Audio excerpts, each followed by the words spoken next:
Ready? Ready. Good evening and welcome to our Committee of the Whole meeting. On December 15th, 2023, we acknowledge that the sacred land on which Smith Falls is now located has been the site of human activity for over 10,000 years and is rich in Indigenous history. This land is the ancestral and unceded territory of the Algonquin and Anishinaabe Nation. We're grateful to the Algonquin ancestors who cared for the land and water in order that we might meet here today. We are also grateful to the Algonquin people for their contribution in the making of the Rideau Canal, which runs through Smith Falls. We're mindful of broken covenants and the need to reconcile with all our relations. Together, may we care for this land and each other, drawing on the strength of our mutual history of nation building through peace and friendship, being mindful of generations to come. So with that, we'll call the meeting to order at 5:01 p.m. and I'll take a approval of the agenda motion. Moved by Councillor Robinson, seconded by Councillor Brennan, that the December 18th, 2023 Committee of the Whole agenda be approved as circulated. All in favor? It's carried. Disclosure of pecuniary or conflict of interest. Councillor Robinson and Councillor Miller. Thank you. On item 10.1 with police service budget, I'd like that separated, that portion separated because I've got a conflict. The police services. Yeah, budget. Yeah. Okay. With my daughter-in-law being the deputy chief.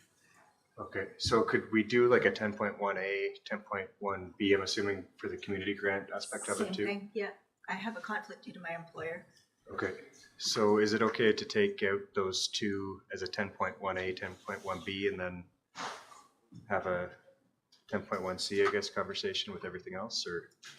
We certainly can. The budget, the way it's laid out, the police services is separate. Okay. So we can definitely separate that one out. I'm not positive how community donations is involved. It is. If I may, so tonight's discussion is a broad discussion where department heads will be presenting information. So my suggestion would be if we get into a debate about a certain budget item that the appropriate member of council could excuse themselves at that point. But the 28 slides that we have are all just general budget information that I think it would be, in my opinion, appropriate for everyone to hear. It's the debate where you may want to excuse yourself at that point. Is that, so if we get into a conversation on community grants, then we can proceed or at least budget tonight? Yeah. Okay. Thank you. I'll just get up. Okay, great, thanks. Any other ones? Seeing none, we'll move on to, I'm assuming we've got, do we have any CO director's reports? None this evening. Tonight, so we can go right to priority issue 10.1, first draft of the budget with Mr. Dickey. CO Morris. So, Mr. Chair, I will begin the budget discussion and start us off. Great, thank you. Okay, so you have in front of you the first draft of the 2024 budgets, both the operating and capital budgets. So we put together the report. I won't go through it. I'm sure you've had a chance to look at it. The presentation that we have is where I'd like to focus our time so we can give you kind of an overview of some of the assumptions we've made and some of the direction that you had provided to us back in October. And then at that point, we can get into questions as you see fit. So if we go to the presentation, which will be on the screen in a moment. It is on the screen. So, okay. So I'll start off, and I would just like to acknowledge all of the department's heads and the services of the heads of the various services that we deliver are here this evening. So tremendous amount of knowledge in the room here tonight. So I'll provide kind of the high level, and then each department head will present their departmental operating and capital. What we focused on in this presentation are the changes from last year, as opposed to everything that's in the budget. It's a rather large document, so we wanted to just focus on changes so you know what is being proposed that's different than this year, and clearly those things that are driving costs either up or down. So if we begin as a kind of an overarching theme here, what we've put together is a budget that reflects First and foremost, the strategic priorities in the strategic plan. We talked about that just last week. So there are several items here that are of a strategic nature. We've also identified AMP, of course, Asset Management Plan, infrastructure investments that we feel should move forward in 2024. The most prolific example would be the water tower, as a for instance. Next area we focused on was demand for expanded levels of service. The best example I can give you is childcare. We've had overwhelming need for more childcare services. The annualized cost of the additional service is embedded in this draft budget. And then the growth and the need as a consequence of that growth for expanded levels of service. The enhanced human resource capacity. So as we grow as a town and as an organization, we're finding we have a few workload pressure points in certain areas within the organization. Finance would be one that I would draw on. We're processing more invoices. We have more revenues coming in. We do more water billing. So with that growth comes more activity in order to support the administration of the organization. So we've embedded, and we'll go through those in each department, the additional human resources that we've proposed in this draft budget. So suffice it to say, there are gaps both on the operating and the capital side in order to balance the budget. And by balance, we mean on the operating side to come in at the 2.9% tax rate increase that you directed us to come back with. We're not there yet. I want to be very clear about that. We're not bringing you a balanced budget this evening. We have a gap of about $830,000 between balancing to 2.9 based on all the things that we believe we need to accomplish in 2024. So we have some work to do there. We're looking for feedback this evening in order to bring back a second draft budget that meets your expectations. And on the capital side, we have about $18 million in capital projects. Being driven largely by some very large ones. The water tower is one, George Street is another. So we need to have some discussions around how you wish to accommodate those projects, either move forward in 2024 or not. So on the capital side, I don't know what the gap is. It depends on the appetite to consume reserves. It depends on the appetite to debt finance. And so consequently, we need to bring back a budget with a financial strategy attached to it.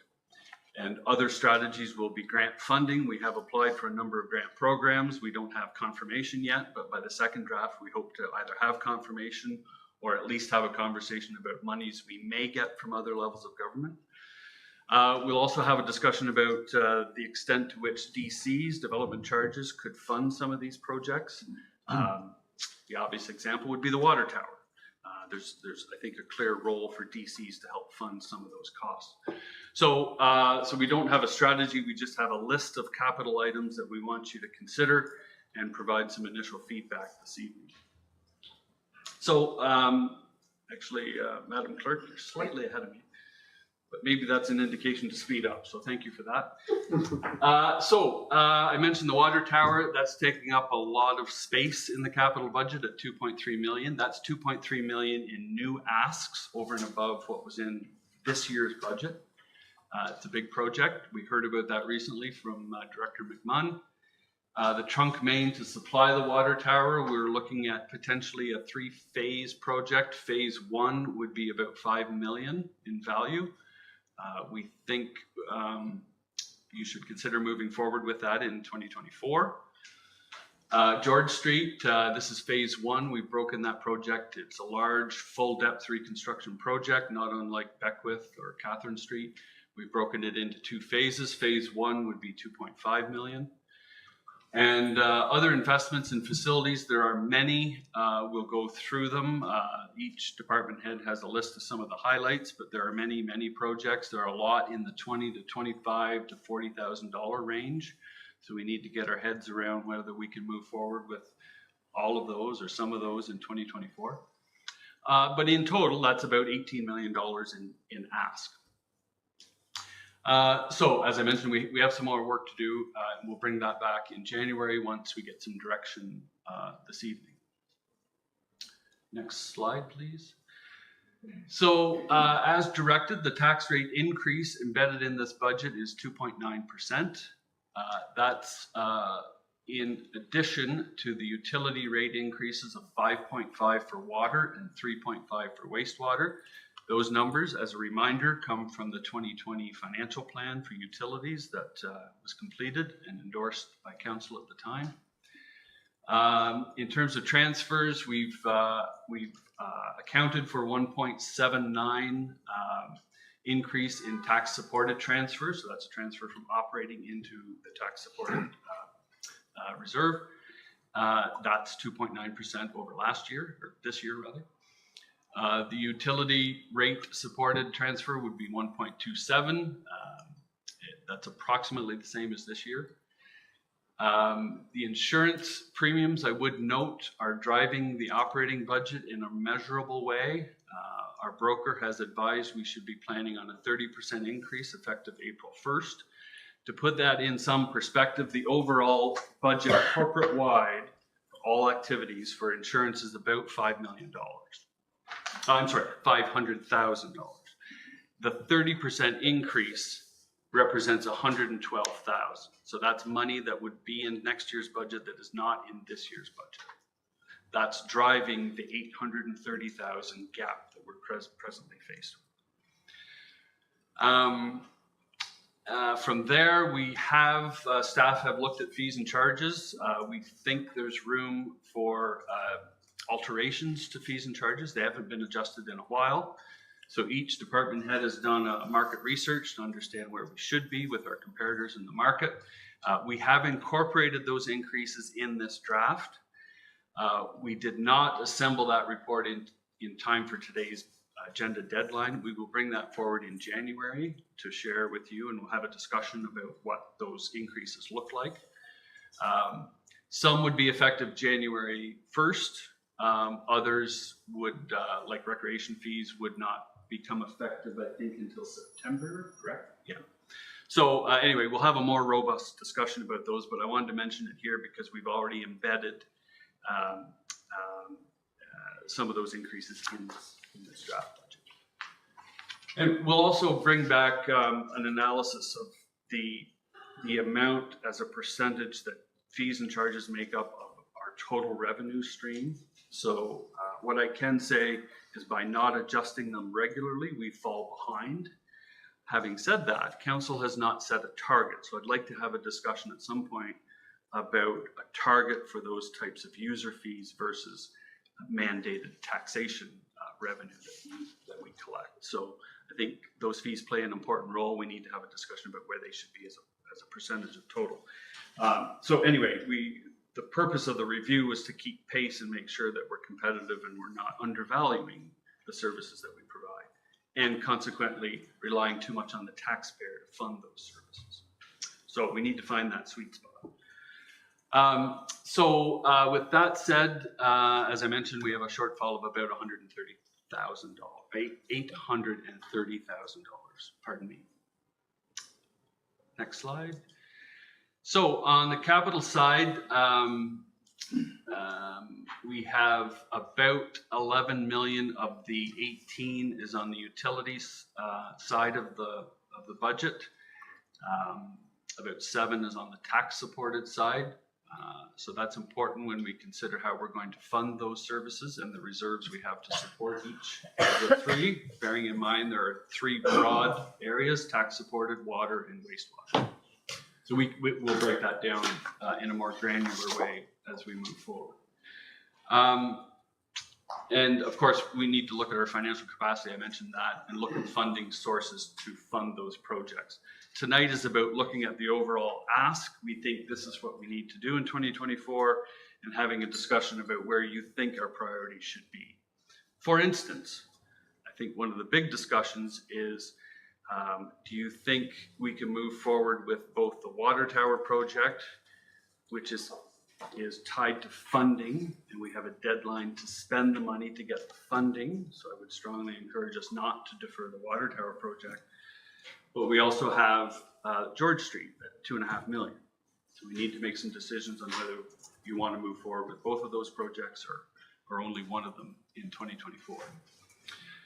And then, as I mentioned, we have some grant funding to overlay on the capital plan, and we'll bring that back in the form of a financial strategy. So next slide. So let's go into corporate revenues. So you can see here, this is a roll-up of, or an excerpt rather, from the attachment to the report. So property taxes, you can see property tax revenue rather is increasing by 6%. That's the sum of the 2.9% tax rate increase and the 2.65% assessment growth. So those two factors alone contribute to a 6% increase in property tax revenue. The next line are payments in lieu. It's going up 13%, driven primarily by a federal PI payment in lieu from the federal government of about $50,000 over last year. Yeah, I think that constitutes most of that increase. So that's good news. And then we have the operating grants and provincial offenses revenues. That's gone down by 4%, being driven largely by the reduction in OMPF funding of $147,000 and a reduction in OSIF of $200,000. Both of those, we reported on that previously, have made a significant impact on this draft budget. There is little opportunity, in my view, to alter that for 2024. We have asked some very specific questions to understand why they're reducing. And I think more importantly, is that a trend, and should we be factoring this into future budgets as well? So that's more of a longer term view, but for now, this is the information we have available. So next slide is corporate administration. So a couple of highlights. The cost to live stream these meetings has gone up by about $5,000 a year. So that line item alone is about $45,000. So something to think about in terms of general government costs. The other one is we put a little bit of extra money in for public relations and travel. The reason for travel, we reduced the travel budgets across all departments, including the mayor and council during the pandemic. So we're trying to get them back to where they were pre-pandemic. I think that's about $12,000, if I'm not mistaken. Not a lot of money, but noteworthy. On the community grant side, we've made an assumption and put in an extra $100,000 for this line item. I can tell you we had a robust response to the applications for community grants.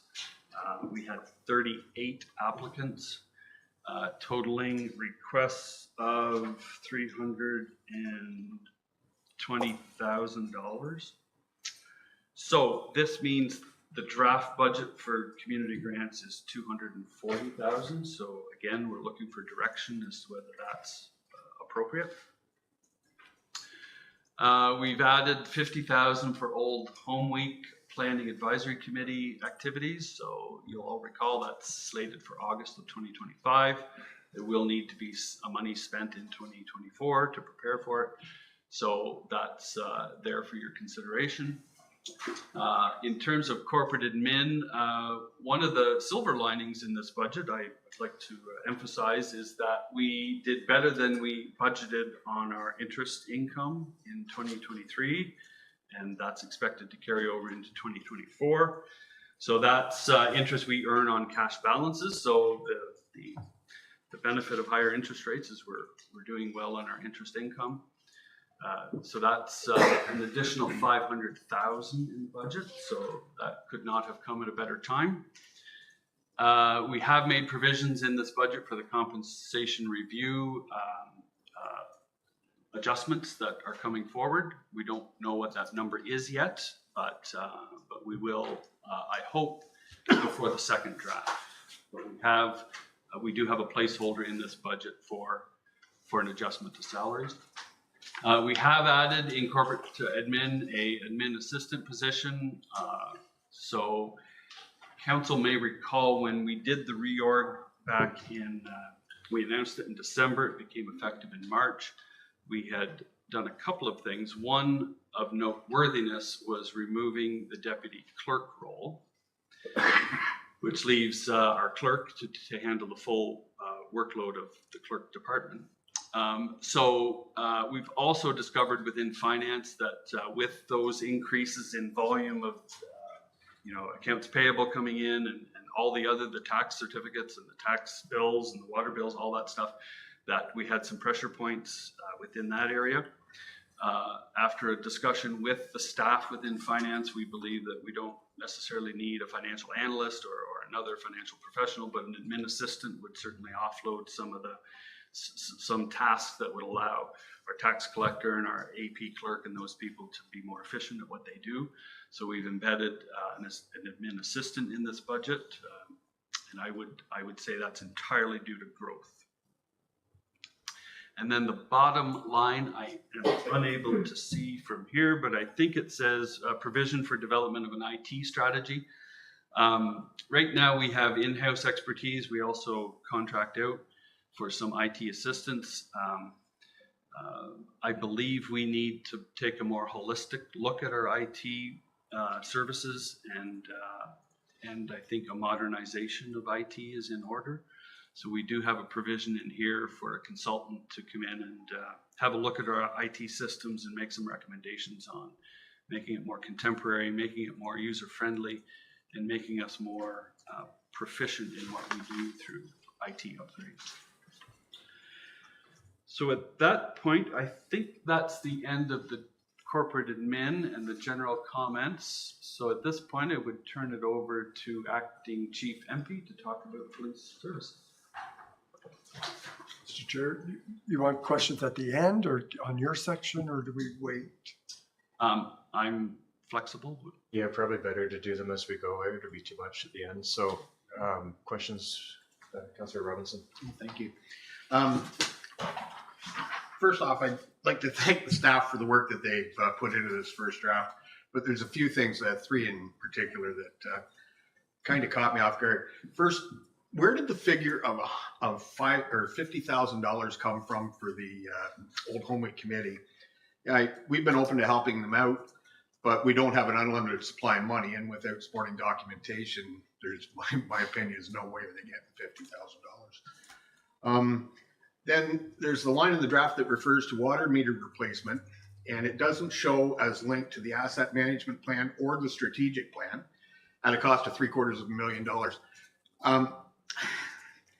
This amount really is, if they're not required, and this is a wish list, I think it should be deferred to a later date.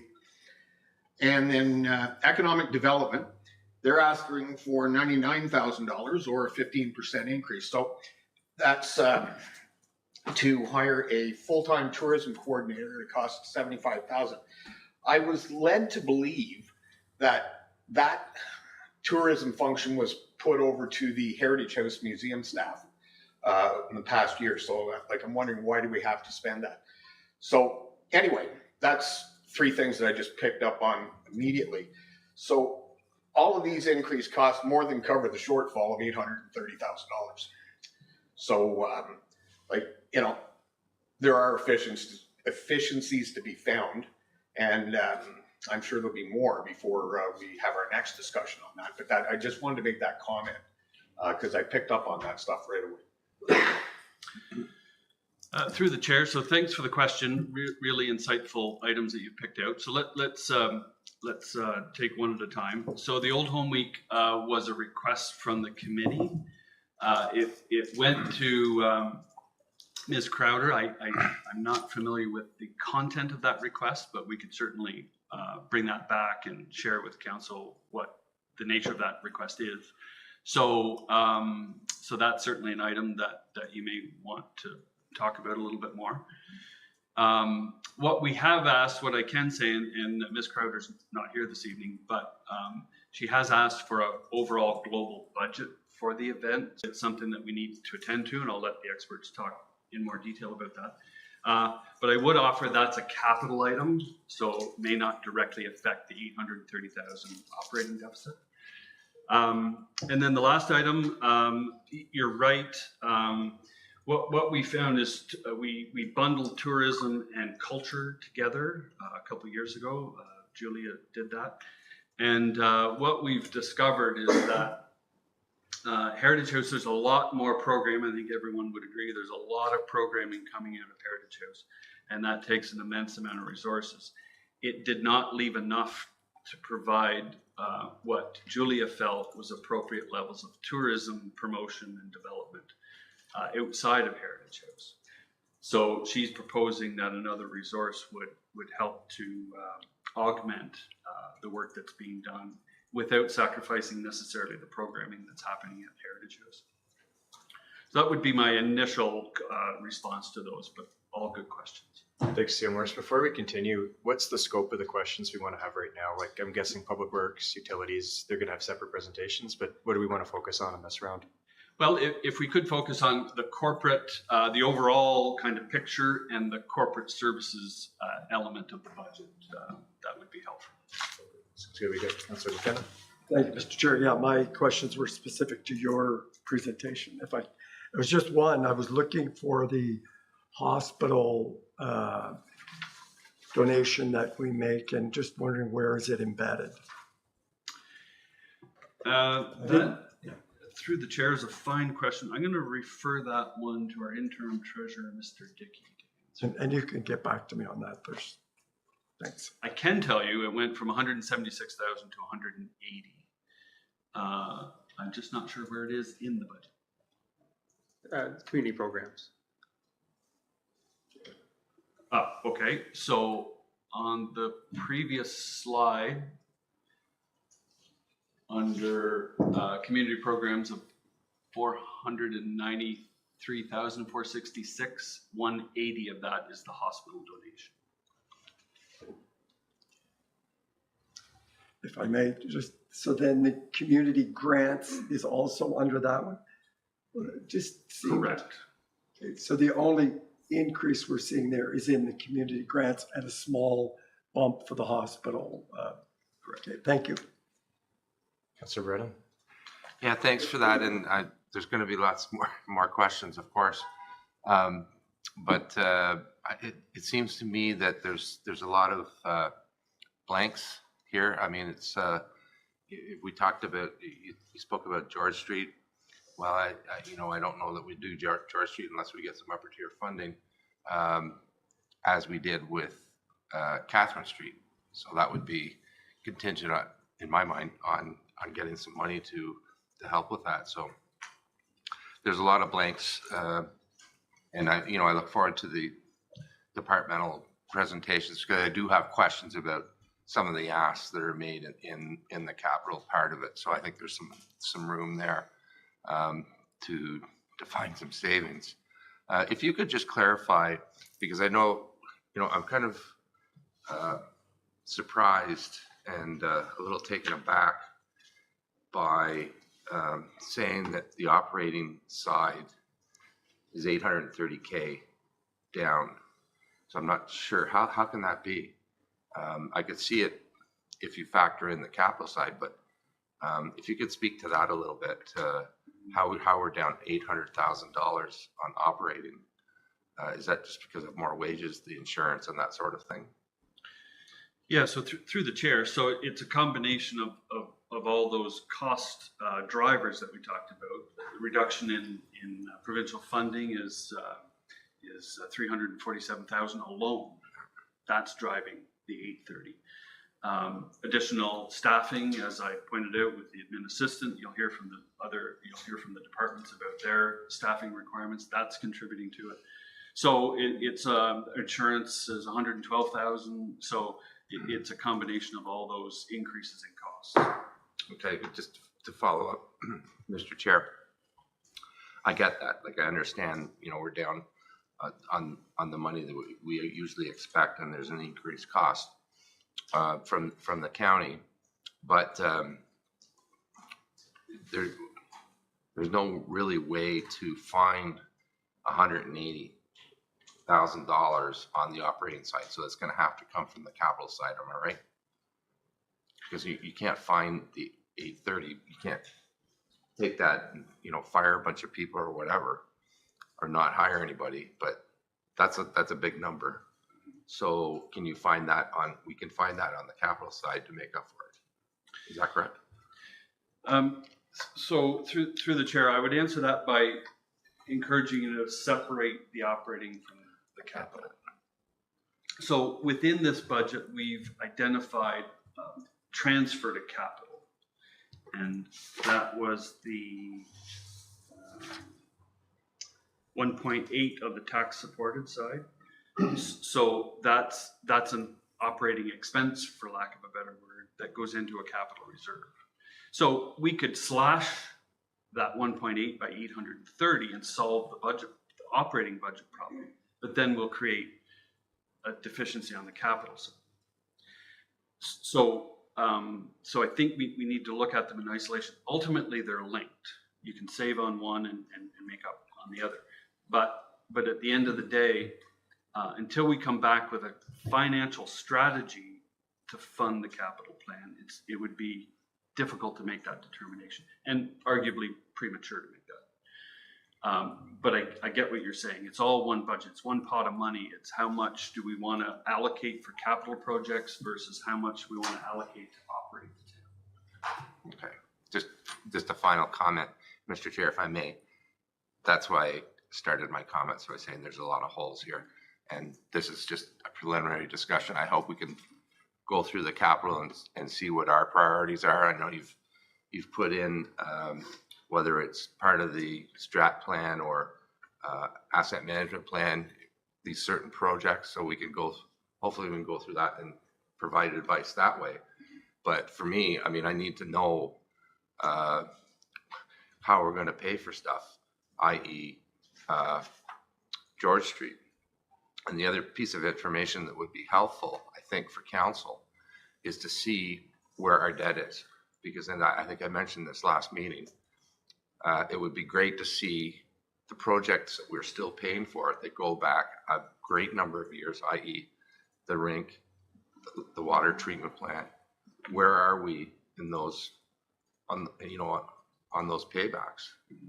And like for me, I need to know that because it seems to me that to do what you're talking about, $18 million in capital, well, we're going to have to borrow some money, which is not really the best time to borrow money, but I think there's room there, but I'd like to know how much room we have.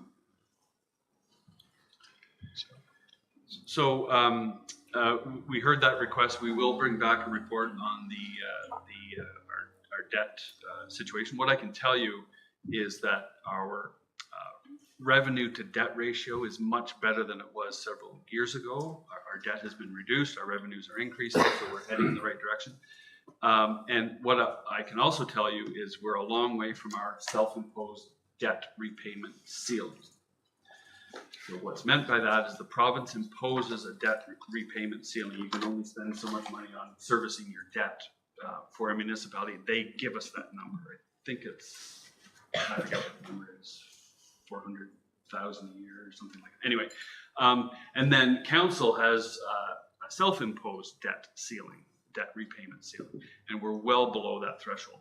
But we'll bring those numbers back so you have something concrete in front of you to have a look at. Thank you. Councillor Quinn.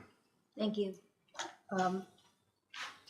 One of my concerns was when I looked at this and I saw that the Old Home Week Committee were looking for $50,000. I think we need a lot more information there. How much money are they raising in fundraising and looking for sponsorship? Or are their budget just going to be from the town, which I don't think is where we should be going with that. So I would like more information on that one. And economic development with a full-time tourism staff. I think there's ways to look at this that aren't going to cost us that type of money. For one, just an example is we have the Chamber of Commerce right here in our building, and you know what? Maybe they could become the tourism coordinator. Maybe they could be working, they're already here and they're already working together on other projects. Maybe that's where something like that could happen, and it wouldn't cost us that much money. So I think we need a whole lot more information on this, and I think we need to be looking at ways that we can come up with creative ideas and save money. And I know we're just starting. Thank you. Councillor Miller. Thank you. Thanks, CAO Morris. It's a good start with good conversation. So I'll just ask my one question for this section. I'm just echoing my colleagues on the Old Home Week Planning Committee. If memory serves me correct, they came here with a budget of $7,000 that they were asking for. So I'd be more comfortable holding a placeholder for $10,000 for them and freeing up that 40 would be my suggestion until we get more details. That's all. Sierra Morris. Yeah, and I think we'll bring back some more robust information, but my recollection was the initial request was for 2023 for 7,000. And at the time we had not budgeted anything. So Ms. Crowder was able to find 1,500. So that was the direction council gave us. So I'm not sure that how far into 2024 the 7,000 was going. But despite all that, I think 25 years ago the town contributed $3,000 to the event. Obviously, much has changed in 25 years, but we should be looking at something proportional, perhaps, to what it was in years past. Councillor Miller, is that? Thank you. Mayor Panko, did you have any before we start? round two? Nothing yet, no. Okay, we'll go to Councillor McKenna and then Councillor Quinn. Thank you, Mr. Chair. Just, as your representative on the Old Home Week Committee, I have to tell you, we've had one meeting since they've become a task force of the town. They've had many meetings before that. I'm not speaking for them, but I know yes, they're actively and will be seeking sponsorship and fundraising.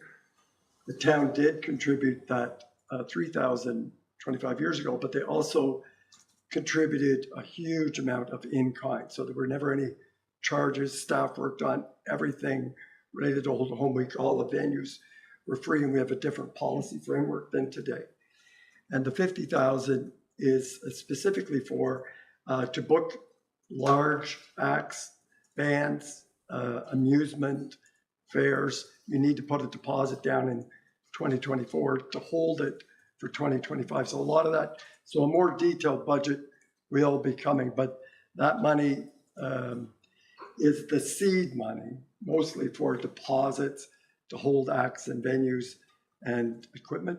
And then what you'll see is as the sponsorship side, the fundraising side picks up.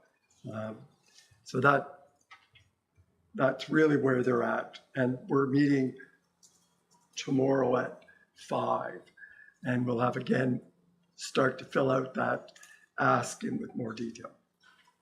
I wouldn't mess with it until you get more information. Thank you. Councillor Quinn.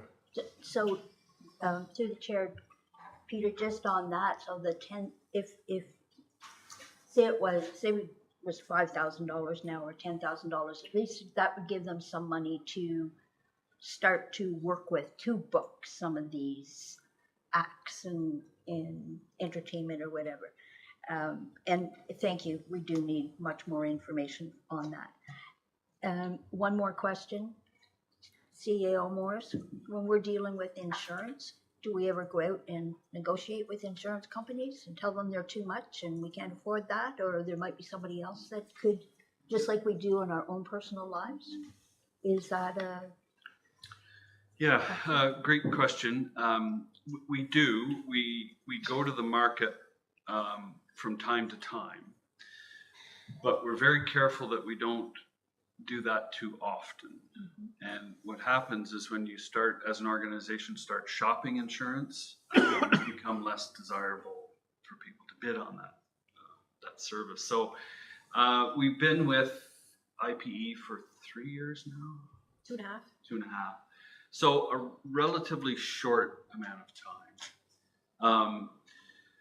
But I think what we're seeing is the product of general rates we live in a litigious society, and we're seeing that, through our insurance premiums. We've had a number of claims that are contributing to the increase, of course. So we're focusing on the operations side to manage those risks. And so, for instance, you'll see a lot more sidewalks. If they're uneven, they're going to be marked with a fluorescent colored paint.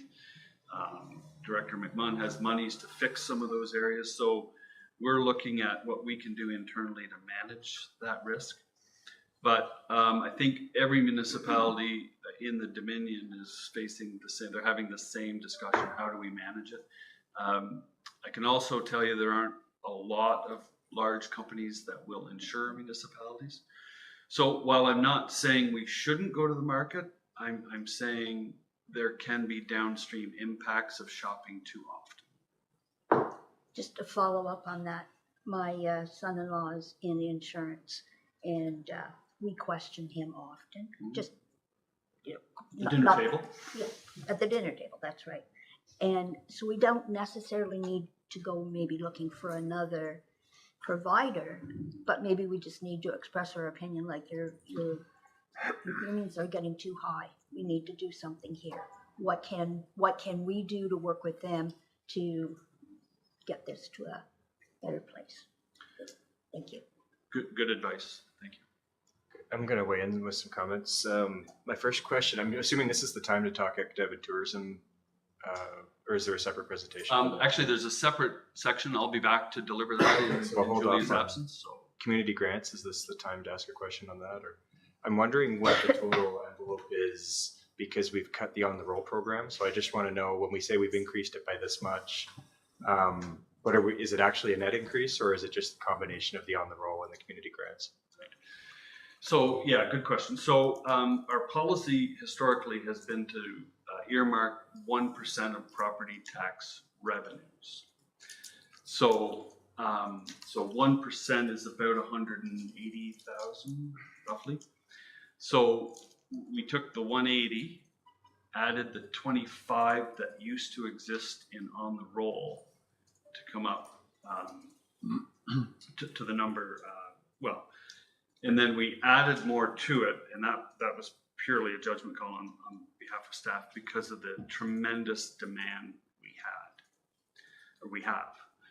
So again, we have requests for 320,000. Clearly, I would suggest we're not in a position to fund 320. We may not be in a position to fund 240. So we're looking for direction on whether we should scale that back to the policy, which is 1%, and I would strongly encourage to add the 25 that used to exist for on roll for a total of 205. And when are we planning to have the community grant presentation meeting? We're slated to come forward on the first meeting, which I think is January 8th. Good. Councillor Brennan? Yeah, so just to be clear, you want direction on community grants tonight or on the 8th?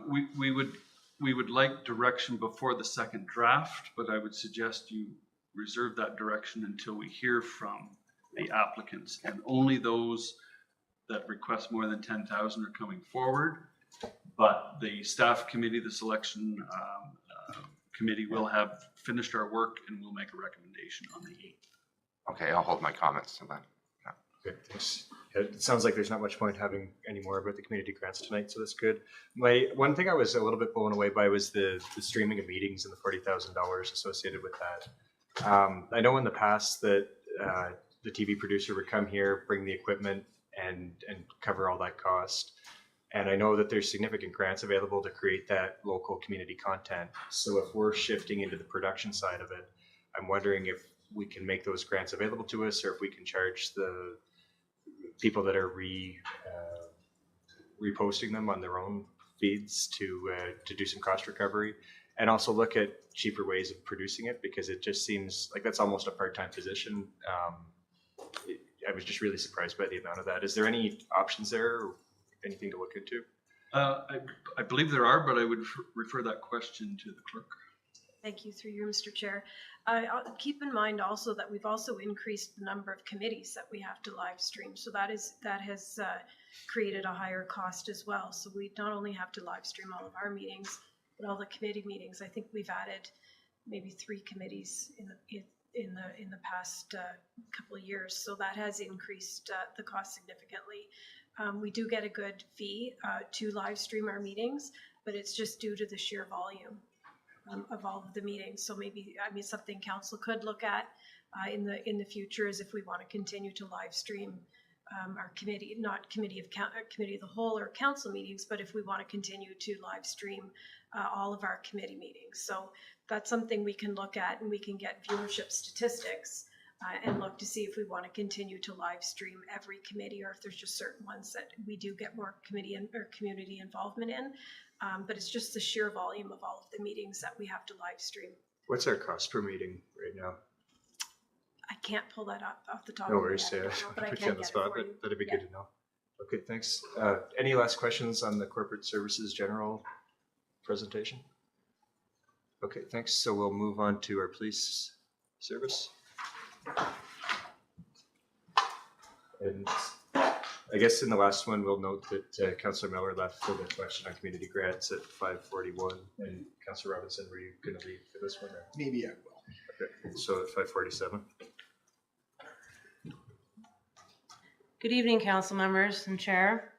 Just to provide an operational highlight of the police service. In 2022, our audited budget came in at $4,972,000. We had a surplus in that budget of $103,000. Our 2023 budget is coming in at $5,227,000, and we don't anticipate any issues with the budget at all. In fact, there'll be a bit of a surplus with this one as well. Our budget for 2024 is $5,494,000 with a 5% increase overall. And to highlight what our increase operationally is looking at is including a built-in 3% wage increase for staff. So this is an estimate that we have on trends across the province with contract negotiations that are happening and settlements through associations. So last year we had put a 3% increase, and this year we're doing that as well to prepare for contract negotiations that will be coming in 2024 for staff. We also are looking at an increase in IT support, and I think you see that across the town with software, hardware support, our health IM, DEMS, our ALPR systems that we have in the cruisers all have IT support that is needed. And we definitely see an increase in having some funds for that. We have one IT person right now, and that's a lot on one person. So we do contract outside to get some support in that. But especially with our DEMS, which is a digital evidence management system that we do with all our Crown briefs that go through the court system, that has to be downloaded and given to our Crown Attorney's office. So that does take a lot of civilian time.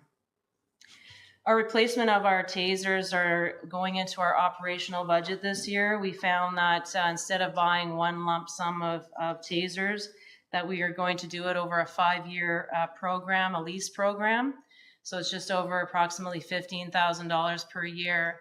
That includes all the cartridges as well.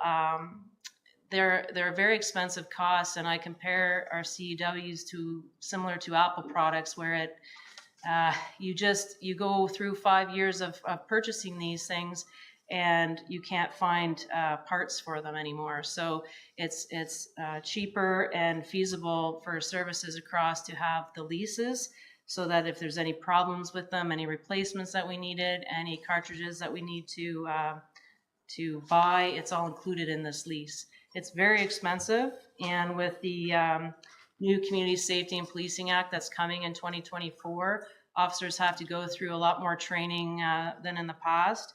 And we have to fire off a lot more cartridges than we have in previous. So just doing our homework across other police services, and comparing to buying them, this seemed to be the more reasonable way to go. We've also increased our police service board budget as well. The police service board has to undergo a lot of training for this new act that's coming. It's replacing the Police Services Act of Ontario. So we've increased their budget for training, for travel, and for courses, as well as legal and consulting fees.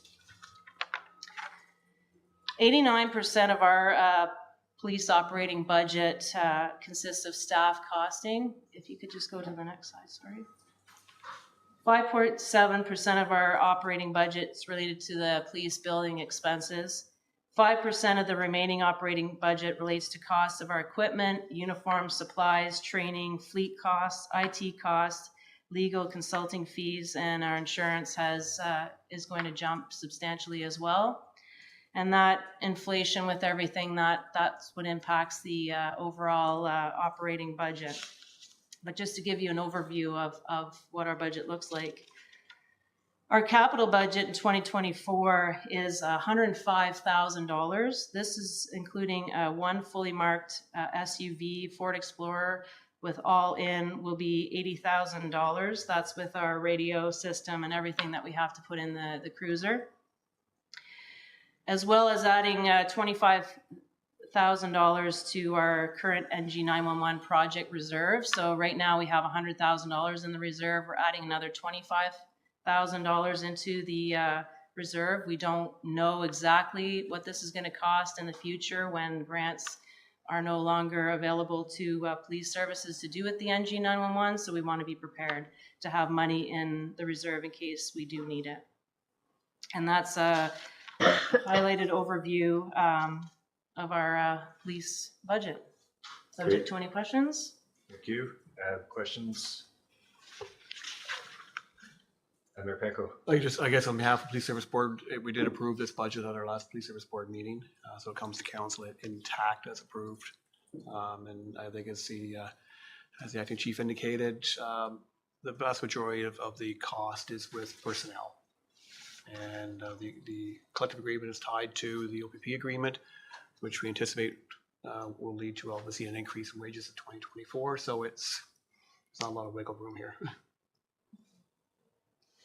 Councilor McKenna.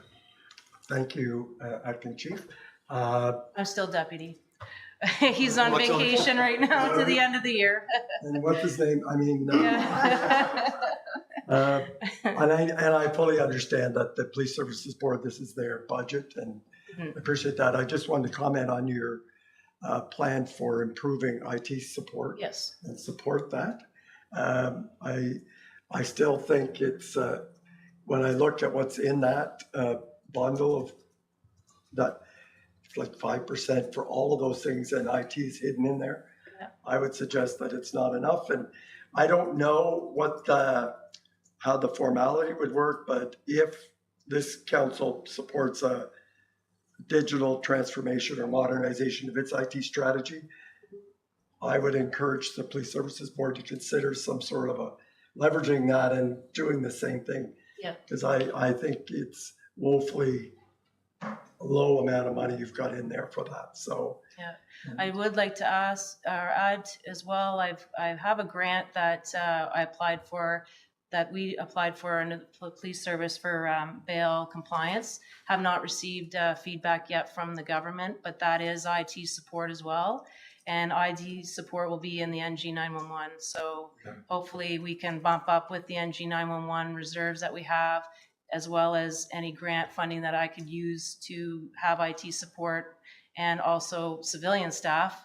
That is helpful because once you get IT support, you have to support the civilian part of it. So if I'm successful with this grant, that's the plan. And as well with the NG911, that we've got some IT support in there as well. Yeah. I agree. Councilor Miller. Thank you. Thank you very much. And thanks for the good work your team puts in our community. I appreciate it. And I'm not sure if you know the answer to this one, but there might be someone else in the room who does. Okay. I'm just curious more than anything. How does our budget compare to other communities of our size or households with different forces? Like, do you know how we yeah, absolutely. We had a zone meeting actually last week, and we compare budgets across the province. as well as the chief had listed out even further than, outside of Toronto, such as Dryden and South Simcoe and areas like that we kind of looked at everywhere. And we actually are one of the lowest in the province for operating costs. Some of the budgets that we're seeing this year are coming in at the double digits. So we actually did do our homework and looked into other budgets across the province, and we are at one of the lowest for this year. So, yeah. Thank you. Seeing no further questions, thank Okay. you, Deputy Chief Hempy. Thank you very much. CEO Morris, I'm not sure who's next. Up next, we have Fire Services with Chief Cheeseborough.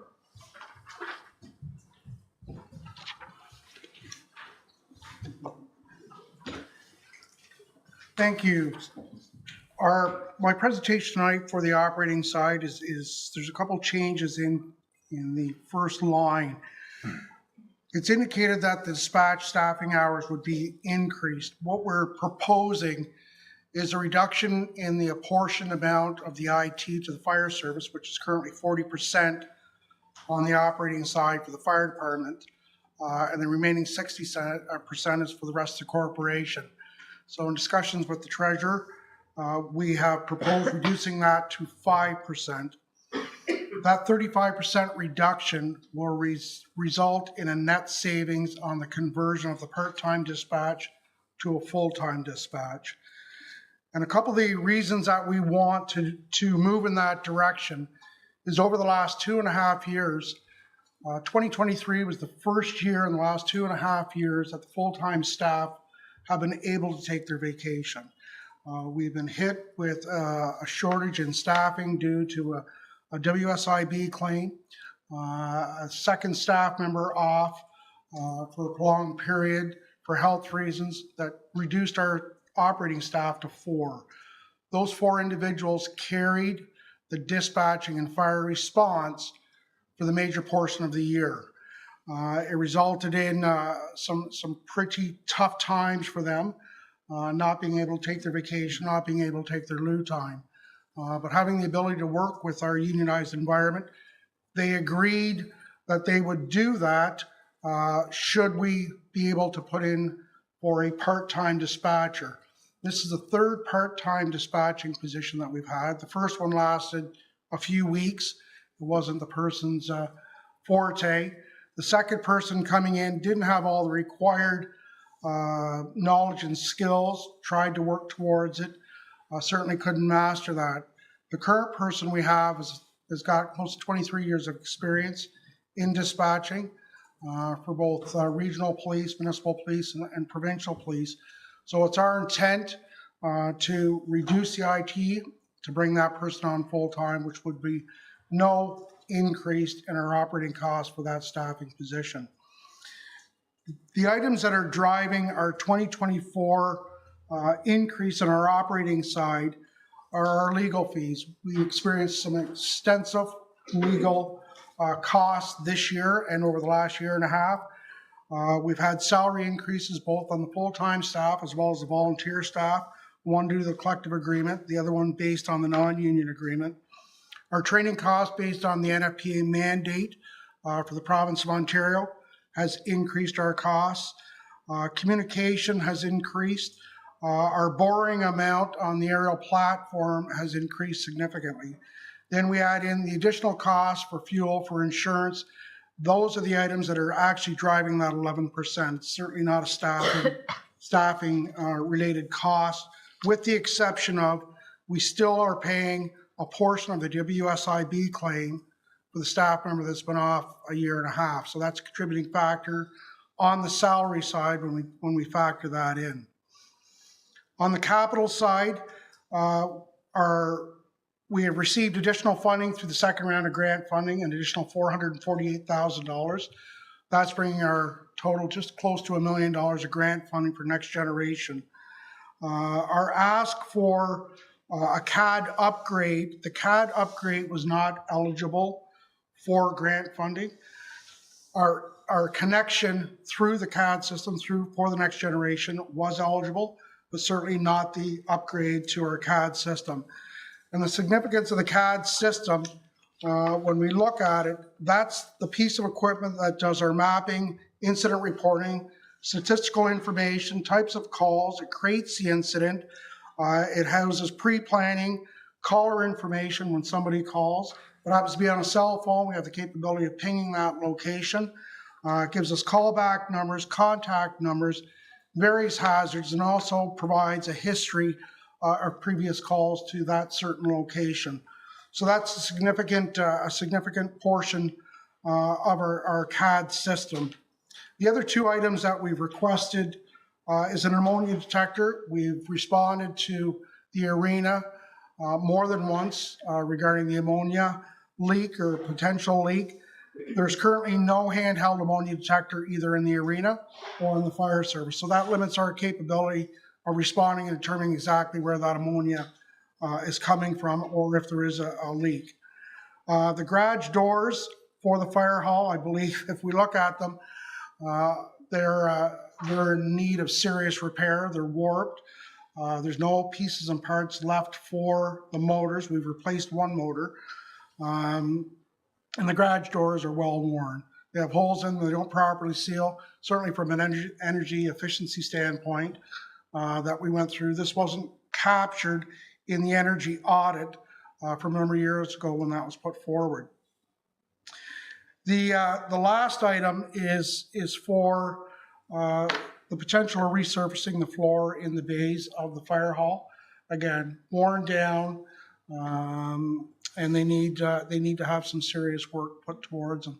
So although it reflects 11% increase, the capital request, certainly in my opinion, is very minimal.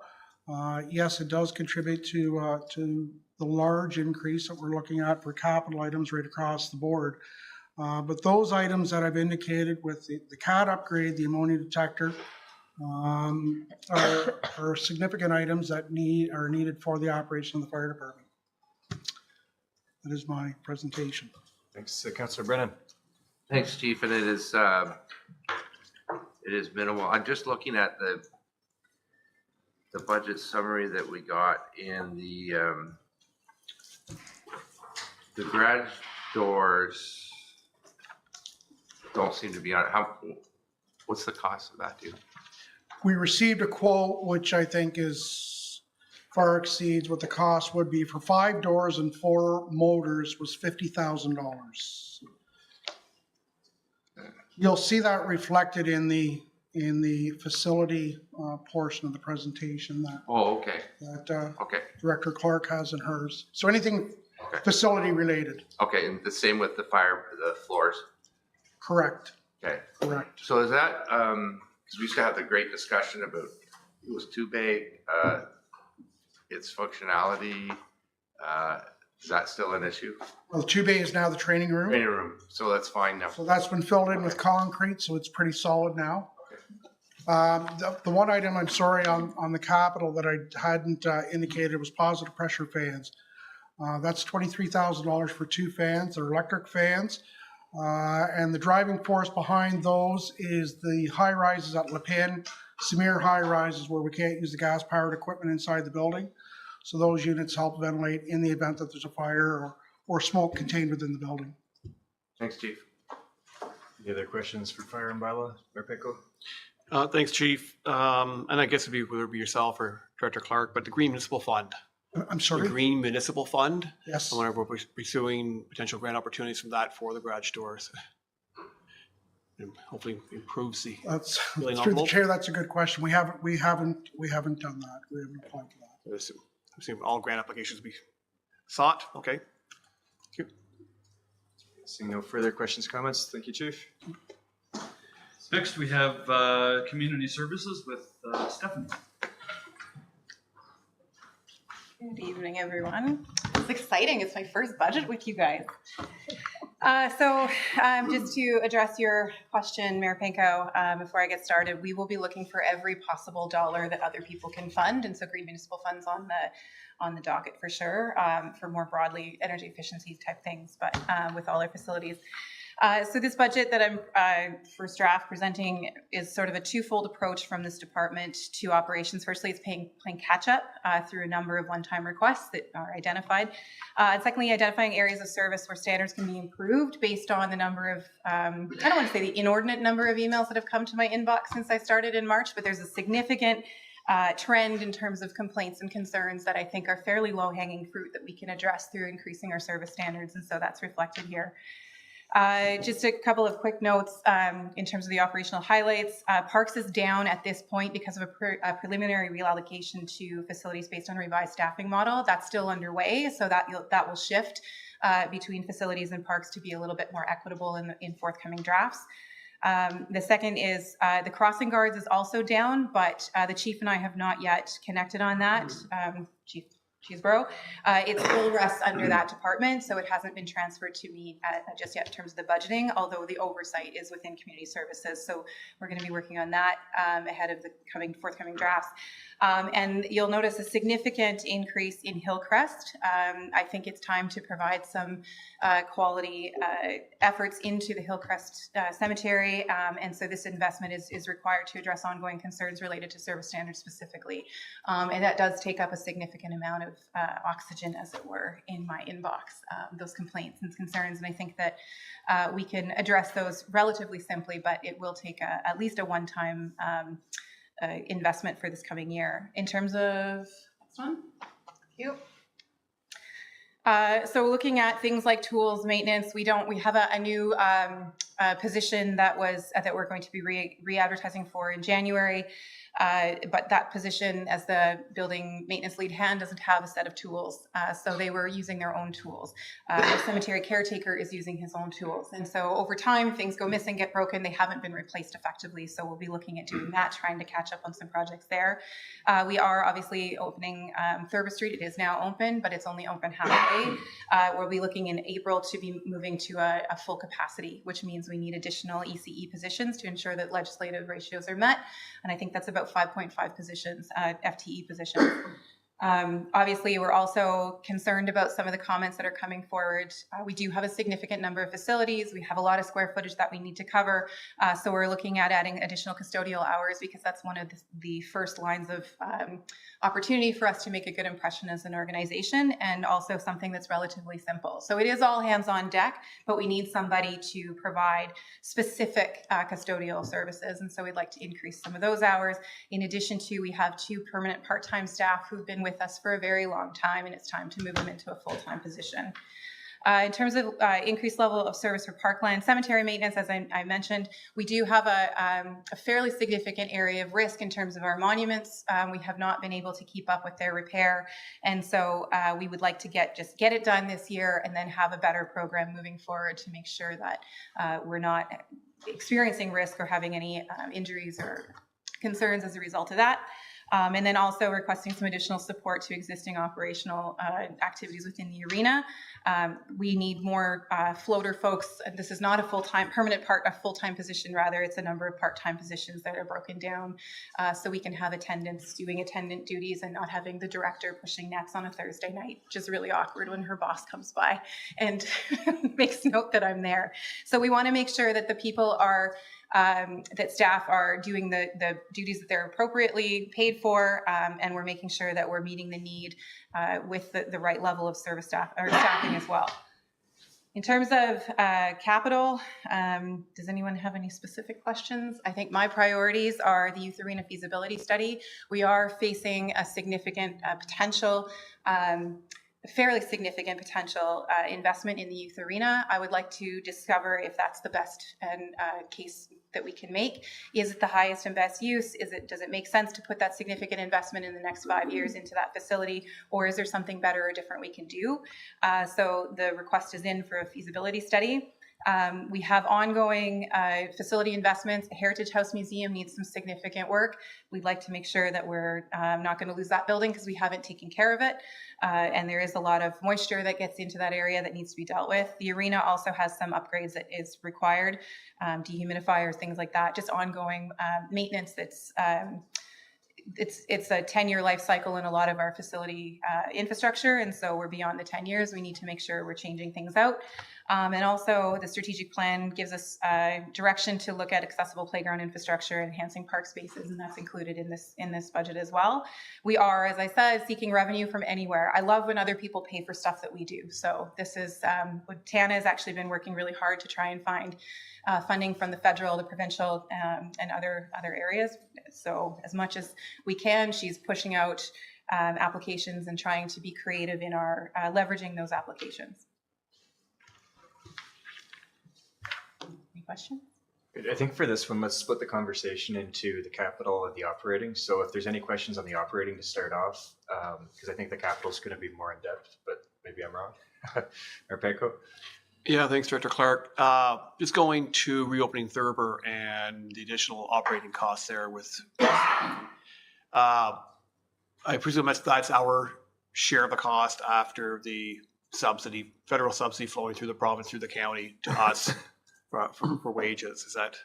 So we're actually trying to, if I may, nail down just exactly what we're going to be getting from them. So we had a conversation, and Judy is trying to push them to give us hard numbers. So we anticipate in advance of the actual, or the second draft, we'll have some better reflection of what the real revenues are going to be. This is the best guess based on what we received and what we think we're going to receive because of the delayed opening that we had. So we're not totally sure. I think there will be an increase. And so I imagine, I know that will be reflected. That's my hope. Okay. Yeah.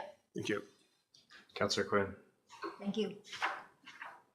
On crossing guards, have they ever checked to see how many children actually cross at those specific places? Because I know of one spot, and I believe there's only 7 children crossing there per day. Mm-hmm. Would it be advisable to put in a lit crosswalk? Just you know, an idea. So we haven't at this point. We have actually started that conversation around how do we better track our stats just more broadly. So that's actually something we can certainly add. Take a look at whether it makes fiscal sense to have it there. Now, just one other question. With Thurber Street, with the daycare, is there a demand for that to be full-time? Yes. Yeah. Thank you. Councillor Brennan and Councillor McKenna. Thanks, Director. Yeah, on the operational, I'm really happy to see that we're going to be buying tools and stuff for the guy out at Hillcrest, so he doesn't have to use his own. And that and the upgrades there are needed, and that's one thing that makes my phone ring. And also, the upkeep of our facilities, i.e., the arena. We've talked about that before, and that's something else that makes our phone ring as well. So I'm really pleased to see you getting ahead of it, and I'm supportive of what you want to do on the operational side. That is. Very specifically noted. Thank you. Councillor McKenna. Thank you, Mr. Chair. Thank you, Director.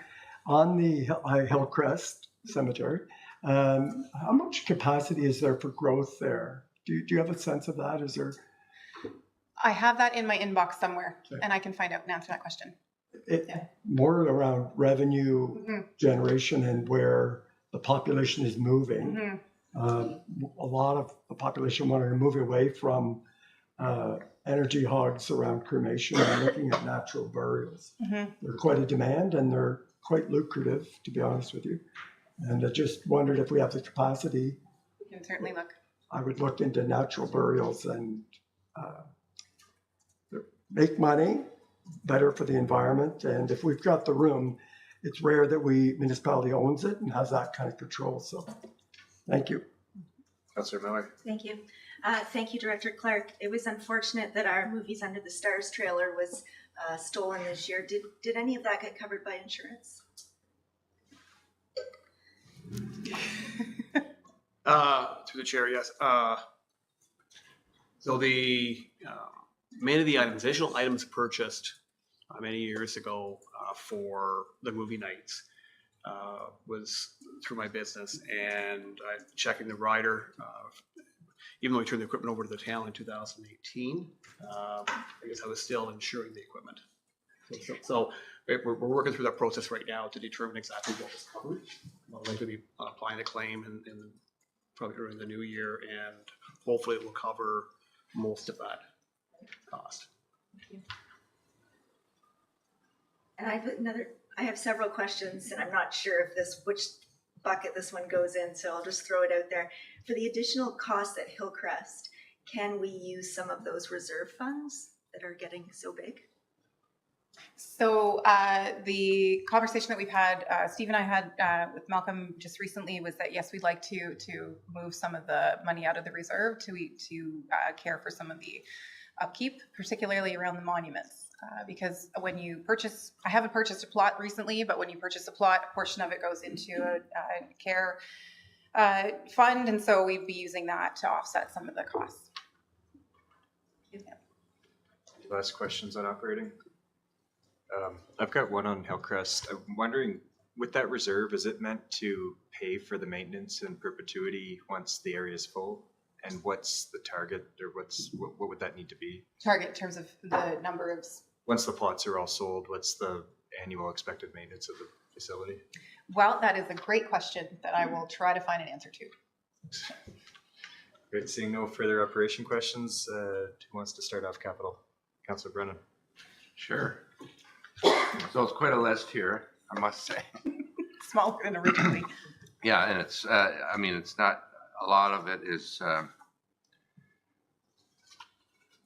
needed. I'll start with the Lower Reach parking lot, and that's $750. Is that a paving job as well? So the chair, what I understand is, so this was a holdover from on the sheet from last year. What I understand is actually just regrading at this point and creating some drainage. So, I mean, Director McMunn might be able to provide, or Malcolm, not sure, some more information on actual paving costs. But what I was led to understand was that it's for regrading, drainage, etc. Wow. And so that would be, that would alleviate having this happen every year? Yes. Okay. And then the next one was the Lower Reach redesign for 100. So that is a total makeover of Lower Reach, and we're going to put 100 out for someone to tell us what it could look like? Correct, yes. And just to be clear, the regrading of Lower Reach would also be incorporated into that. So what I'm hoping is that we actually don't need to regrade that entire space. It's not really a useful parking lot at this point. I think we can revision it into something else, and so we may be able to have some cost savings on that. Okay, through the chair. So it might make sense to, because we do a remedial regrade there periodically, correct? Like they come out the graders and, you know, once the potholes get so bad. So it makes sense to wait on the study and then do the parking lot after, when we do the reimagination or whatever we're going to do at Lower Reach Park, which is going to be exciting, I think. So I would take that out. The dog park safety netting, we talked about this before, and we've talked about it. It's 62, and I think it was a lot higher last time. I think it was 80 or something in there. So we've installed some signs to a warning to watch out for the balls if they're playing baseball. And do we know how effective they were? Like, was there, I hear anecdotally that the balls are coming in there and hitting cars, but I mean, the signs should cover us a little bit. So was that a problem? If I may, yes, from what I understand, it's also anecdotal. We did have, however, one report where there was an engagement that resulted in a potential assault. So that was not ideal, obviously. There is clear tension between the users of the dog park and the users of the ball field. And so this would obviously mitigate that. The signs it's less about it sounds now that it's less about the actual parking. Seems like a lot of people don't park there when the ball teams are in and the tournaments are on. Rather, it's the bounce of the ball going into the dog park that people are concerned about. So I don't know the extent. We have tried to find better information, more stats on the extent of the issue. Just to be clear about this, you can't just throw up a net and have it just hanging out. We have to have guy wires going into the road itself, which would preclude the road from being used. We did look at trying to potentially put a cap on the dog park, but it's a 6-foot fence, not an 8-foot fence. So unfortunately, tall people couldn't go. So. Yeah, I would flag that one as well for me. I mean, I've heard the stories that the ball goes into the dog park and then they won't give the ball back to the dogs won't. The dogs take it. Most people. Just on that as well, if I may, the intention is also to include that portion in the Lower Reach redesign. I understand that's a different space, but if we're looking at potentially relocating or doing different things or creating different zones of recreation, it would make sense to include the ball fields as well in that whole area. Okay, so I would flag that one. And the other question, I had another question through the chair, if you don't mind. Community center playground design, where is that going to be? The community center playground? I would like that to be at the community center. I have a location in mind specifically. It's a negotiation that will have to happen to get the spot specifically. But yeah. So we'll find out in due course. Other than that, yeah, the youth arena. I mean, we had just a comment on that because we did the master plan, the recreational master plan, and that was flagged. And so I would be interested because I've since been hearing that the youth arena is being used quite a bit in terms of because when they have tournaments, and it's so great to have 2 pads, you can have a bigger tournament and that sort of thing. So. But $80,000 for a study, I'm not sure. That seems expensive, but we need to know. I mean, the other point is that we're going to probably talk about is that's an opportunity as well. If there's no ice there, then it's a multi-use facility year-round and that type of thing. So, anyway, those are my comments. I had those couple of items. Maybe we could take off. If you guys, especially the parking lot. So Councillor Brennan, just to confirm, it's the regrading parking lot, Lower Reach, the netting for the baseball diamond, and the community center playground are the 3 that you're proposing to take out? Not the last one, the first 2. Okay. I'm just wondering where we're going to put it. So at the community center, but the first 2. I think, and that the parking lot, everyone around here will acknowledge that it's a mess. But if we can if we do it in the way with when you're looking at the bigger picture of the whole park, as long as we can sort of keep it graded in the spring, and then with the knowledge that someday it'll be within the next few years. But yeah, I would take that out. Just to kind of, let's get some clarity on these ones of the consensus before we move on. Dr. Clark, is there, you put both in the budget. What's the rationale behind doing the planning and the regrading, or would the planning? I think that to answer that really honestly, it would be that it was on the sheet. It's obviously a priority. I've heard it from a number of different counselors and a number of different people. So I didn't want to remove it just because it's an arbitrary removal. I think that's a decision that should be made at this table. I think we could, if we do it fast enough, we can get a reasonable design, and perhaps we could do both in the same year. That would take a lot of resources and some serious planning, but it's possible. That we could do it, but I also didn't want it to get lost.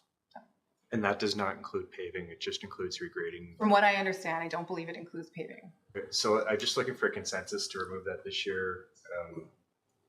Can we add some commentary or? Yeah, no, let's just, I think, discuss this and then move on. Well, that's, the commentary is related to that. Yep. Okay. Yes, no, so I certainly agree doing the visioning of Lower Reach needs to come first. And my concern was similar to Councillor Brennan's, that once we need that in place before we should decide what we're going to do with the parking lot. But what I would like to keep in mind is we know the parking lot will likely stay where it is. It may change its configuration, its shape. We know it's been a problem for probably 40 years. So it's a problem for one more year. As long as we can maintain it, it's okay.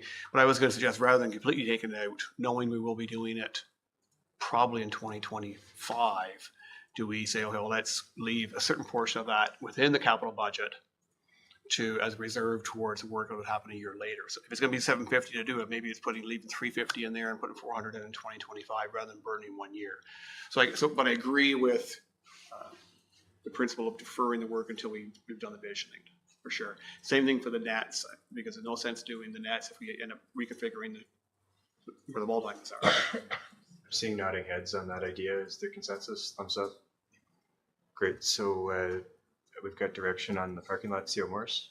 Yeah, just add and confirm that the regrading includes subsurface drainage, surface drainage, grading of the surface, and an asphalt top. Okay. So there would be some permanency to that. So I think you're on the right track in sequencing these things appropriately. Excellent.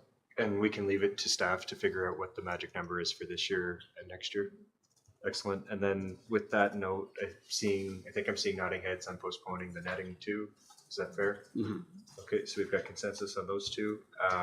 In the order of the overall discussion, I had Mayor Panko and then Councillor Miller next. Mayor Panko, did you want to go? Yeah, a couple other questions, I guess. I don't know where we are here. The Bellamy Farm Park, I think somewhere, not Bellamy Farm, Bellamy Farm Park improvements, I guess, playground structures. That wouldn't be the responsibility of the developer? So if I may, Carl, Manager Ranking, and I, we've had ongoing conversations since I arrived on this. And so he may actually be able to speak to are you okay with doing that? Okay. He has a better understanding of the nuance of this than I. Yes, thank you, and fair question. So the subdivision agreement obligated the developer to provide us with the land on which the park would be created and in a condition that is suitable for construction. So have the site basically left in a build ready context. The developer did do some work on some of the design with respect to, or some of the background work leading to the design of the trail connection that's proposed between Whitcomb Crescent and Broadview Avenue, which will be folded into, that was a condition of the subdivision approval, and that's going to be folded into the overall park plan. But in terms of the development of the park itself, that would be a budget item for. We would need to budget that and develop it accordingly. In time, one of the council's strategic plans is investigating a parkland dedication bylaw that may explore some opportunities for to change that in the future. But for now, that is what the obligation is for this particular park. Okay, so while you're there, I guess before you leave, Sorry, Carl. the Lee Avenue Parkette, and Councillor Brennan and Quinn and I were on council, and when this came forward in 2012, 13, somewhere in there, maybe 14, but Parkview there was a different parcel of land that was dedicated to parkland within that development.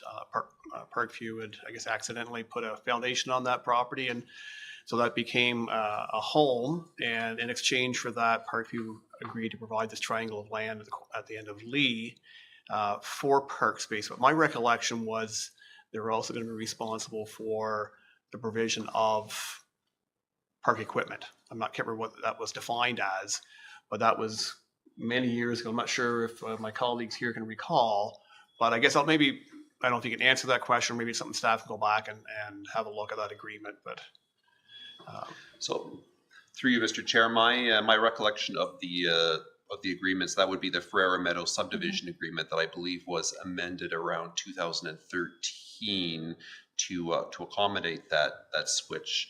My recollection of that provision of the agreement, the developer's obligation was very similar, that they would provide land graded and essentially in a position where park equipment can be constructed on there at some point in the future.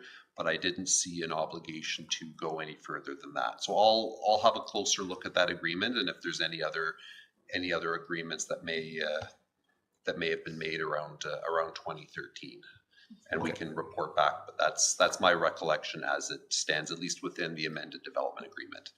Thank you.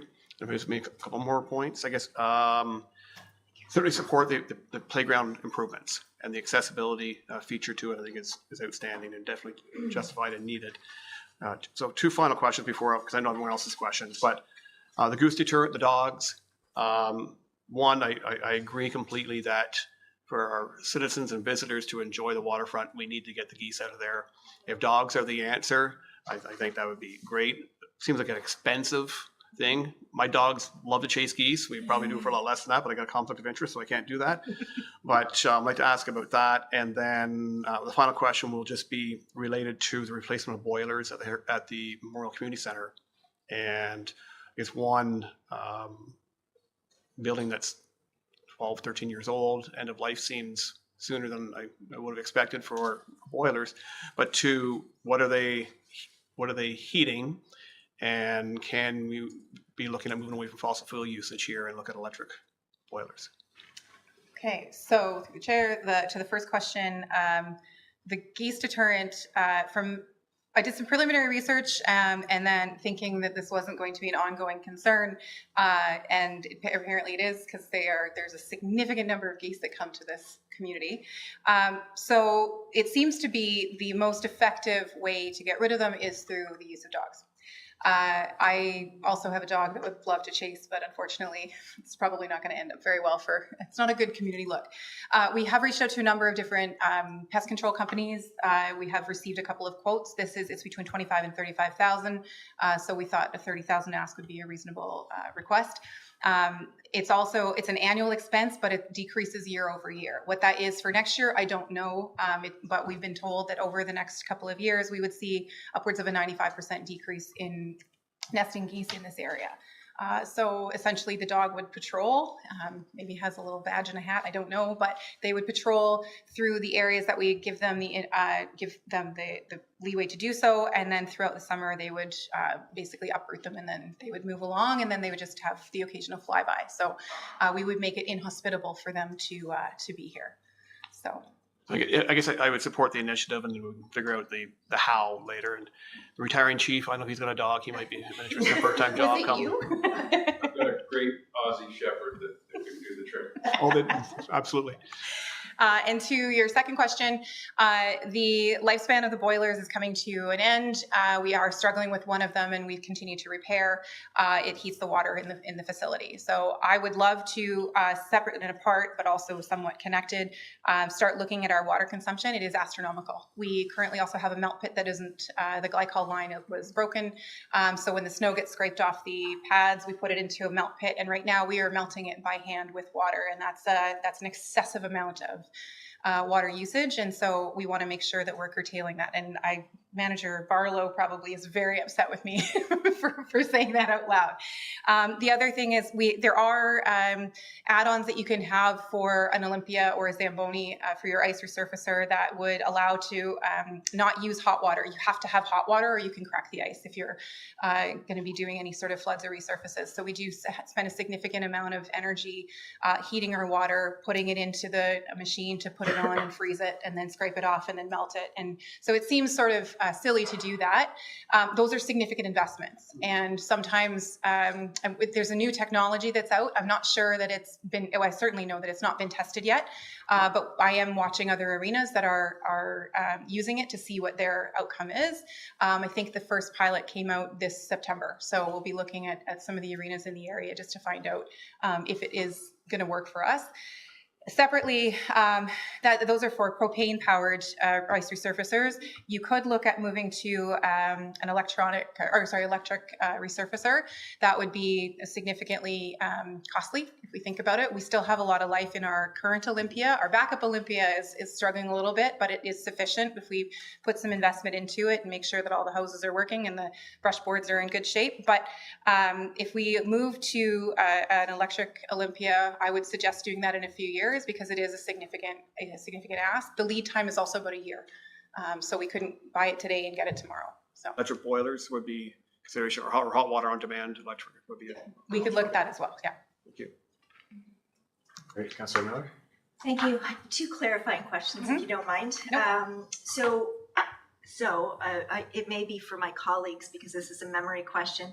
Didn't we approve funding in 2023 to look at a water feature for Victoria Park, or did I make that up in my head? I think we put aside $10,000. I made it up. We discussed it, but didn't. We didn't go ahead with it. So then my clarifying question is about the wading pool decommissioning. Is it just the goal to take it out and not replace it with anything else?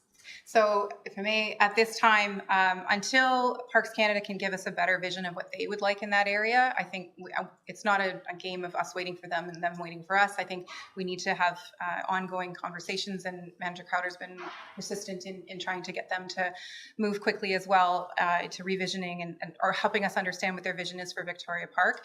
I'm concerned about the amount of stuff that we have in Victoria Park right now that doesn't work or is obsolete. At first I was looking at potentially revitalizing the wading pool, but the Ontario pool regs are excessive, and we would have to look at chlorinating and dechlorinating and releasing the water every single night, which is just an astronomical waste of time, energy, and money. It doesn't make any sense. So what we're hoping is to actually just fill it in and make a nice little feature, because there is a lot going on down there, and we'd like to, in terms of just a crowded sort of nature, we'd like to make it a little bit more open park space for now until we figure out more broadly what we'd like to do. So if I can continue, with my experience with Parks Canada, which is just in the last few years, sometimes we have to present a clear vision of what we want, and then it's easy for them to say yes or no. So food for thought, maybe we need to do some brainstorming here first. My second clarifying question was around the trailhead. So we're not suggesting that the trailhead go at Lombard and Abbott, right? We're suggesting there's just going to be reference to that. And so are we still reviewing where that trailhead might go? Correct. Okay, Councillor McKenna. Thank you, Mr. Chair. And if I missed the boat on this, just on the revenue side, is that if we go back to the CAO's presentation on fees and charges proposed increases incorporated to be considered at a future meeting. So as staff are looking at fees and charges, I remind us that our strategic plan has our priorities, but it also has a vision. And one of the visions is that helping marginalized people move out of poverty. And there's other references to the quality of life. So when we look at fees and charges, particularly under your departments, I really want us to consider the minimum impact on those that can't afford some of those fees and charges, and finding ways to enhance services to those folks who really could benefit from the services but may not have the fees. So I don't want us to go down that road of trying to get another 25 or 50 bucks out of somebody that, trying to put 3 kids through some sport. So I get the balance, but our strategy did come with a vision, and I want to hold us to that. Noted. Thank you. Councillor Quinn. Thank you.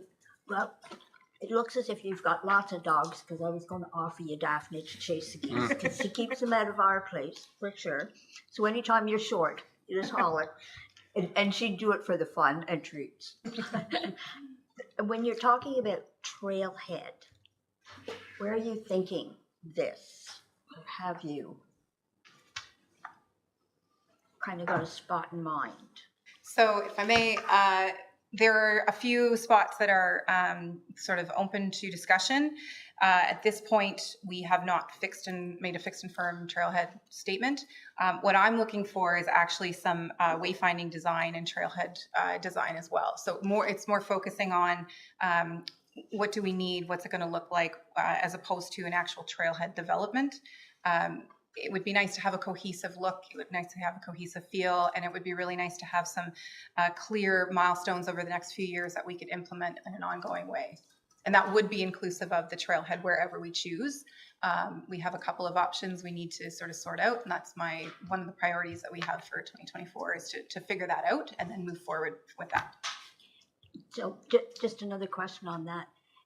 So I sit on the Cataraqui Trail, and they're looking for a trailhead here in Smith Falls, and CEO Morris and I have talked about a possibility. But then when I got thinking about this, wouldn't that be cool if we could put it all together? Mm. You know, so you're not just looking at one trail, you're looking at all of them. So you give everyone all that information. Exactly, yeah. Okay. Yeah. Thank you. So I'll weigh in. I really like seeing this plan because we've been talking about a tangible improvement in parks for years and years. And to me, this is a really great balance of different neighborhoods, different parts of town. I really like the Laurel Ridge Park redesign plan because that should be our flagship park. And unfortunately, our recreation master plan didn't quite get us there. So if this can get us there, that'll be great. The only one that I would like to see out of this year's budget is the community center playground design. When I look at the budget here, we've got a few different playgrounds either being planned or being installed in this proposed budget. For me, when I look at the community center, we've got the skate park that's aging, and it's only good for skateboards mostly. It's not as good for bikes or scooters or different things. So it's going to need to be revitalized soon. And I also think most communities our size now have a pump track. And a pump track would be more complementary to the skate park and the community center. So I think for me, I'd rather see that direction than another playground go in there. I'm not sure if there's a consensus tonight to take that one out, but that would be my preference. Could I answer that? Yep. What was the question? Yeah. Sorry. Yeah. Good question. So I think, and a playground may be a misnomer. What we'd like to see is more of that they potentially have a pump track in that space, but somebody would need to give us a design that would make it cohesive, that would make it safe, and would make it flow with the parking lot and the space that we have. So I actually envision within this design saying we would like a pump track as well. So this is not about developing and putting up a new slide just randomly with a couple of swing sets. This is actually about more broadly. Does it make sense to have a splash pad up there? Does it make sense to have a pump track? What do we need in that space? And so a professional can come in and tell us and have that design.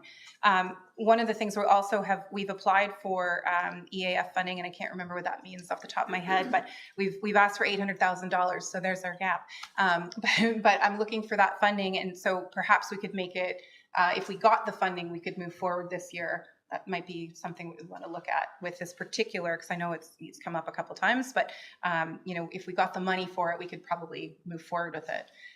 But I wouldn't want to lose it because I think it's such a great space that we have this absolute zone of recreation that would allow, I think, people to stop running around in the arena and go burn some energy outside.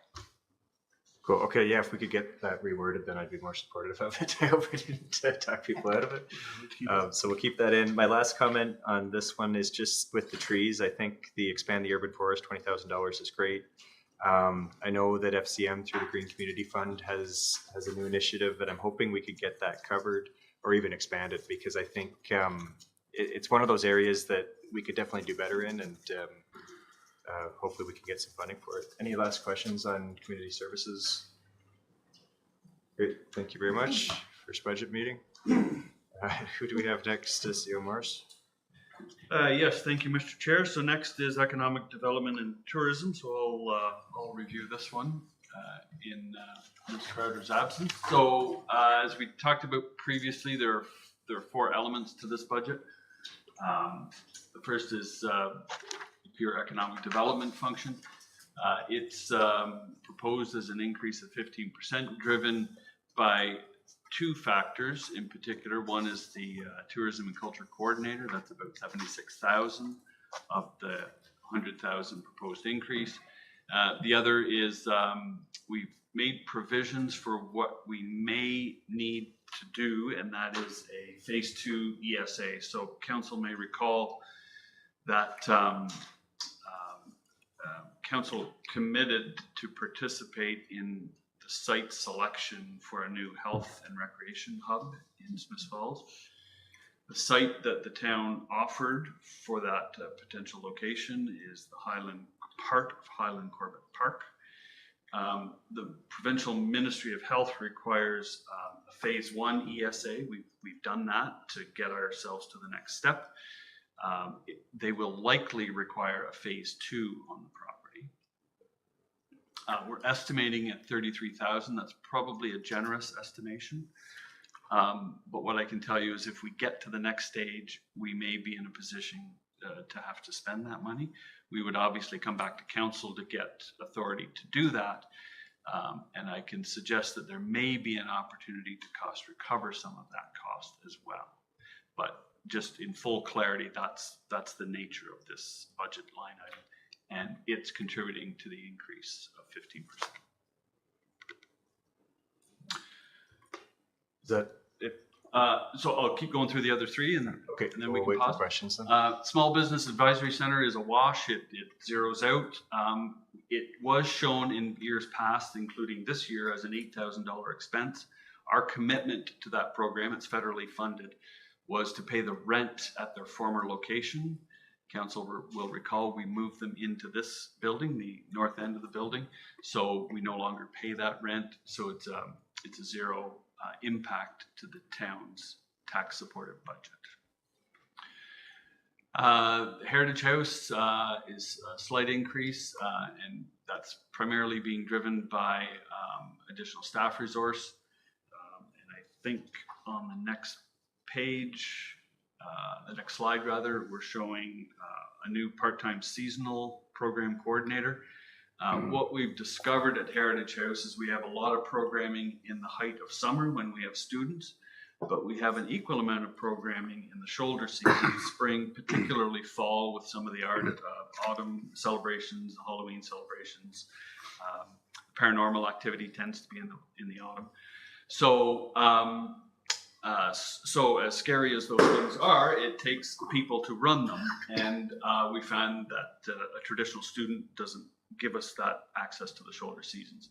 So what Julie has embedded here is monies for a contract seasonal position, and that's really driving the $24,000 increase in Heritage House. We are seeking grant funding to offset some of those. There are funding programs available. They tend to be small amounts of money here and there, so it takes time and energy to kind of cobble those together. But our staff have been very proficient and very successful in securing grants of that nature. So we expect that trend to continue. And as well, the fees are proposed to be adjusted. And again, we'll bring that back. Our fees are very low at Heritage House, and it's $4 to get in the door. Very, very small price of entry. So we need to look at our revenues, at least keeping pace with some of our increased costs. Thank you. Thanks, CEO Morris. Councillor Brennan. Thanks. Just to clarify on the phase 2 EA for the health. So we're in the running. That site is in the running, but it hasn't been chosen. Correct? Correct. So then we have to pay for an EA before it's chosen. I guess so. I guess that would clear the way. Yeah. Yeah. Correct. Okay, and then on the Heritage House, I just noticed that there is a couple of capital items which I do support: the washroom accessibility upgrade and the roof repair, and also the let's see, there's several things: the digitizing the records, the Weeping Trail, the boardwalk replacement, which is a big problem. So I don't. Julia's here. I don't think there's anything that really should wait other than the digitizing, which I would like to see stay in, because the Heritage House does great programming. They bring young people in. They have events, but the other function there is the history of the town, and so they're documentarians, historians for the town as well. And I think that the digitizing is an important part of that. And people do use that place as a reference when they first move to town, or they live out of town and they used to live here, for research purposes. So I just want to point out those capital items as well, which I think are important. Thanks, Councillor Brennan. Councillor McKenna? Thank you, Mr. Chair. Again, it's what's not here sometimes, and I'm not looking for new things to spend money on. However, our community has benefited from a lot of new Canadians in our businesses working, and it brings diversity and it's just a wonderful endeavor. And Lanark County has approved funding to provide a strategy on making their landing in the community more welcoming. And I know the Smiths Falls for All Committee has started to talk about it, but we don't have a strategy to bring forward yet or any kind of a budget. And I just wondered, it's hard to look at economic development without looking at how we're going to really welcome and keep those trained new Canadians in our community. And it's just absent in our budget altogether. I don't have any, I'm not looking for new money, but if we could piggyback with the county, I don't think it would take a lot of money, but I would really like to see some exploration of that. It's unfortunate that our committee, we just started talking about it. So we don't have a budget in mind or a strategy, but they do exist. CEO Morris? Yeah, through the chair, at one time, council may recall, we had an immigration partnership office embedded here at Town Hall, and it was completely funded through federal funding. And that funding ended several years ago, pre-pandemic. But I think your point's well taken. I think through economic development, we could reach out to other immigration partnerships. They're all funded by the federal government, so they ostensibly work for everybody.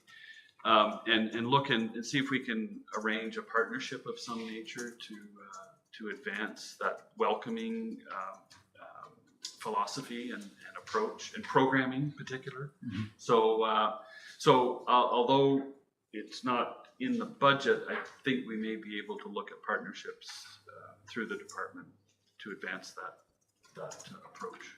So thank you. Yeah, thank you. I guess to that point, so there's a subcommittee out of Smiths Falls for All, which is working on the development of an ambassadorship, allyship program, essentially, where and the vision really would be to, as Councillor McKenna indicated, to help support newer Canadians into our community, to attract them and retain them here, help support our workforce and development the growth of our community. The Lanark Renfrew Local Immigration Partnership continues to remain. They've had one full-time person. They've another part-time full-time person they will be hiring. They've got a grant, I think, to do so. And there will be some support, I think, through there. And ideally, I mean, we had a local immigration partnership within the town for a number of years, probably at a time we didn't need it as much as we need it now. And I think staff did research a possibility of, is there funding out there for us to reinstitute our local LIP, and the funding isn't there today, so unfortunately. So I think to Councillor McKenna's point, the vision the committee has thus far really is not a huge amount of money attached to it, but probably more the matter of some modifications to our website, perhaps hosting some community sessions to see who the community would like to be part of this group, who would like to be an ally, especially people who maybe have various ethnicities or cultures or languages that can help support those who land here that may struggle with the adaptation to our community or to Canada itself. So I would like to see maybe something in there, to Councillor McKenna's point. I don't know if it's $10,000 or $20,000, but perhaps that's something that staff can look at before the next draft of the budget comes forward. Thanks. I'm seeing nodding heads. Is there consensus for that to be looked at? Could I add to that? Yeah, Councillor Miller. Thank you. So I think there's a couple ways to go about that. I know we need an updated economic development and tourism strategy, which might help us kind of see the bigger picture before we start to add more staff and human resources. And I know that the Chamber of Commerce wanted to speak to council about their visitor experience at Victoria Park this summer. And I think that they're coming in January now, maybe before the second draft of the budget. because I think we could maybe, build on some of these partnerships in different ways for some of this work that could bring different skill sets to the table and maybe not cost as much money. So that's just food for thought. And I also think, and I hate to get into the operations, but we've done a number of business retention and expansion surveys over the last 5 years. Maybe that money could instead be redirected to some of that work. So just my 2 cents worth. Thanks, Councillor Miller. I don't see any other hands, so I'll weigh in. Mayor Penko? I just want to speak to the Heritage House Museum capital works, and I agree. I think they're all necessary and supportive of every initiative. Great. So yeah, if nobody else, I'll do my round. Heritage House Museum for sure. I think when we look at the amount of events and stuff that's going on there on a very modest budget, I think we're getting great value for money. I worry about burnout at the Heritage House Museum from an operations perspective, and I just want to make sure we keep the scope within what's reasonable for the team there. When it comes to the economic development and tourism budget, though, this is one I've got a lot of questions for that I don't necessarily expect an answer tonight, but I need a lot more information before I'd be able to support this in next year's budget. I heard that the town of Perth recently passed their budget, so I took a look. When I look at the line item for economic development and tourism in the town of Perth, it's $193,697, which is significantly less than ours. Now, I don't know if that's an apples to apples. I haven't had a chance to take a deep dive into it, but it's a huge difference. And then we're going to add another $100,000 to that budget this year, which makes me very uncomfortable. I'm thinking when I look at the other priorities in the budget, and I look at the $800,000 funding shortfall, I wouldn't be against the idea of having this as a year where we maybe reduce a bit and we really look at what's working, what's not working, and make a reduction in what's being provided by economic development and tourism to get that budget down. Because I'm just not seeing, when I compare those two numbers, I need more information to understand why they're so different. But just with a cursory look, it warrants, I think, more information. So I'm hoping we can find some savings here this year. Mayor Penko? Yeah, sure. To that effect, as a single tier, we're sort of responsible for our own economic development tourism initiatives. Perth being a lower tier part of the county government also contributes to the county's economic development tourism department. So I don't know what the contribution is there, but that's of course spread across the entire county, and I know our staff work with the staff there. But I think your point is relevant. I think, is it a time, do we add to the tourism offering and the addition of another person? Or I think to Councillor Miller's point, do we wait until we see what the Chamber of Commerce has in mind, and perhaps they will be offering some of those services that would allow us to support the tourism initiative without making the investment in another person right now. So I think that's something we're really all interested in, maybe putting a red flag on at this stage. Any other questions, comments on this section? Okay, so we'll keep moving. C.O. Morris? Okay, so next up we have development services with Mr. Granke.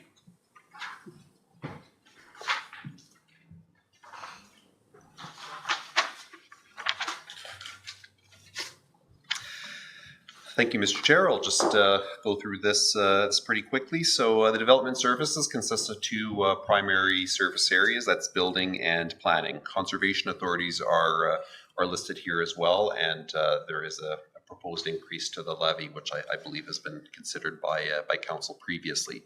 So planning, that is responsible for development review, policy planning, community improvement plan, municipal heritage committee, and climate action initiatives. So the budget, the proposed budget for next year is fairly status quo from an operational perspective.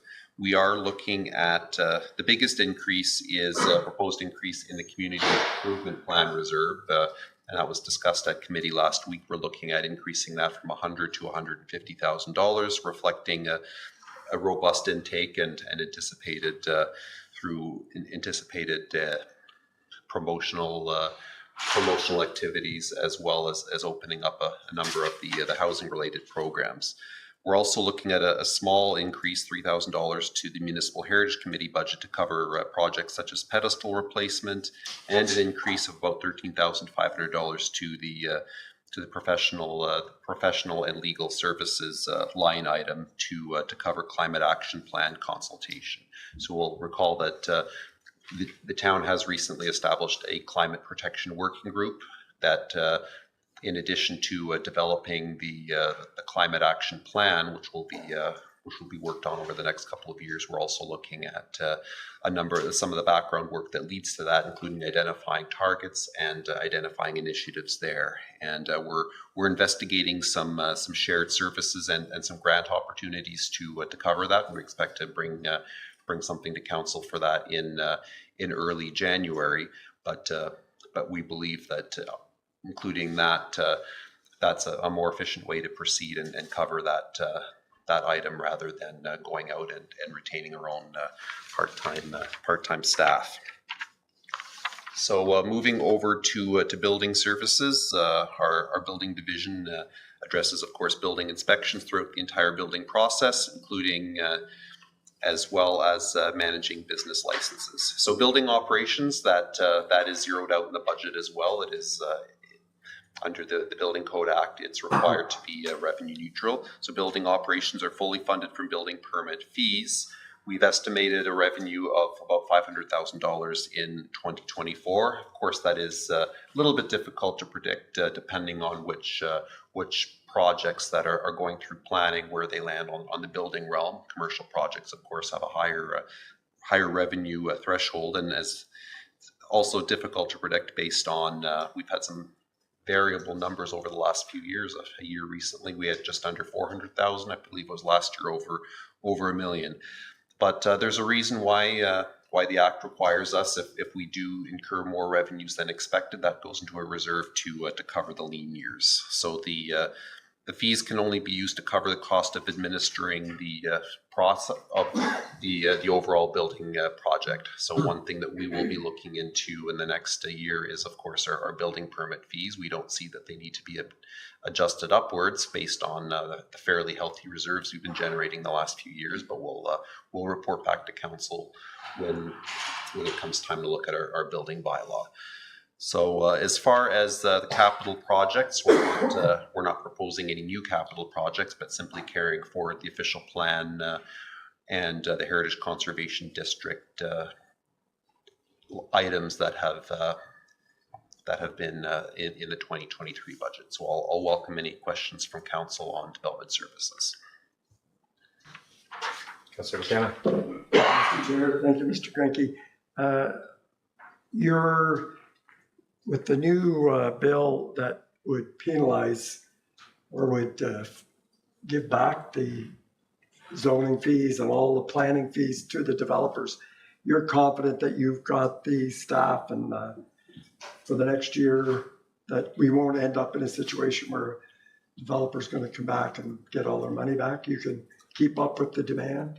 Well, through you, Mr. Chair, we're certainly doing our very best. One thing we are working on through this process in the short term is our standard operating procedures, and as well as the pre-consultation requirements, setting those forward and being as prescriptive as possible at the pre-consultation stage, so that when an application is filed, it is as complete as possible, so that when we do begin the review process, that's hopefully, especially as it relates to site plans, we're only looking at perhaps one review rather than two sets of reviews. And in the future, we'll be looking to when we do our official plan update, we'll be looking at additional policies that perhaps refine and clarify some of the complete application submission requirements, because the Bill 23 changes, or actually I think it was Bill 109 that had the fee reductions. That's all predicated on a complete application. So we're looking at, through that process, we're looking at redefining what constitutes a complete application, and certainly as it relates to service level and resourcing, that's an ongoing conversation we're going to have. Very comprehensive answer. Thank you. I don't want to have to bring out our strong mayor power and put on his costume and have to get involved in that. So thank you, Mr. Chair. CEO Morris. Thank you, Mr. Chair. I would just like to add that, we're getting great value from development services. The volume of applications that go through, the volume of inspections, it's quite remarkable. We do it with a very tight group of people. But I would really emphasize that the additional money, which is very modest for the climate protection resource, is an absolute must. If that new service or new function was added to development services, but it's really important for me that we not take away from the existing capacity to process applications. They're both important, but there are consequences for the planning and development side. So what Carl has been working on is a partnership with the County of Lanark to get, I think, what would be a really affordable resource to help move the climate protection plan forward. It may ramp up next year when we write the plan, but I would just emphasize that's good value for the money that's being proposed here. It's 13, sorry, Carl, how much? An increase of 13,500. 13,000, yeah. A small investment. So Morris, I've got a question on Heritage Planning Services and how we're administering that and in relation to the budget. With the Heritage Conservation District and the changes to planning and protections at the provincial level, the burden seems to be getting bigger lately, just with mainly the provincial government. And it's taking a highly specialized set of skills. Like bigger municipalities will have dedicated heritage planners that that's their expertise. That's all they work on all day. Our municipal heritage committee meetings are usually attended by 2 staff members, so they're really resource intensive. And I'm assuming they're taking more and more time because there's more and more stuff coming down the pipes. I'm wondering, with the amount of staff time, if we could take that part of the operational budget that's dedicated towards it, and maybe with a small supplement to the overall budget, if we could look for a municipality that maybe has somebody with extra capacity as a heritage planner that could assist our committee. It might be a cost-effective way of creating some capacity with staff, but also giving us that high-level expertise that as a small municipality, we just can't afford to have a full-time person. Is there a consensus with the committee to look into that for second draft budget, or? Councillor McKenna? Thank you, Mr. Chair. For me, it's fairly operational. Maybe I see the length of the budget, but I'm concerned about us council getting involved with that level of granularity. So I'm not there yet. Can I ask, how is it different than, say, the economic development and tourism position line item that we debate? You're asking me? Yeah, like why would this be a different circumstance than that circumstance from an operational perspective? Well, when you're, if I may, Mr. Chair, if through you, if I was starting to ask, if I was starting to give direction to staff about going out and partnering with another municipality, I guess I just need maybe some more information. I'm just not comfortable. Oh, yeah, I'm just saying, do we have consensus to get some more information on this? I'm not looking for a. I don't know. Okay. Mayor Pico. Well, I guess staff. I guess I'm comfortable saying if you want to staff come back with more information. I don't know the capacity or how much time would be needed or the impact it has on the staffing right now. So I'd be agreeable to say staff can provide more details, more understanding. Seal Morris. Yeah, I think it's a good question. I think depending on the outcome of the Heritage District study, that's going to be a game changer. And if that unfolds the way it could, then we'll have a conversation about capacity at that point. My sense at this point is we're doing well within development services. It's very, very busy. But I would suggest any movement to emphasize a heritage conservation district would put us over that threshold, clearly over that threshold. Any other questions or comments? Did you have? Oh, sorry. Yes, Mr. Chair. CAO Morris covered a lot of what I was going to say. Ultimately, the Heritage Conservation District, the flavor, the intent, how that gets conveyed and what the policies are, the overall size of the district, a lot of those questions that are going to be answered are going to define the workload pressures for somebody to review the heritage permit processes that would unfold there. I think another recommendation I would make to council as well is we're looking at the idea of a broader strategic plan for heritage services, where we have that discussion as an administration and as a council as to what we want to, how we want the heritage program, how do we want to do heritage and program heritage in the municipality, and look at the service overall. So that partnered with the Heritage Conservation District, I think will give us a firmer idea of the overall of potential resourcing pressures and where we can go from that, and who should fill that role and how many hours a week that role might take.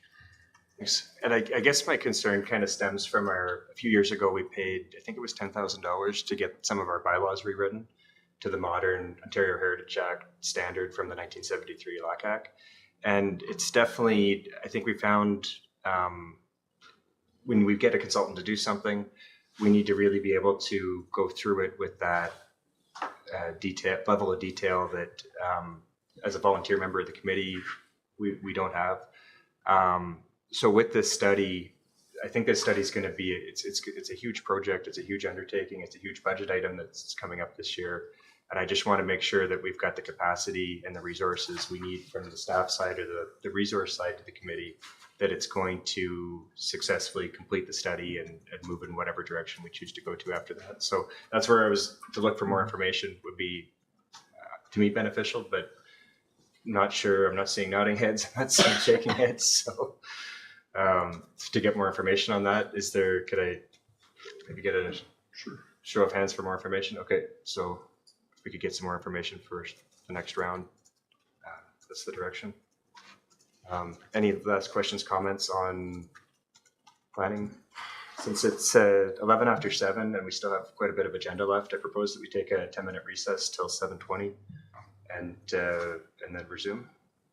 Okay. Is everybody in favor? Yeah, a few minutes. What are we going to do for 10 minutes? Stretch. That's 8 minutes now. Yoga. Somebody go to CrossFit Tim Hortons, got some dope. Would you? I do have direction from council to come back with more information on that. Pocket knife, want to cut that up? Yes. I'll keep it high level, see what No, just taking the kind of thing like when you were doing Montague, right? Like if it does that for a living, then maybe.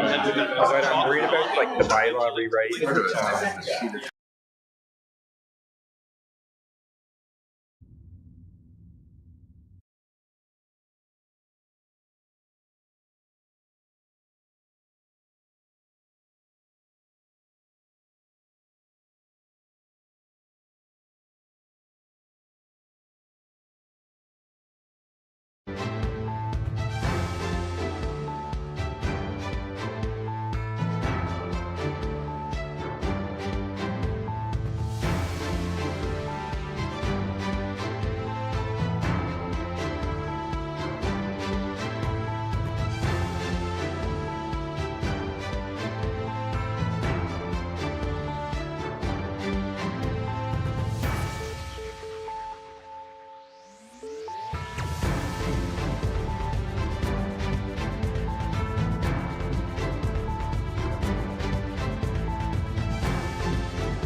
All right, so CEO Morris, who's up next? Yes, last but never least is Public Works and Utilities. That's what we've all been waiting for. Thank you. Good evening, everyone.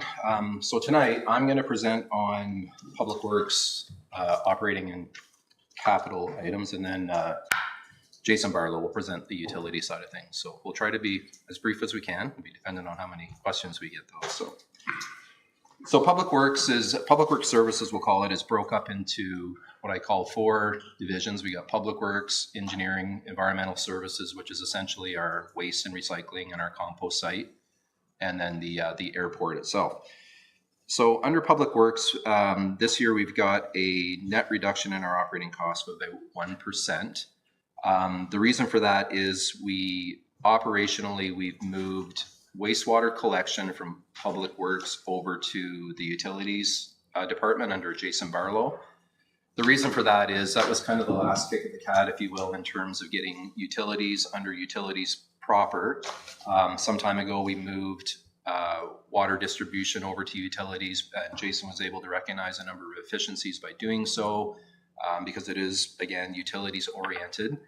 And the last thing we did was we moved the one operator from Public Works that primarily dealt with wastewater collection over to utilities, so Jason can recognize some synergies throughout the wastewater treatment and collection side with the operations that he already has going on. And it's, from an operations standpoint, it certainly made a lot of sense to do so. So we're pretty excited about the moving utilities under utilities, and Public Works is under Public Works, and now they can focus on roads and winter control and sidewalk maintenance and everything else that goes along with Public Works, and utilities can focus on utilities itself. So yes, we moved that one operator over to utilities, along with all the associated line items that went along with wastewater collection from an operating standpoint. For instance, if we had a block sewer, or collapsed sewer, we had to go do an excavation for repair. We had line items previously in the budget for that. Those line items are now transitioned over to utilities. To offset some of that 1% net savings in Public Works, we talked about this, I believe, at our last committee of the whole meeting, where I've had to hire, I've hired one so far. We're looking to get a second seasonal operator for winter control operations on a 4-month contract. Our second one will likely start in January. We've got somebody that we're looking at offering the position to, so that'll be from January till March. Again, to help with winter control operations. $3,600 we added this year for the Lander County Transportation Study. If you remember, some time ago, there was a delegation came to committee for that ask, so we've put that money in the operating budget this year to make sure it was captured. Operationally for Public Works is still responsible for storm sewer and always has been. It's considered a road element.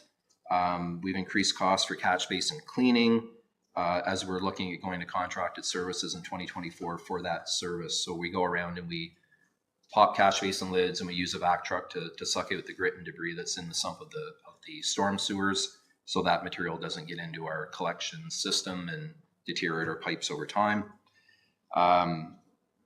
Increased costs this year for catch basin adjustments to be done in-house in advance of our ACPM. So that's our annual concrete paving and milling operations that we do. Well, we started this past year, kind of reinstating that program where we go around, grind streets and repave them and fix curbs and sidewalk. So what I'd like to do is, for our Public Works team, is once we get the program kind of developed and we know what streets we're going to be doing perhaps for the next 5 years, Public Works can go out and can do iron adjustment. They can, what I mean by that is cut out manholes that are starting to sink in the asphalt, re-level them up, put the adjustment rings in to get them up to what the proper grade is, kind of rebuild them from the top down, or that last foot of section. And the same with catch basins as well. Notably, I come in Brockville Street and I'm looking at that particular roadway, say from the southerly limits of town up to, say, Broadview. That's a section of road that we'll probably be looking at milling and paving operations within the next 5 years or so, I would suspect. And there's a number of catch basins along there, along the curb line, that have started to sink. and the, those adjustment rings, if you will, those concrete rings on those structures, I presume are starting to deteriorate. That's why they're starting to sink. So the idea is go and cut them out, readjust, fix the iron up in advance of our milling and paving contract. So that's kind of the thought there.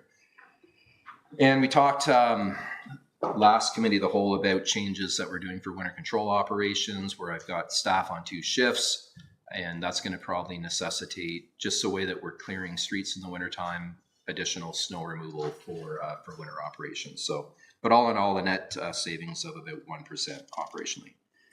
Engineering, we've got a 35% increase to our costs, and that is primarily associated with adding a complement of staff, so 1 more engineering technologist. Of course, that's contingent on the capital budget, all the items we have in there for, our trunk main upgrade, which we're going to talk about here in a second. That's associated with the water tower project, as well as George Street. 2 large capital projects. If they both go, I need to be resourced properly in order to have contract administration and inspection for those 2 projects.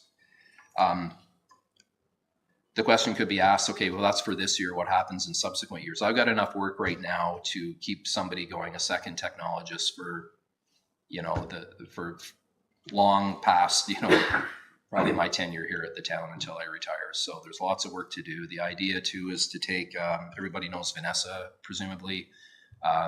Vanessa kind of runs around a lot of the summer and fall like a chicken with her head cut off, doing multiple things. She's looked after our milling and paving contract this past summer. She was responsible for the concrete sidewalk improvements on Old Slies. Looked after a number of projects. I'd like to get her focused back on kind of the environmental side of things with managing the waste and recycling contract and the yard waste site, and starting to look at more initiatives for perhaps composting and different initiatives to reduce our waste stream going to landfill. So again, I believe there to be a full-time equivalency in that position. We could do a better job in our promotion and education as well. So the idea is to position her on the environmental side, and then bring on a second technologist to look after capital and some of the other operating things that Public Works do for some assistance with them. So on the environmental side, we had a net reduction of 1%, and that's primarily due to transitioning to full user responsibility for recycling. We've talked about this before, where the manufacturers of packaging products are going to be responsible for their own source material from the time they manufacture it to the time that it would otherwise go into the recycling stream. They're going to be footing the costs for collection, transfer, and processing of that material. So it nets out in the town's benefit, because with our agreement that we have with the producer that we're contracted with, they actually pay the town. There's a net increase for the town because they pay us for some promotion and education as well as administration from our side of things. We're still contracted with GIM for our waste and recycling collection for curbside. So there is some costs that we do incur for administering the program, promotion and education. We're still going to do that in the future going forward, but they pay us money to do so, and that nets out in our benefit for that. Any question on the operating side for any of those items? I've got a question on operating before we get to capital. Yeah, Marpico. Yes, thank you, Director McMahon. Organics collection. So you talked about maybe freeing up Vanessa's time for maybe more waste management, and is organics collection something that's been contemplated? It has. If Council recall, we did the food cycler pilot there some time ago, and I know there's a lot of municipalities that are continuing to pilot it. Some of them are jumping on board with that pilot program and expanding, others aren't. So we need to understand what that looks like for the town of Smiths Falls going forward. I don't know that it's the best solution locally here in town or not, but our waste management study will inform on that. We didn't get around to it in 2023, but we're certainly looking at jumping onto that in 2024 and bringing on a consultant and trying to understand not only on the organic side, but just from a waste collection side, you know, we properly,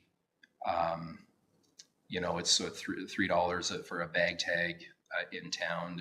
The limit is 2 bags at the curb, which, you know, should it be full responsibility of the resident to fund that program, meaning every bag that's put out at the curb, should they put a bag tag on it? Those are the types of things that we need to understand a little better, and what are the best practices out there amongst municipalities. So, but yeah, the composting will be one of those items for sure. Look forward to it. Thank you. Councillor Brennan? No? Okay. Any other ones? I've got a question on the 2 4-month contracts for the seasonal operators.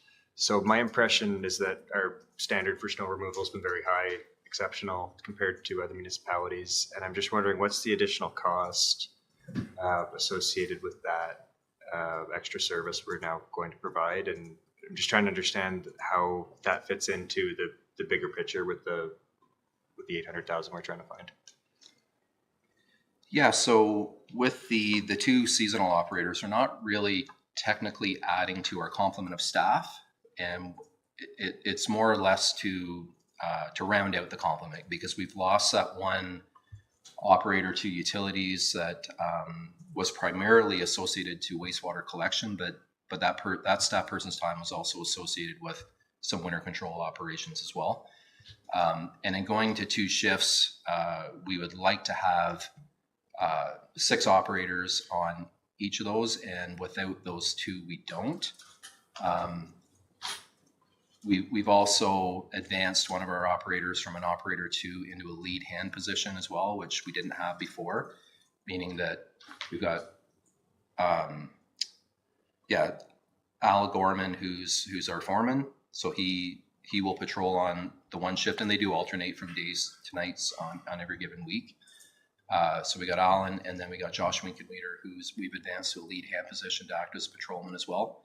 So meaning that Josh is no longer operating a piece of equipment. So we needed to bring on some resources to make sure that we can maintain our level of service through the winter. So does that answer your question, Mr. McGuire? Yeah, I guess it's not a make or break for me, but at the end of the winter, I'd like to see a full accounting of what's better, what's it cost, where are we at going into next season, just to help us understand if this is, if it's a success, or if we should go back to the way we were doing it before. So. Right, and through yourself, I think I mentioned that a couple of weeks ago at Committee of the Whole, where I said, this is kind of we're dipping our toes in for this winter to try to pilot it to see what it's going to look like, and I'm pretty confident it's going to be a good thing. I think it's going to give us more ability to respond to those snow clearing opportunities where we wouldn't have them before, or we solely relied on a lot of contracted services to do so. So like I said, the nights that we don't have inclement weather, we can use our own resources to do a lot of that snow removal on our own. Yep. Yeah. So I think there's a benefit there alone. But yeah, we'll do a comparative analysis at the end of the year from a financing perspective to see if it made sense or not. Great. No, and I know government can be so risk adverse. It's great to see something new being tried. And so thank you. Any other questions for operations before we on to capital? Okay, so capital really quickly. I know we talked about the asphalt, concrete, milling and paving. We're still budgeting for $880,000 this year. That's what we had in the budget for last year. We don't have streets identified yet. Vanessa's working on that kind of as we speak, but I don't think we'll have any problem kind of doing similar or same to what we did last year. I know there's a lot of sidewalk, for instance. I know we didn't specifically put in a line item for the sidewalk on William Street, north, going from Abbott down to the Railway Museum. So I advise that we'll put that work, once we get a budget for it, into the ACPM contract. So it'll be one of the line items that we'll see come forward for that work for this year, should it be approved. As you see in there, we've got Marguerite Street, the storm sewer work on there to remove the ditches and put a storm sewer in, as well as sidewalk on Allen Street. And Marguerite Street would be inclusive of sidewalk as well. I know there's been some interest from the residents in that particular area to have just sidewalk from Brockville Street down to Wood Avenue. So that's all in there, and that's coming up at 471,500. And I should note that Jason's got a small line item in there for a bit of water main work that we need to do down at Ross and Allen as well. There's a smaller section of pipe down there that we need to upsize to make sure we get proper fire flows down there. So it doesn't make a whole lot of sense to go in and do a bunch of paving operations with the understanding that we've got an undersized piece of pipe there. So yeah, so that's back in the budget this year as well. George Street reconstruction, of course, we've talked about that. Malcolm advised earlier that we broke that up into 2 phases. The whole project is from Strathcona to Gladstone Avenue. For this first phase, we broke it up into the first phase being Strathcona to William Street. And that's coming in at around 2.5 million. I just should note that, when we do budgetary estimating for these projects, we take the likes of the work that we've done for Catherine, pricing from Beckwith Street to inform on what local conditions are looking like for pricing. So I'm pretty confident that those prices are generally fairly accurate. So okay, so now we'll get to the water tower project. So the total budget for the water tower proper, the tower itself, absent the associated trunk main, is around $9.8 million for elevated storage tank that's a little over 5,000 cubic meters, so big tank. EVB, they've actually been commissioned by the town of Prescott to work on their water tower project as well. They've been in consultation with Landmark, who are primarily the only water tower manufacturer in Ontario, and they've said that for 2024 we can expect to be about 45% of the way through the project. So 45% of that particular budget works out to an increase for this year's budget of about 2.32 million on top of what we already budgeted for in 2023. So carry forward from this year, add another 2.32 million, that gets us up to the 45% of the 9.8 million total. The trunk main upgrade. So again, we broke this up into 3 phases. Phase 1 being the route which comes from Chambers Street down Empress to King and then over to Rideau Avenue. So that being phase 1. Again, full reconstruction. It's inclusive of a 16-inch trunk main, obviously. That whole route from Chambers Street to the tower is about 1.7 kilometers. So when we did the math on it, EVB's been working on a Class D estimate on this as well, and each of the 3 projects runs in at around $5 million. So 5 million times 3, that's $15 million for trunk main upgrade. But again, it's full reconstruction. It's going to give us something similar to what we see on Beckwith Street or Catherine Street or George Street. Sanitary or sewer separation. We'll have our own dedicated storm sewer, new sanitary, water, like domestic water for services and hydrants, 16-inch trunk main, services to property line, road, curb, sidewalk, the whole enchilada. So.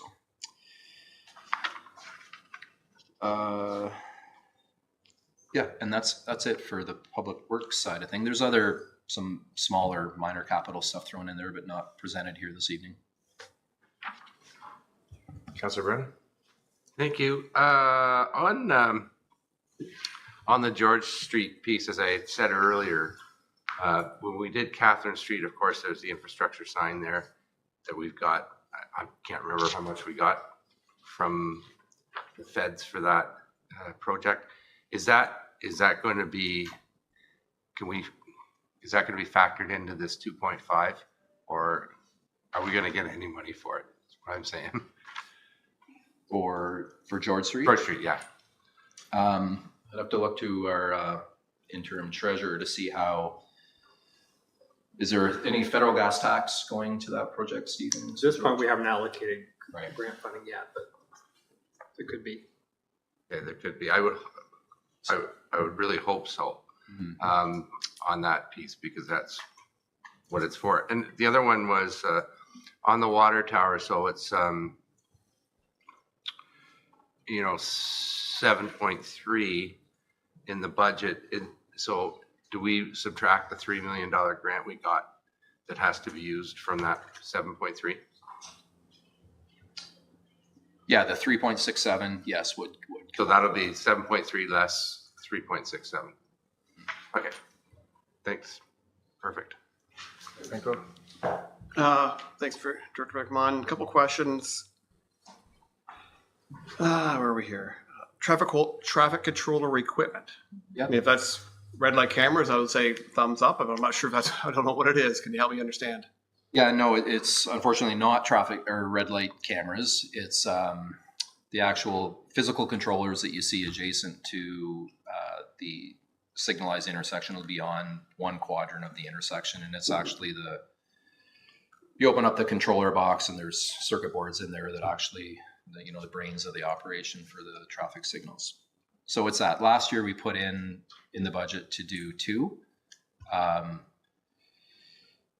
And the idea was to do the intersection at Brockville, Lombard, Jasper, that intersection, and then down at Cornelia. We'll come to find out that through the chiefs interested, and as we all are, to have preemption at those intersections, and had Partham Engineering come and do a bit of an analysis on it and come to find out that the controllers at those 2 intersections wouldn't, they're obsolete. They can't be upgraded to take on the Opticom or the preemption devices. So anyway, so we're looking at doing those 2 intersections plus another 2. All of the intersections around town, absent Lombard and Abbott and of course Beckwith Street, are older intersections. The controllers are original. Generally speaking, you get about 10, maybe 15 years tops out of a controller before they come obsolete, and then you're looking at replacing them. So the idea is there that if we get back on track this year and we add more additional funding plus the money that we carry forward from last year, will afford us to do 4, and then we just continue with the program going forward. Every year you'll see me putting another 40-some thousand in there per controller per intersection. So Okay, well, I'm supportive of that, of the ACPM. I think the ACPM is a great program. We're committed to that. Obviously, the results in the downtown have been very positive. Market, Russell, etc. The George Street, I appreciate my colleagues' comments, and obviously, if there's opportunity to offset the cost, I fully support that. But regardless, we need to keep on our infrastructure renewal program, and I fully support the George Street Phase 1. The question I have, I guess, well, I'm not sure my question. The uncertainty is Marguerite Allen Ross, and the cost keeps growing. I guess maybe the work gets bigger every year. I appreciate the need for a sidewalk, especially on Allen, recognizing around the school, especially cars are parked along both sides of the street. You've got kids trying to walk to school up through there, and they're walking down the street. So I can see some merit to that.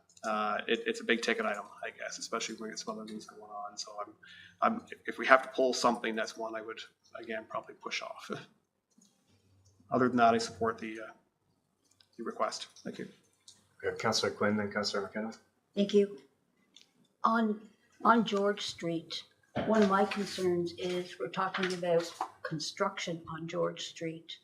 So should we be doing the street there while that construction's going to happen? Because I've watched where I live right across from Lapine and what happened with Thurber Street. And because of the construction, and they didn't do it intentionally, I mean, it was just the traffic going in, the trucks and all that kind of thing, they certainly play havoc with a street.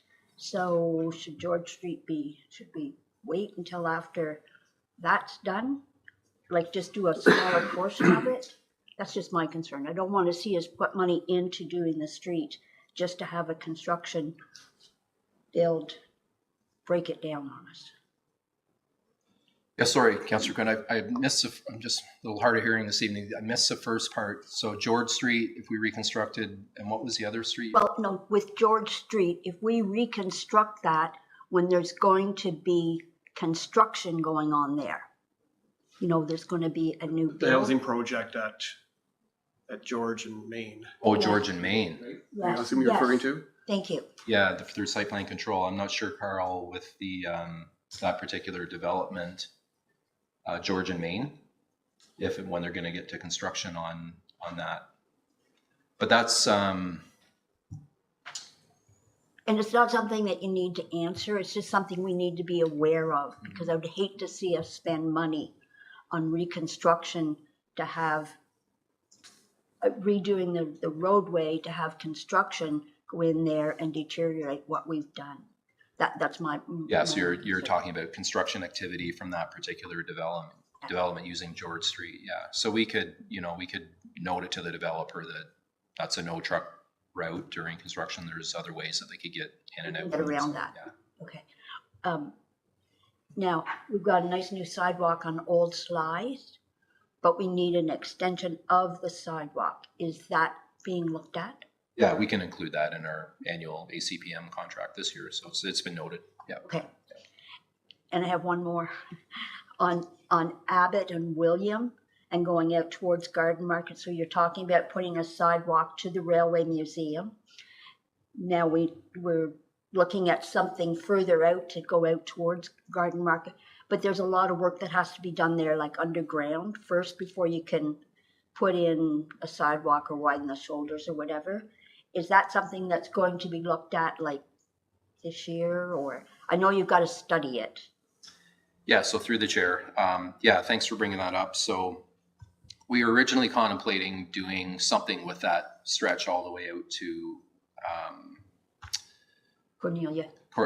Closer to Cornelia, and looking at incorporating paved shoulders out there,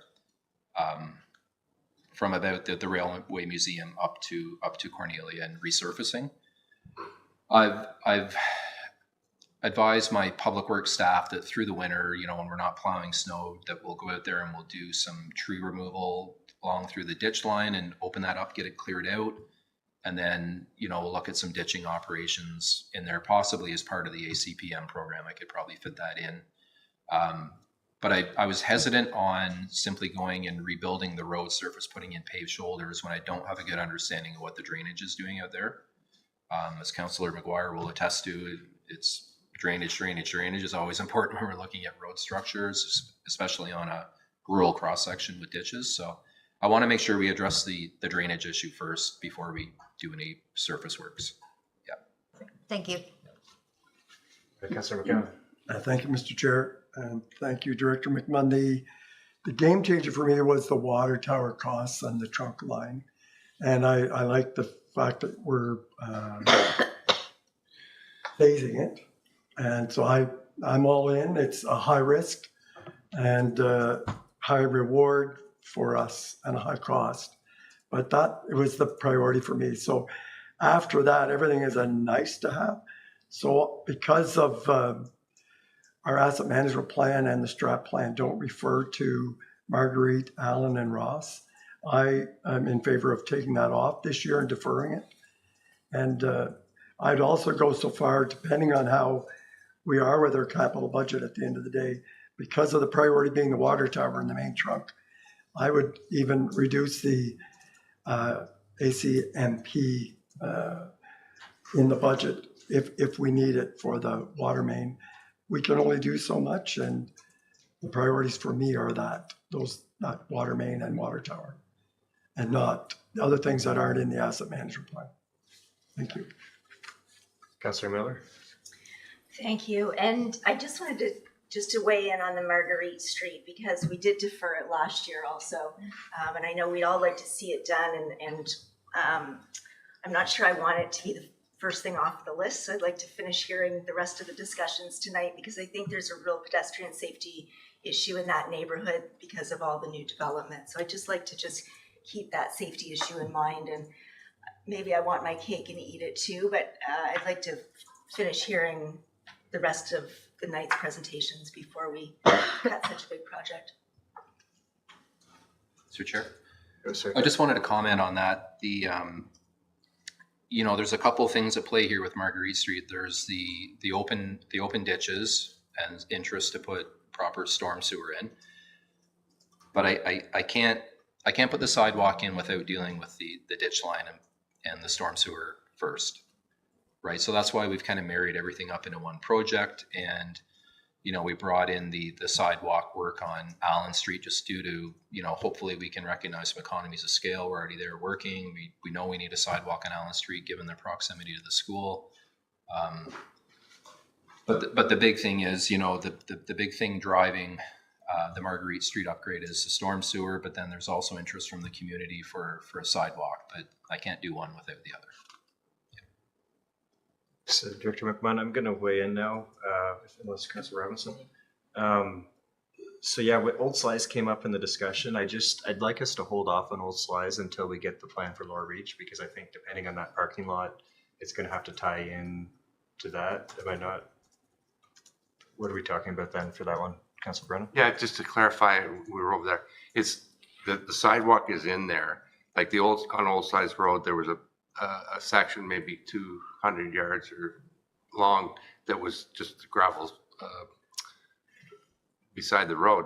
So it was a break in the pedestrian link, because then there was a sidewalk on the other side. So put the sidewalk in, but just at the end of it, it's probably 10, 15 yards to the actual entrance into the park. So there is a stone gate there. So it's just a very, very short, like from me to you, section that wasn't part of the sidewalk program. So it'd just be like extending it by that long. Yeah, no, sorry. So just to clarify where I'm coming from, if we're going to completely redesign that parking lot, that might not be the entrance anymore. So for me, I'd be okay holding off on that until we have it. If we're going to do that parking lot next year or in the next few months, then hold off until it's we can tie it into the whatever infrastructure we're going to put in. Councillor Quinn? Oh, I think it's a safety issue.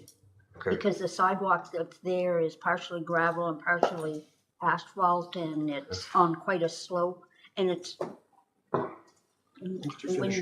wouldn't be, yeah. Yeah, I guess it's frustrating it wasn't included then in the project, but it's just, yeah, hopefully we can tie it in. But that's EMCP, it's not a real line item. I think with William Street, I'd like to see what the advantage would be of having a sidewalk versus a paved shoulder, where the paved shoulder would start, where the sidewalk would end. Because it's a different, you know, it's more of a rural feel out that way, and I don't know that it needs a concrete sidewalk. Through the chair, it's an urban cross section up to the, I guess, the southerly end of the Railway Museum. Okay. It is rural. There's storm sewer, there's curbs, and that's where we're looking at putting the sidewalk up to that point, and then we terminate. Shoulder. And then from there on, in future years, we look at a paved shoulder from there out to Cornelia. Cool. Okay, Yep. Thanks for the clarification on that. I'm in strong support of George Street. I know from walking around this side of town, it's overwhelming how many streets need to be done over here, and I really don't want to see that one cut. When it comes to the water tower, I had a question on, I know we talked, I think it was the Growing Community Fund, or there was a big acronym you had, Councillor McKenna, that night. Do we have any clarification if we can get additional funding to stack against this project? For the ICIP Green Stream funding? Whatever the Growing Community Water Infrastructure Provincial Fund was. Yeah, sorry. Yes, through the chair, there's the Housing Enabling Water Systems. Yes, sorry. Okay. So coincidentally, I'm sitting in on a webinar, and some of my other colleagues, Stephen and Jason, are sitting in with me on Wednesday, Good. The 20th of December, to better understand what that fund is, and kind of leave it at that. But I think we're maybe poised well to apply for the trunk main portion, not the tower itself, but the trunk main section. Yeah, and I should note that the ICAP Green Stream funding that we got from the feds, it is solely there to support the tower project and not the trunk main project. So two different projects, one's not tied to the other. Does that make sense? Yeah. Okay. No, that's really good news to hear that there could be more good news to come. And why that, sorry, through the chair, and why that's important with the water tower project itself, we're not able to stack federal funding over and above what we've already got. So that's why it's important to note that the trunk main part of the project is solely on its own. We can fund that with different grant opportunities should we be successful. So. Great, thank you. And my last is on the Marguerite Allen Ross proposal. I'm like Councillor McKenna, I've just not, there's only one item more or less in the public works budget here for active transportation, and it's a very high cost, low return. When we look at the active transportation plan, it's not a high priority item in the plan. And if we look at the sidewalk network in that neighborhood compared to other neighborhoods, it's very comparable. There's sidewalk on Wood that leads to school through Harold.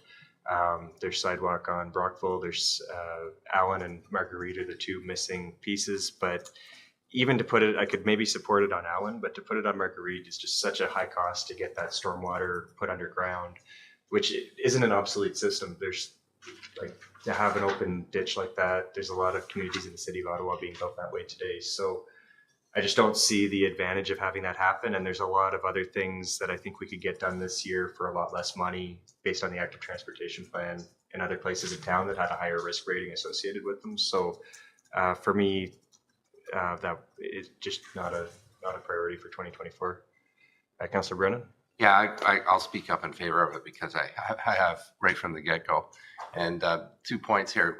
One, there is sidewalks on Wood Avenue. That's because the Campbell development dictated that. So they all had open ditches, right? And so you turn the corner, there's 6 houses on Marguerite that still have open ditches, which are probably the last 6 houses in Smith Falls that have them.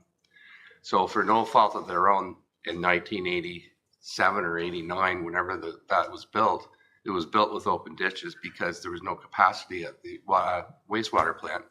And that was the only way you could get a development in there. So as I said, last term, and I think last year and then last term, it's really the fair thing to do and the right thing to do for those residents. Now, coupled with that, there's a school there now, and it needs a sidewalk. And there's a new apartment building beside it with a beautiful walkway that goes out to Marguerite into no sidewalk. And so I'm going to advocate for it. And I think that, I mean, we just did a community safety zone right up to Wood Avenue for the kids. I know there's kids that walk it. So I'd like to see it kept in. That's my spiel. Councillor Robinson? I'm going to concur with Councillor Brennan. It just doesn't make any sense to me with the number of seniors that are in Samir's building that come out, and then they've got nowhere to walk except on the road. And then come winter, you know, you're walking farther on the road because of the snowbanks. So anyway, it was a safety issue last year for me, and it's still a safety issue.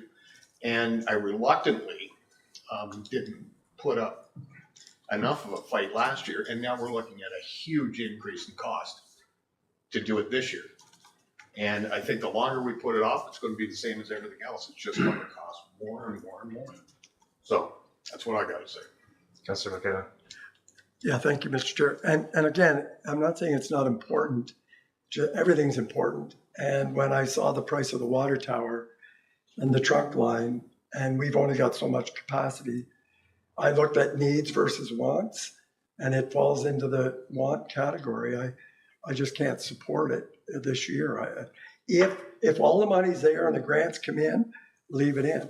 But if we have to make a decision at the end of the day about what we can actually afford, it's a low priority. And there are other places in town that have ditches as well. William Street has 2 homes that are served by ditches and 1 business as well. 2 businesses, or 3 or 4 actually. That whole end of William Street West is ditch supported with homes, and it's been like that.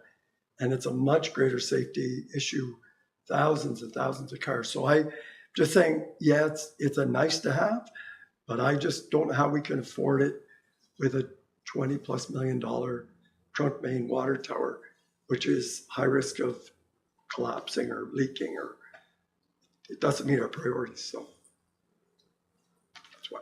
Seeing no other hands up, I'll weigh in again too. When I look at, there's there's a lot of places in town that are dangerous for pedestrian or dangerous on a bicycle. And we paid good money for an active transportation plan that I think really did a really good job of making an inventory of all those locations, rating them and giving them a priority based on the risk and based on the usage. And there's a lot of projects that haven't been completed yet that are ahead in the queue from that plan than this one.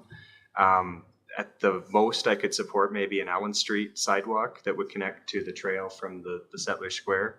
But when we look at Marguerite, at the most, it's 90 meters. The longest section is 90 meters from the next sidewalk. So it's a very small part of somebody's walk. And it's just, and the active transportation plan validates that. So I think in no circumstances would I be ready to debt finance this project. And I'd be okay taking it out tonight because there's other active transportation projects that would get us more bang for our buck next year. Seeing no other hands up. Councillor Quinn? I'm not in favor of taking it out. I believe it's one of those jobs that needs to be done. And you know what? We're going to sit here and we're going to look at our director here, and he's going to come back and he's going to have us a great price for the new water tower because he's got his brains working, and I just know he's going to come up with something really good. Pressure. But no, I am not in favor of taking Marguerite Street out. I believe it needs to stay there and get it done. Get it done. We've talked about it long enough, and it is a safety issue. One last question for clarification, Director McMunn. Is it 180 or 880 for the EM or ACMP work? 880. It's 880. Good. Great. Any final questions, comments for this round? Thank you very much. Okay, I'll turn it over to Jason.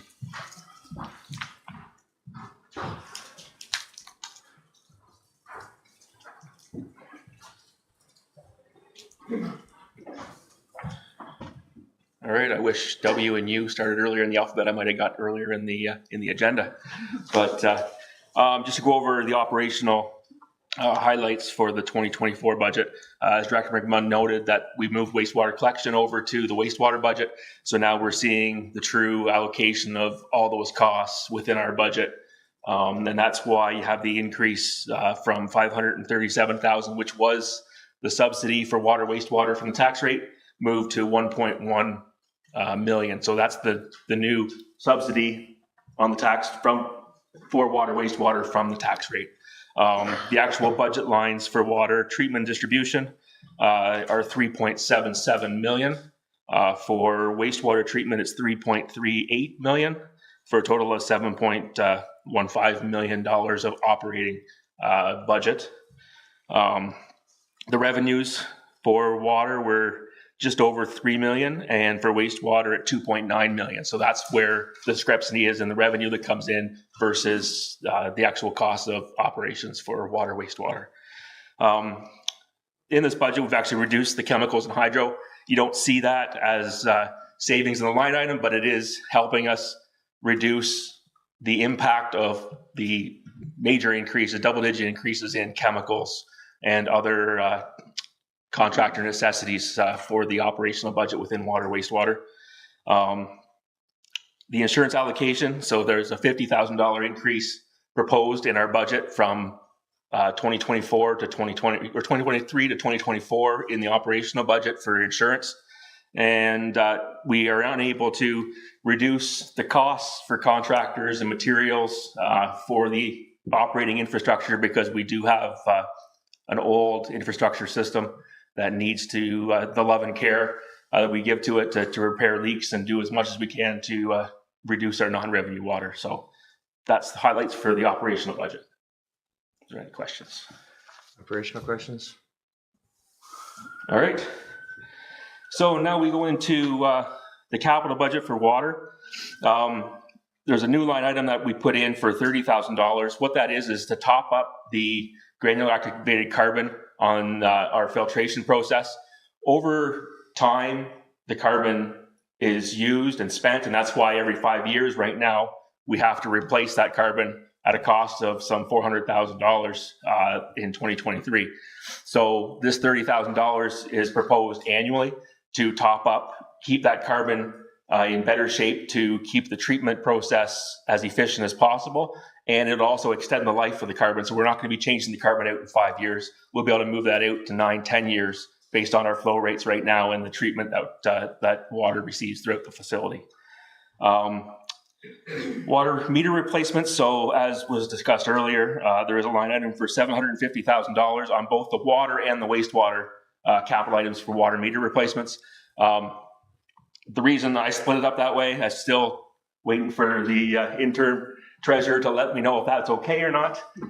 But the meters are associated with billing for both water and wastewater. We meter the water, but that is in turn used to bill for wastewater. So that's why they split up the 1.5 million into the two budgets, $750,000 for each. And the reason that budget line isn't here, we have 2,400 meters that need to be replaced. They're over their lifespan. So the lifespan of a water meter is 20 years, and majority of those 2,400 water meters are 24 years. We actually sent those out to have the efficiency checked, and we sent 3 meters out and got a result back of 94% efficient.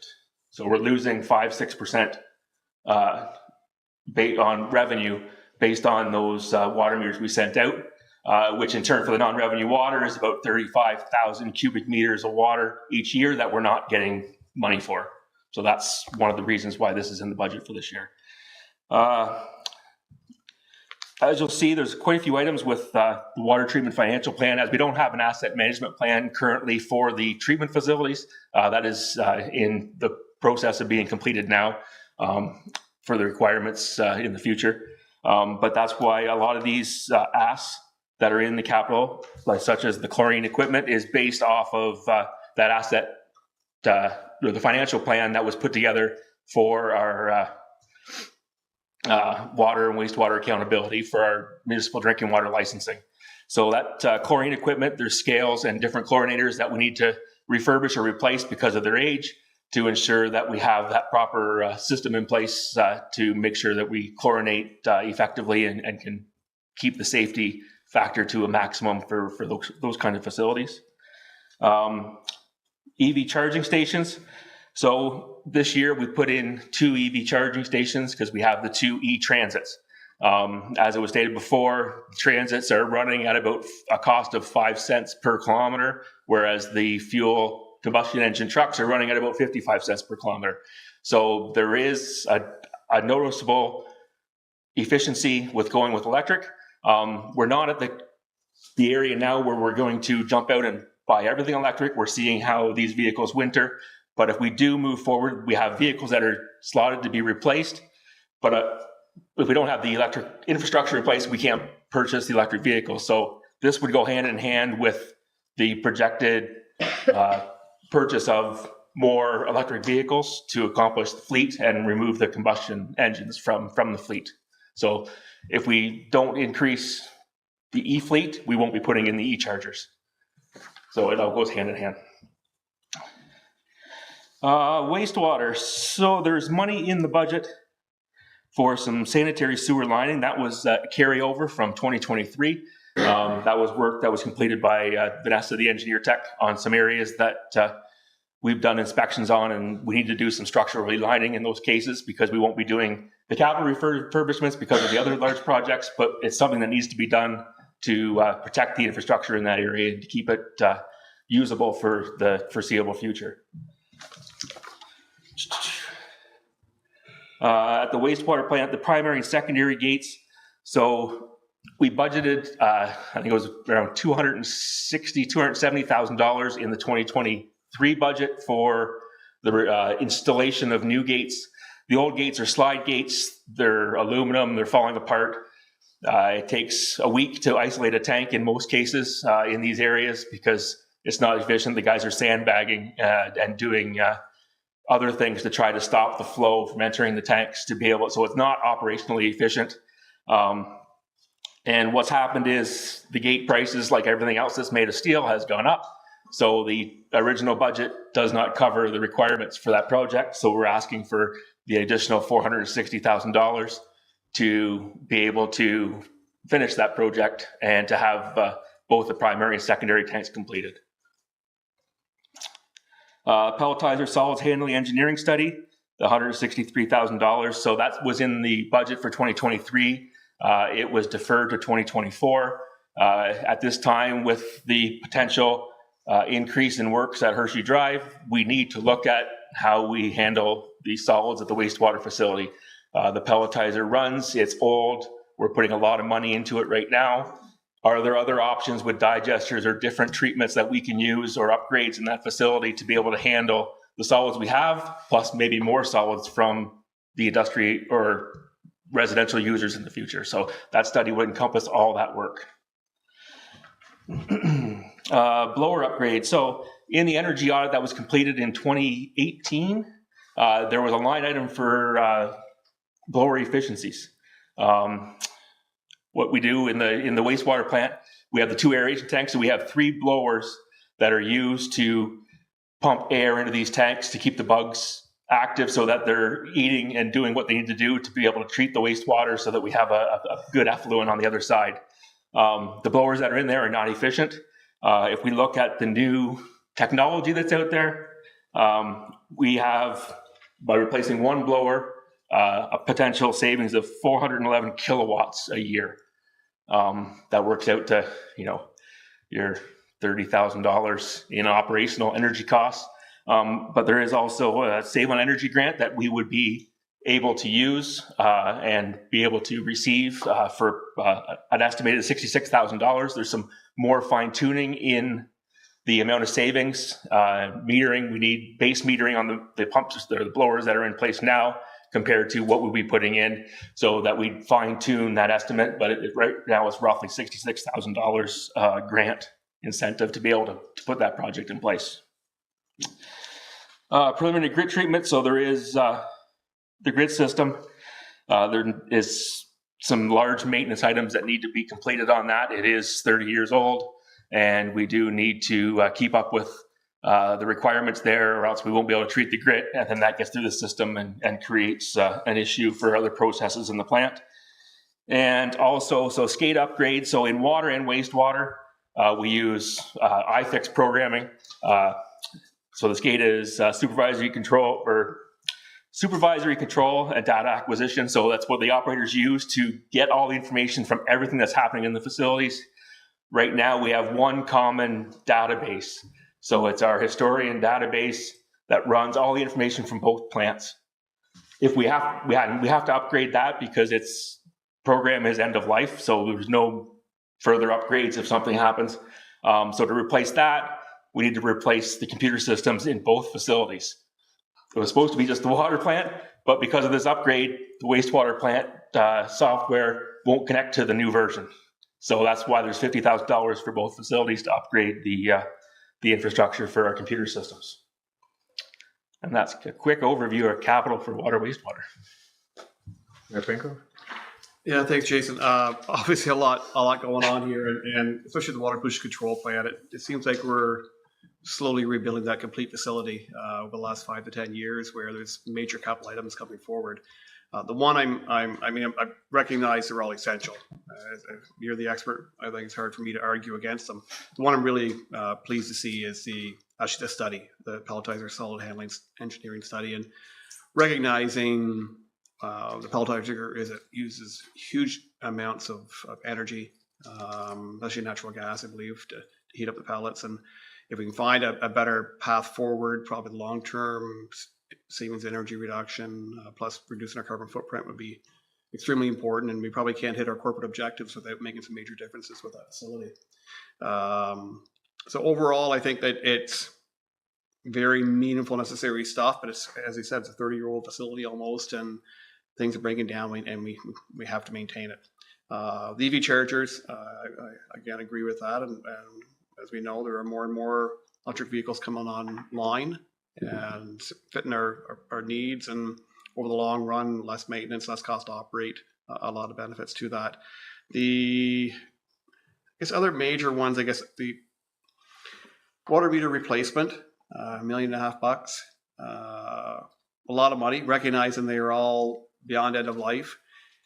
Now, interested to know, so the meters we have now, we have some which are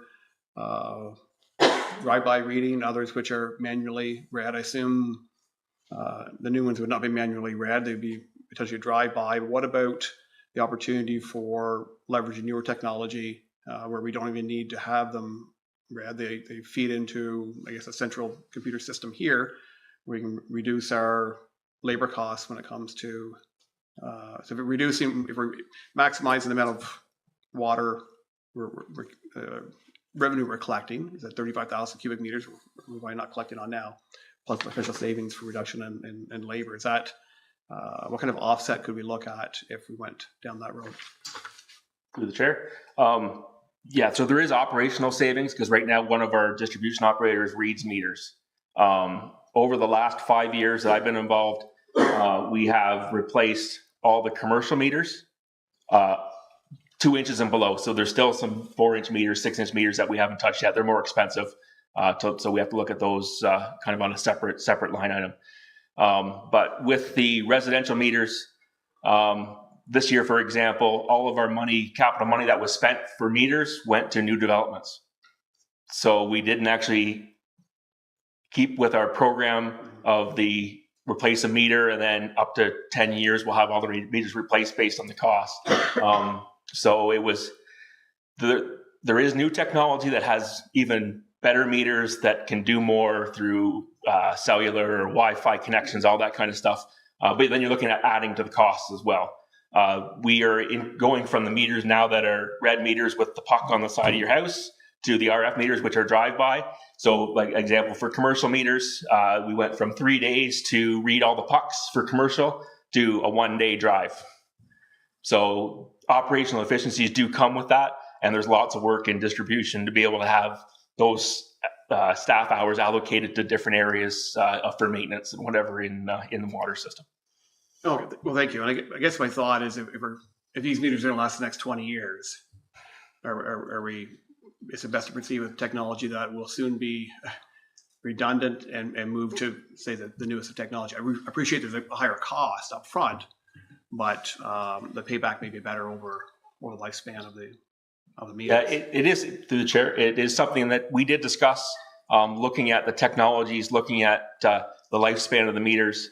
But it also deals with our financial software and what connects to what and how all that works together, because right now we have some limitations and what we have with the RF meters and that program that we utilize now does feed in to the financial system as it stands. So there might be more work by changing out to all the newer technologies that are out there that we don't have the capacity for. So we have to upgrade more of the financial side of, like Malcolm might know more on the financial side of the system, but that's kind of my. What I would add is early on in this discussion, we talked about the IT strategy, and I would suggest to you that this would be part of that strategy, is to look at how we can optimize systems that we have and perhaps move away from old technology and buy technology for tomorrow. What I would suggest is I think there's some great ideas, probably something we could come back with in terms of breaking this one down. It's a big ask of 1.5. So the question might be, do we have to spend it all in 1 year? Can we do it over 2 years or 3 years? If we're going to change technology, maybe it makes sense to spend it all up front. So all good questions, and I would suggest we could come back with a report and spend some quality time talking about a very big project that we need to get our heads around. That makes sense to me. And I guess even it made sense of saying, well, we'll put $500,000 in this year's budget for it, and the replacement in a year or two is, we're simply missing out on the non-revenue water we're not collecting. Meters are still operating. But if it means, improving our financial software, because we're going to have to do that at some point anyway, with all those factors. So I support that recommendation. The only final piece, if I may, Mr. Chair, we have 60,000 in here for the old water tower report. And I think collectively, maybe we need to make a decision first. Is there an appetite here to potentially retain the old water tower? Because if there isn't, we shouldn't be spending $60,000 to judge whether or not we should be keeping it. Should I turn back to Mr. Chair with that question? Yeah, I guess I don't know if you're the right one to answer it, but I remember when we had this conversation previously, there was a balance of cost savings and costs incurred, whether to save or lose. What was the study specifically for that's in the budget? Through the chair, this study is for the integrity of the structure. So right now, the structure stands full of water. We don't know what happens to that structure if it's no longer full of water. So that's what this study was to do, is to give us the information and make recommendations on what the possibilities may be. Because right now, we can't say for sure if the tower can stand without water. Maybe something else can be done, but that's what the study was for. Thanks. We've got Councillor Miller, McKenna, then Robinson. Thank you. I'll weigh in on that. I'd like to know more about what would happen to the old water tower, or what the potential is there. So that's my 2 cents on that. And I liked your idea, Mayor Panko, about maybe allocating a little bit of the money for the water meter replacement this year. But I think CAO Morris's point about doing the IT study first makes the most sense, because I know we've got a lot of technology as a municipality, and how does it all work together? So maybe we could go so far as to say do the IT study in 2024 and then start the water meter replacement programs in 2025. Councillor McKenna. Thank you, Mr. Chair. I like the idea that Councillor Miller just reinforced.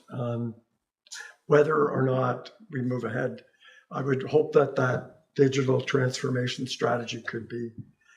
When I looked into them, they're relatively straightforward if you have the right people guiding you, and staff have a lot of input into it. So having said that, I like the EV charging stations. If you go ahead, could they be made accessible to the public and not behind a locked gate?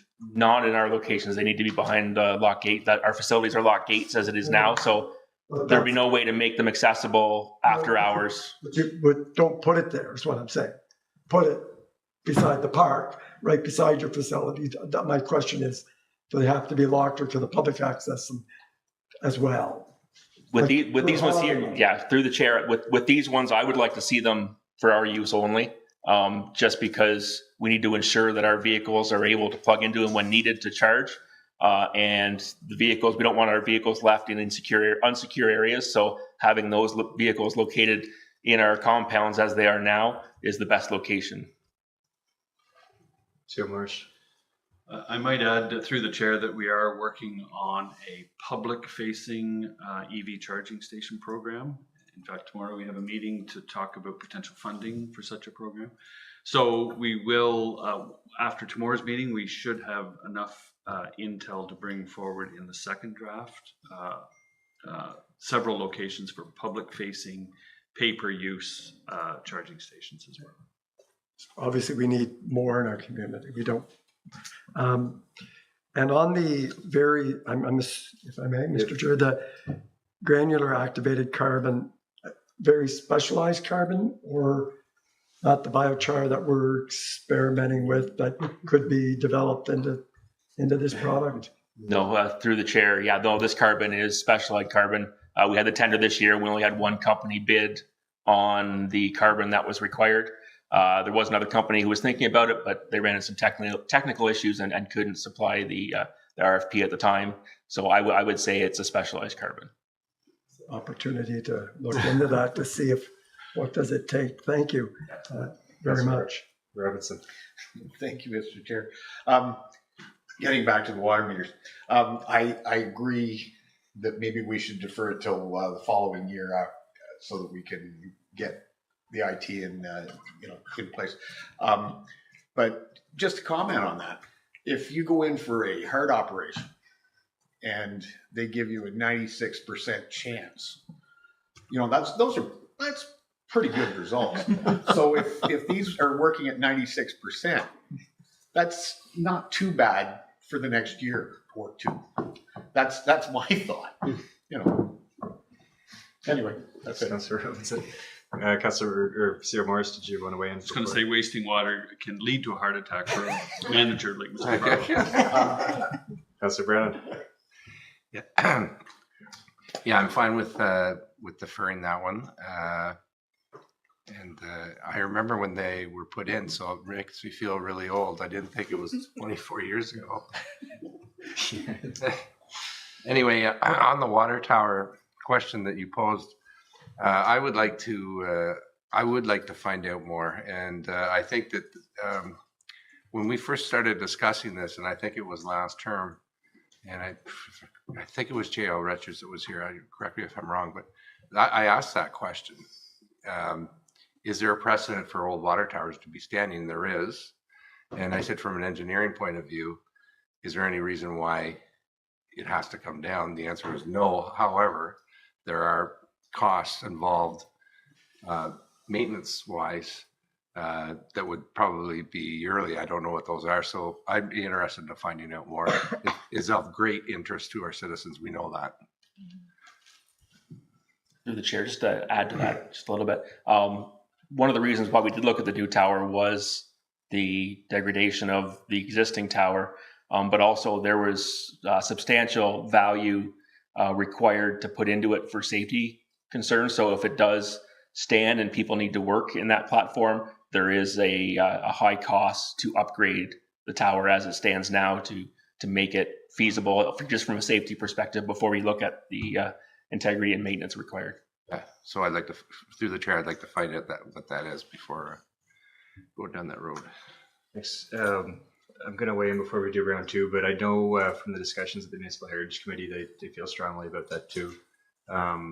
Because it's an iconic landmark for the town. You think of those things that are in the picture, you know, if you Google Smith Falls, the first pictures that come up, the water towers in that group. Sorry, where was I here? The meters is kind of a new one to me. When you say that all of our budget from last year went into new builds, I'm surprised that cost isn't covered by the developer or the resident. How does that work when a new house is built? I was surprised as well through the chair. But I think we had a meeting with the treasurer and CAO, and I think we were going to look at the future of having that possibly be covered. Right now, it's not in the plan, so I think it might have to be added to the plan for development charges. So how soon do we expect that to be included in cost recovery basis?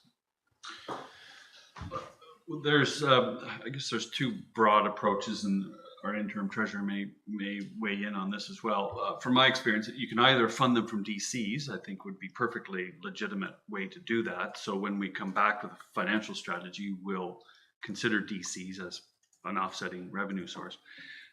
Some municipalities impose an impost fee, which covers those costs, those hard capital costs to connect a house. We don't do that. I don't think that's ever been done here. Do you have any experience, Steve, impost? Yeah, it's very rare. It's using the Municipal Act instead of the Development Charges Act in order to raise funds to do the same kind of stuff. Most developers don't like it because there's not a lot of rules and regulation around it. So the few that have it are moving. I think Kingston moved away from it. There's pressure for loyalists to move away from it. And there's not that many that have it. So I think my thoughts would be stick with the DC Act and that parameters if you want, and incorporate water and wastewater growth, infrastructure in that existing legislation. That's my thought. So I think we can either collect it on the back end through a charge or impose that charge up front. So that's something we can have a look at.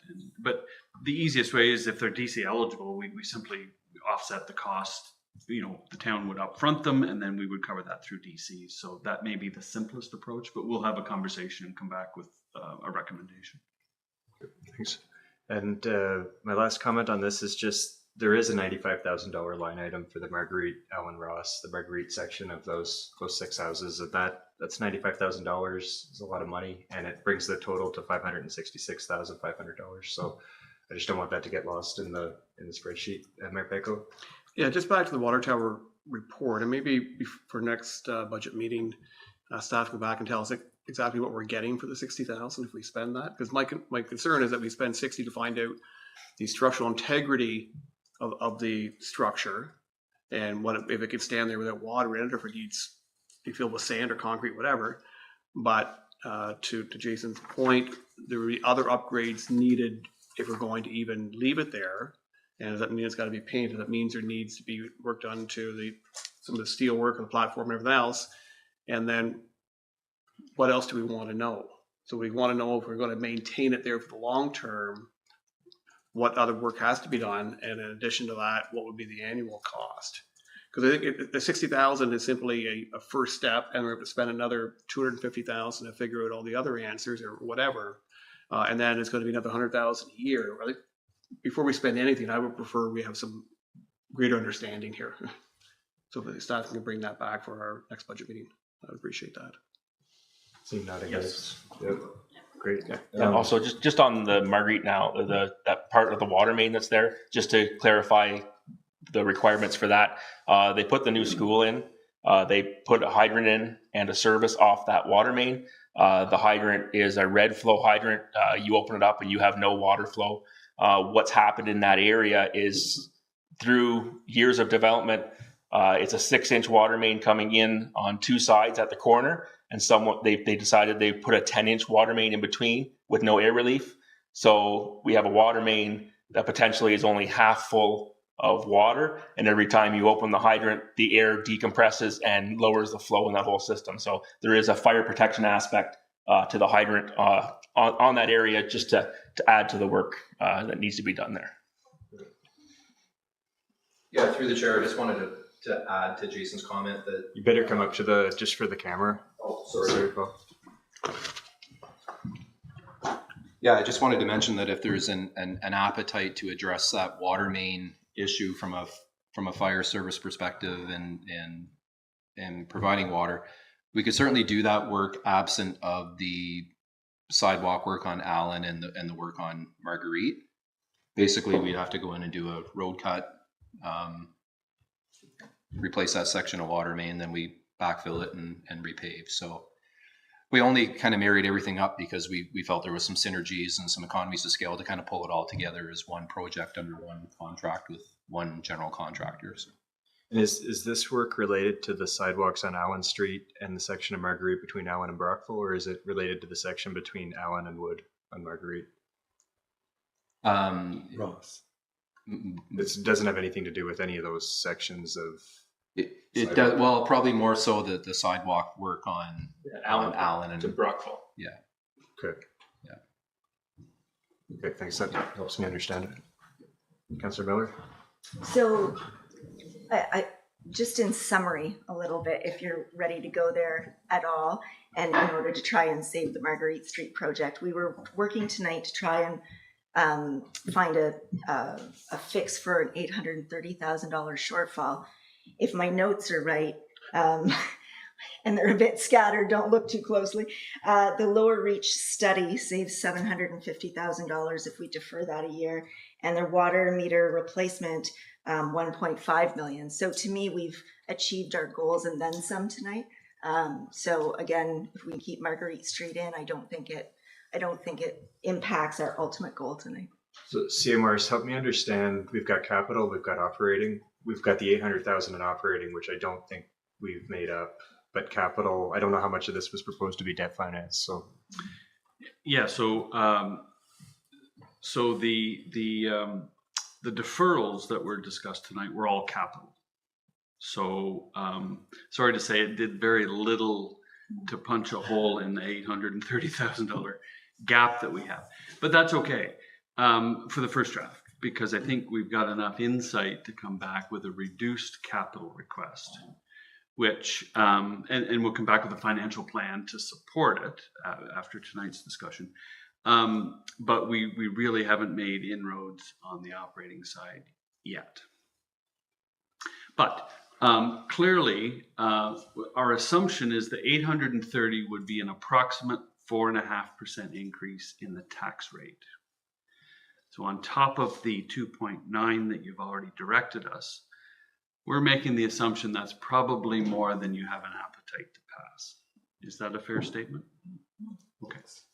So leave that with us and we'll come back with something that's more palatable. Getting to 2.9, I can tell you, will be a challenge, to be sure, to keep up with the demand for work.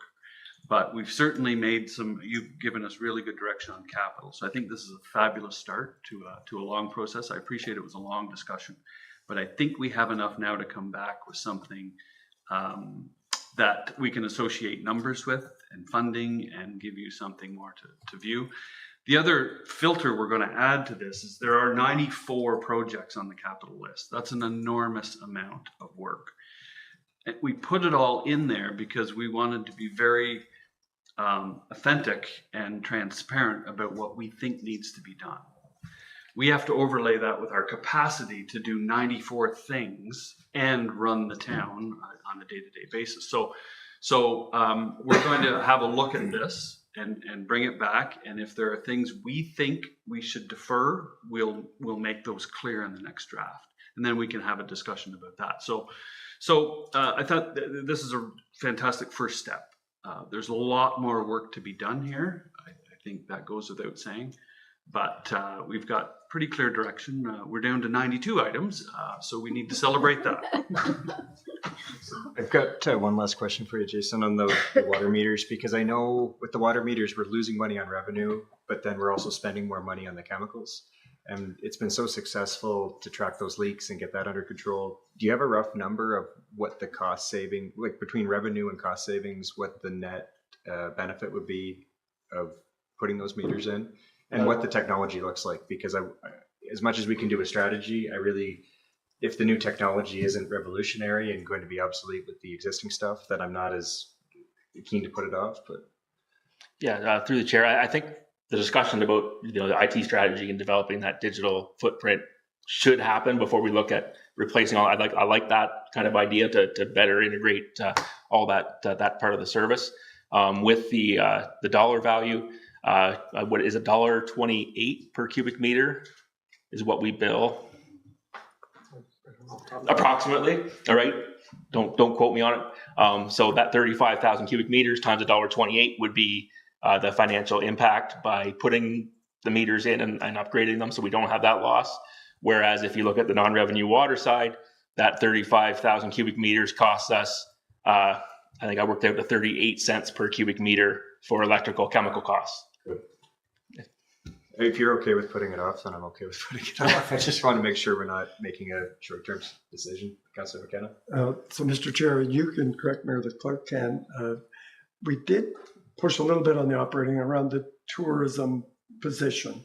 So just to say, I'm not saying there was consensus, but there was a lot of opinion voiced around whether that was needed or not. So I just didn't want to let that get by you. Yes, understood. And although we didn't cut it, if we look at different ways of doing it, there will be a cost associated with it. So we'll take stock of that and bring that back on draft number 2. Okay. Any final questions, comments for water? Thank you very much. Sarah Morris. Yeah, so if we go to the final slide, the one we've all been looking for tonight, we have a couple steps, next steps to talk about. Capital. Oh, police and fire. Did we not do those? We did Library. And library. Or the library, the capital was pre-approved. The one okay. 75. And there was a small item, we felt in the scheme of things, it was relatively small. And the operating budget for the library is actually reduced by 4%. So we, Amanda's here if you had specific questions, but we felt it was on the right track. I'd like to weigh in on the library if we're talking about it now. I find it's difficult because we have the same relationship with the library board as we do with the Railway Museum board, where we don't own the land, we don't own the structure. But unlike the Railway Museum Board, we're 100% funding the library, we're 100% funding capital in the library. And there's just not that same level of accountability and transparency that we would have with the RMEO and a community grant or any other department tonight. Similar to the police service, where it's separate from the town but funded through the town. The police service always shows up and does a full presentation on what they're doing. And we never get that from the library unless there's a big capital cost. I also don't see the fundraising and the grants where the library has that ability to bring in extra funds. I don't see that happening to the same degree that other departments are working on that, or other not-for-profits in the community, like the Railway Museum are working on that. And I don't think we have a formal agreement with the library board of what's expected from the town and what's expected from them and what's the property. Like we're spending millions on this building that we don't even own. And it's really unusual, I think, compared to any other group that we work with. So I don't know, now's not the time to probably have a full discussion on that, but I find it really peculiar that we've spent all the time we've spent tonight on everybody else, and the library kind of gets a pass. So, CO Morris. So to that point, I would be reticent to put Amanda on the spot tonight, but we could arrange in early January for the board or for Amanda to come forward and talk about the operating budget and the two capital items. Again, one's been pre-approved, so. But in terms of the relationship with the library, it's not unique in Ontario, but it's certainly different from a traditional department. What I can say is there are discussions going on to identify the relationship or define the relationship through an MOU. So that's being worked on presently. So we hope to bring that forward early in 2024 to I guess better define that relationship. It is quite, it's a bit of an outlier to not own the land and the building from a municipal perspective. I'm not sure it has a functional difference, whether the town owned it or not, but it certainly is unique. I would say in the lack of consultation when a major capital project happens, that would to me be a big difference, where municipally we look at all the consultation we went through for the town hall rentals. So that's great to hear there's an MOU coming. Any other questions, comments on the library tonight? Seeing none. Good. CO Morris. Okay, so in terms of next steps, we and these dates were outlined in the budget guidelines report that was brought forward in October. So we would propose to package the budget in a really high-level fashion and seek public consultation, online public consultation, that is, early in the month up till the 19th. On the 8th, we will be bringing back the report on community grants. I think, I'm just looking at the clerk, I think the following week we'll have the presentations. 15th. Right. So that'll be coming together. The 29th is the targeted date for the second draft. It's not the 22nd because that's the Roma conference and several of you will be at that conference. We felt it was important to have full council here for that discussion.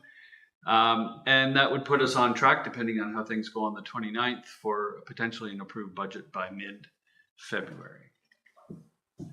Suffice it to say, there's a lot more work here to be done, but I think we have enough direction to bring back a budget that reflects tonight's discussions.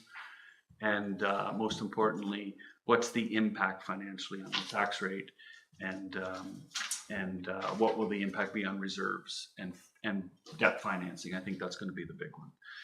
So with that, we're comfortable at the staff level of taking in what we've talked about tonight. And I thank you for your candid conversation. Great, thanks, everybody. So if there's no questions, comments, we'll move on to the next item, which is 10.2, bar screen replacement project change order report with Mr. Barlow.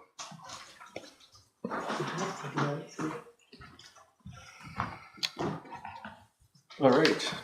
So tonight, I bring report 2023-163 for direction and adoption for the Committee of the Whole and Council. The purpose of this report is to obtain Council direction with respect to the completion of unanticipated works or change order to facilitate the required repairs as part of the wastewater or water pollution control plant bar screen project to a maximum of $400,000 inclusive of HST.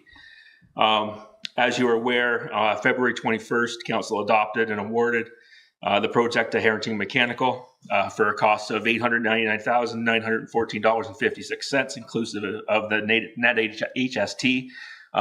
We were anticipating having this work started in late spring, early summer, but because of procurement issues, it was delayed. So the project didn't get started until September of this year. And what's happened is, if you look at attachment number 1, which is the drawings for this part of the facility, there's a channel, and one single concrete channel that runs from the wet wells through the screening process to the grit process before it exits the building and goes into our primary settling tanks. The access to that channel is very limited. There's a couple of hatches that you can open up to look in, but there's always flow from the sewer in that channel. So you can't see in there, see what the depths are like, or to do any real assessment of that area. The pumps run 24 hours a day, 7 days a week. So there's always flow in that channel. And what's happened is there was a diffuser, an air system. So when this facility was constructed, they put in an air system from the blowers that I talked about in the budget process earlier that were used or tried to be used to keep all the grit and debris suspended so it didn't settle out. Upon the draining of this tank to get this process started with the screens, it was noticed that that air system did not do the work that it needed to do. And there is a large amount of grit and debris on the bottom of that channel. There's 12 to 18 inches from the screens to the wet well area, which actually goes under walls and under different mechanical areas. So there was no way to inspect any of that to make sure it was working. And then after the screens, you'll notice that there's a 90-degree bend. So it's not an elbow, it's just a 90-degree wall. And what's happened is all that sediment is pushed up against that wall. So there's 3 to 4 feet of grit on the other end of this. This is not part of the project.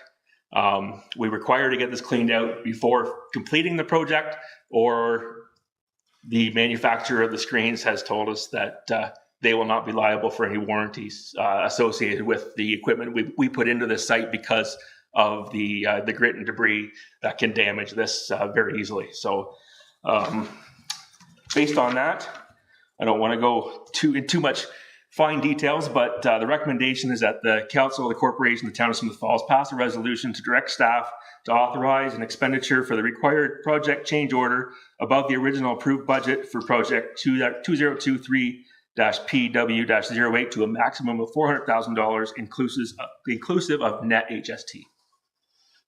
Great, seeing nodding heads, thumbs up.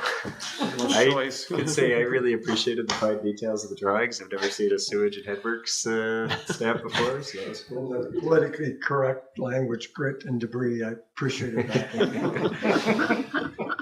So, seeing full consensus? Thank you. Thank you. Yeah. Okay, so that'll come forward at tonight's council meeting. Confederation Drive report with Director McMahon. Yeah, thank you, Mr. Chair. So the report I have in front of you this evening is in an effort to advance the Confederation Bridge replacement project to the detailed design stage. We had a good response to an RFP that we'd issued recently this past fall. We had 9 proponents bid the work, and the report outlines those 9 proponents, and prices range anywhere from $49,000 all the way up to $178,000 for the work. TSI Inc. They were awarded our biennial OSIM inspections this past year. They helped the Public Works Department recently on the Intake 9 Connecting Link application for works that we're looking at doing on the couple of Beckwith Street structures. That application is in front of MTO right now for funding. We haven't heard the results of that yet. Their offices in Kingston and Toronto, their staff for this particular assignment would be working out of the Kingston office for design and then contract admin and inspection. Yes, I should have noted that it not only is for the detailed design, but it also is for contract admin and inspection once we do go to tender and award, right through to the completion of the project for contract administration and inspection.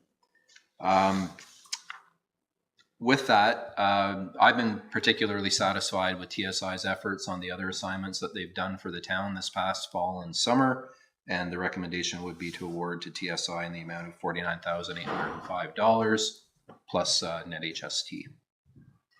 Happy to take any questions. Councillor Miller. Thank you. Thanks, Director McMunn, for hanging in with us tonight.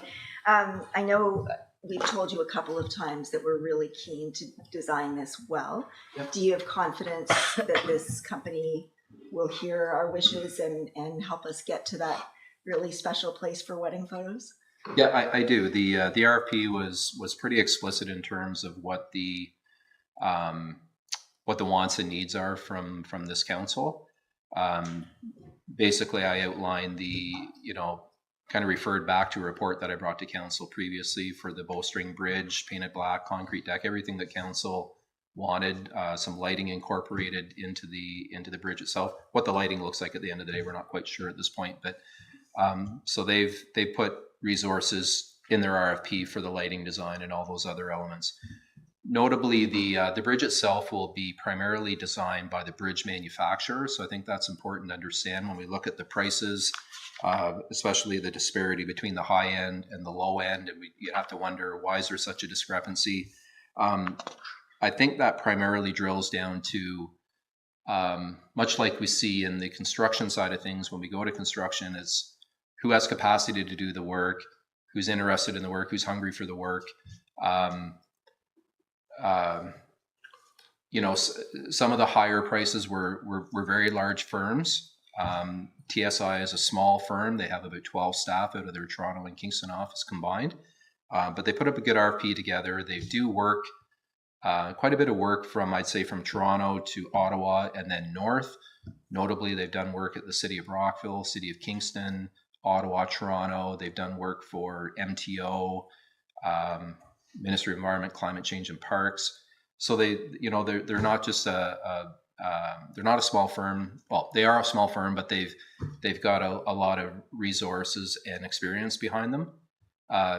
Notably, the president of TSI, Ramin, he's a PhD in structural engineering. He's been in the field for almost 30 years, as well as his colleagues have lots of experience. So I'm very comfortable in their capacity to do this work and their expertise.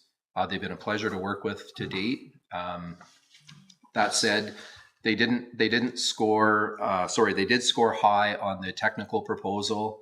A couple of the other proponents were really, really close, but what set them aside was when we looked at the scoring matrix that we used for the pricing proposal, and because they were low, a lot of the other consultants that had high scores, their financial proposal would result in a negative number, and in that case, they get 0 for the financial proposal, if that makes sense. Just the way that the numbers work out. We're very explicit in our RFPs that here's the scoring matrix, this is how it works. And if you're low, you're going to get full points. And if you're super high, you could very well get negative points, which results in a 0 for the financial proposal side of things.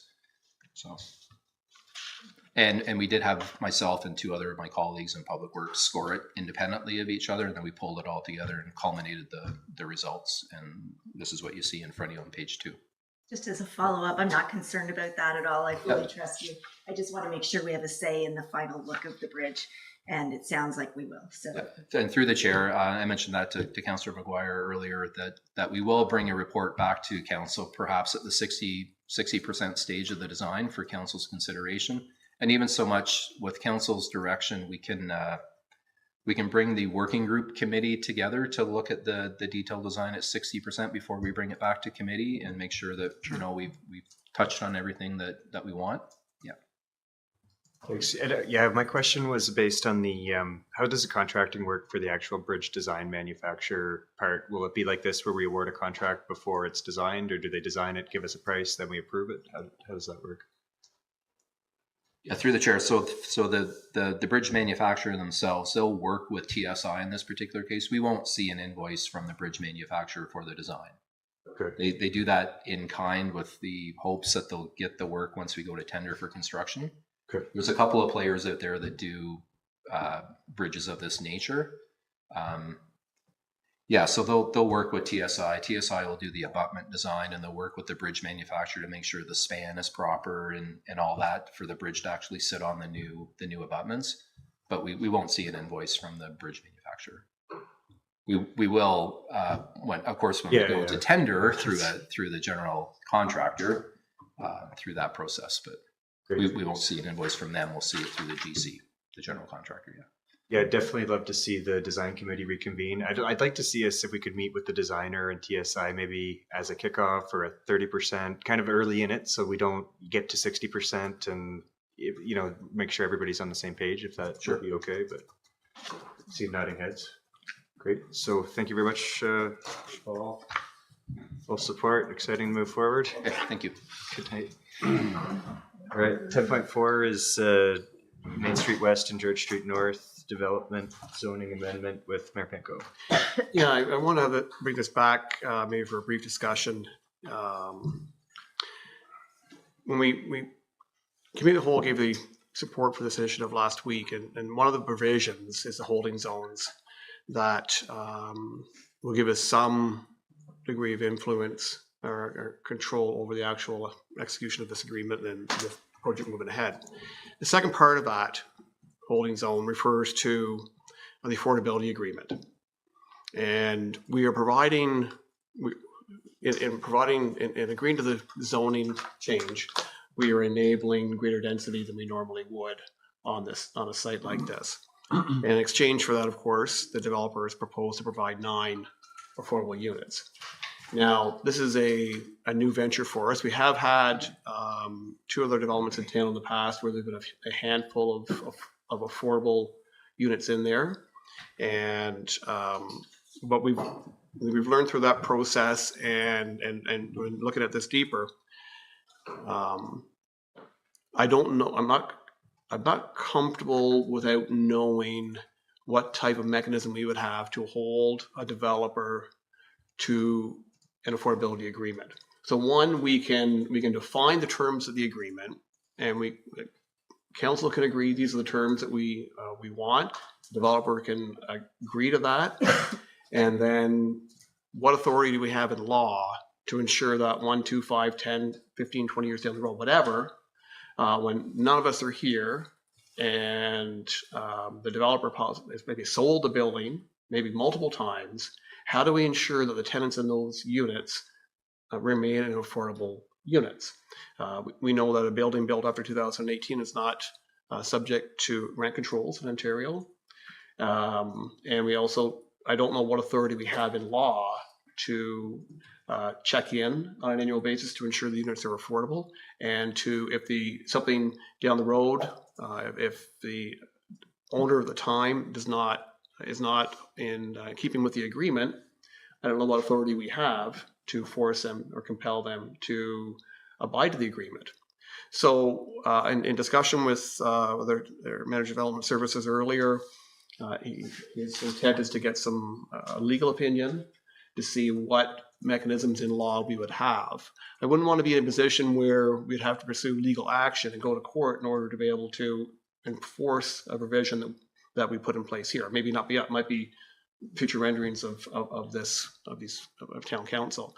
So my ask tonight is that we simply defer any final decision on this until that information is available, which I suspect will probably be in January. And I don't know if that causes any significant delay in the project, but my comfort level would be better knowing what mechanisms can be in place under law to ensure that the people living in these units will continue to remain in an affordable unit without any changes that would be contrary to our intention when we complete this agreement. Thanks, Mayor Penko. We've got Councillor Robinson, Brennan, and Quinn. Thanks, Mr. Chair. You already touched on what I was going to say. I would suggest we run any agreement we make through legal counsel to ensure that it is a legally binding thing which can be enforced to start off with. Second of all, this is just a zoning change for this particular thing. It's not going to the final by any means. This is just an opportunity for us to change the zoning so they can build what they're asking for. So I don't see what the problem is here, because we're going to have several opportunities going forward that we'll be able to challenge that at a later date. All we're doing is changing the zoning. So that's my 2 cents. Mayor Penko, respond, and then. Yeah, well, I guess there is a holding zone, but my concern is that there may not be a mechanism within law that can enable us to enforce the affordability agreement.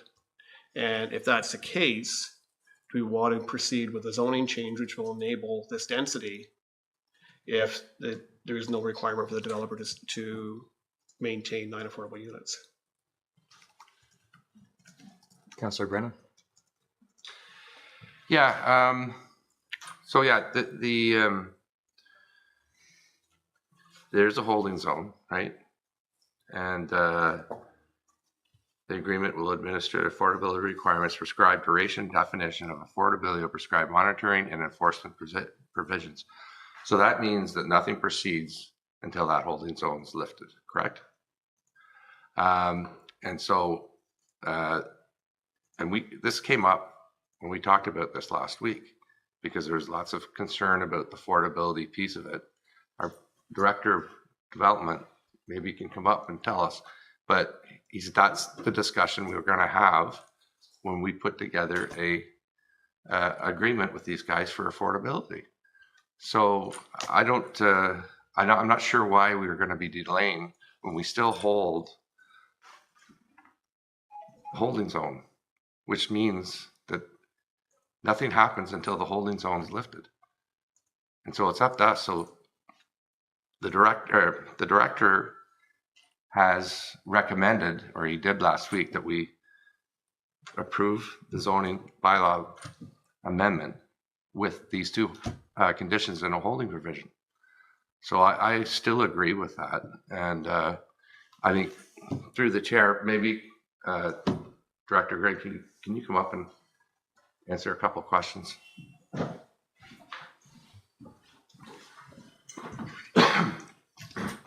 So, if I might, Mr. Chair. Yep.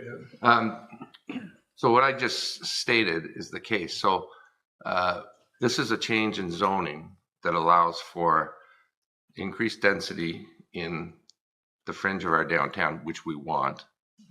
And so with the holding zone, that development will not take place until that holding zone is lifted. Am I correct? Correct.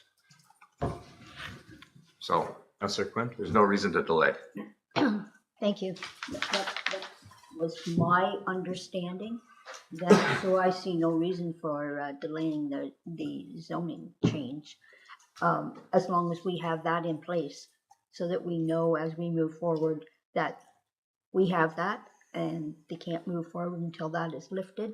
And it must be quite easy to be able to put something like this in place. And I'm looking at our CAO, because many other properties do that, where they have a portion of the property is rented out as affordable.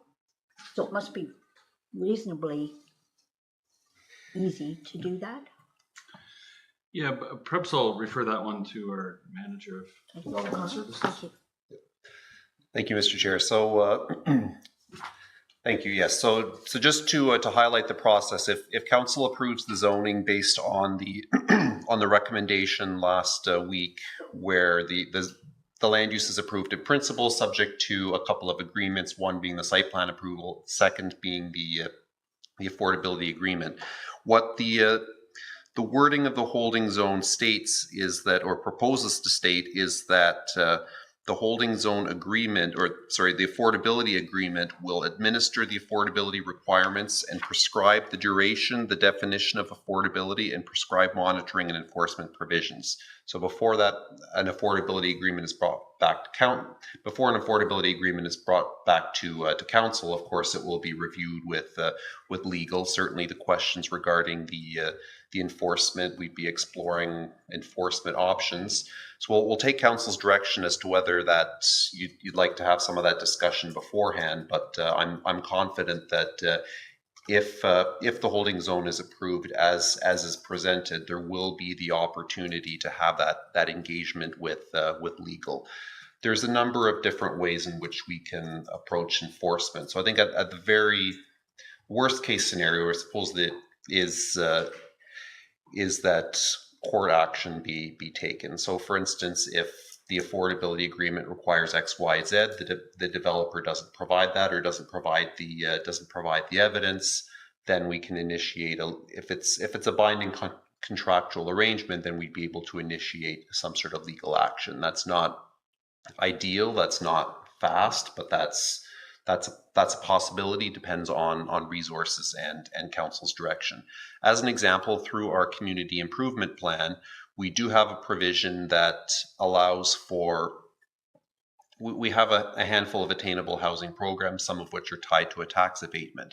And the community improvement plan provides a reporting responsibility that the proponent is obligated to do every year, where we calculate what the value of the attainability is based on the calculator, and then they commit to providing that and providing evidence that that's done. If they don't do it, then they lose the abatement. So that carrot that we offer through the CIP would be yanked away. In this case, this affordability agreement is not a community improvement plan project, so we don't have that carrot that we can yank away. But I think through that exercise, whether it's before or after council approves the zoning in principle, we would explore with legal counsel and in consultation with the proponents some enforceability options, and staff would be recommending the approach that makes the most sense for this particular property. So I don't, at this stage, I don't know what all of that would look like, but there are examples. Other municipalities have gone down this route, and we can work through there. And I think the other things that we would be defining through the process is the duration of affordability. Do we do 10 years? Do we do 20 years? Do we look at certain bedroom counts? Those are the sorts of things that would typically be negotiated in an agreement of this nature, and then council would have the opportunity to weigh in on any of those before approval is considered.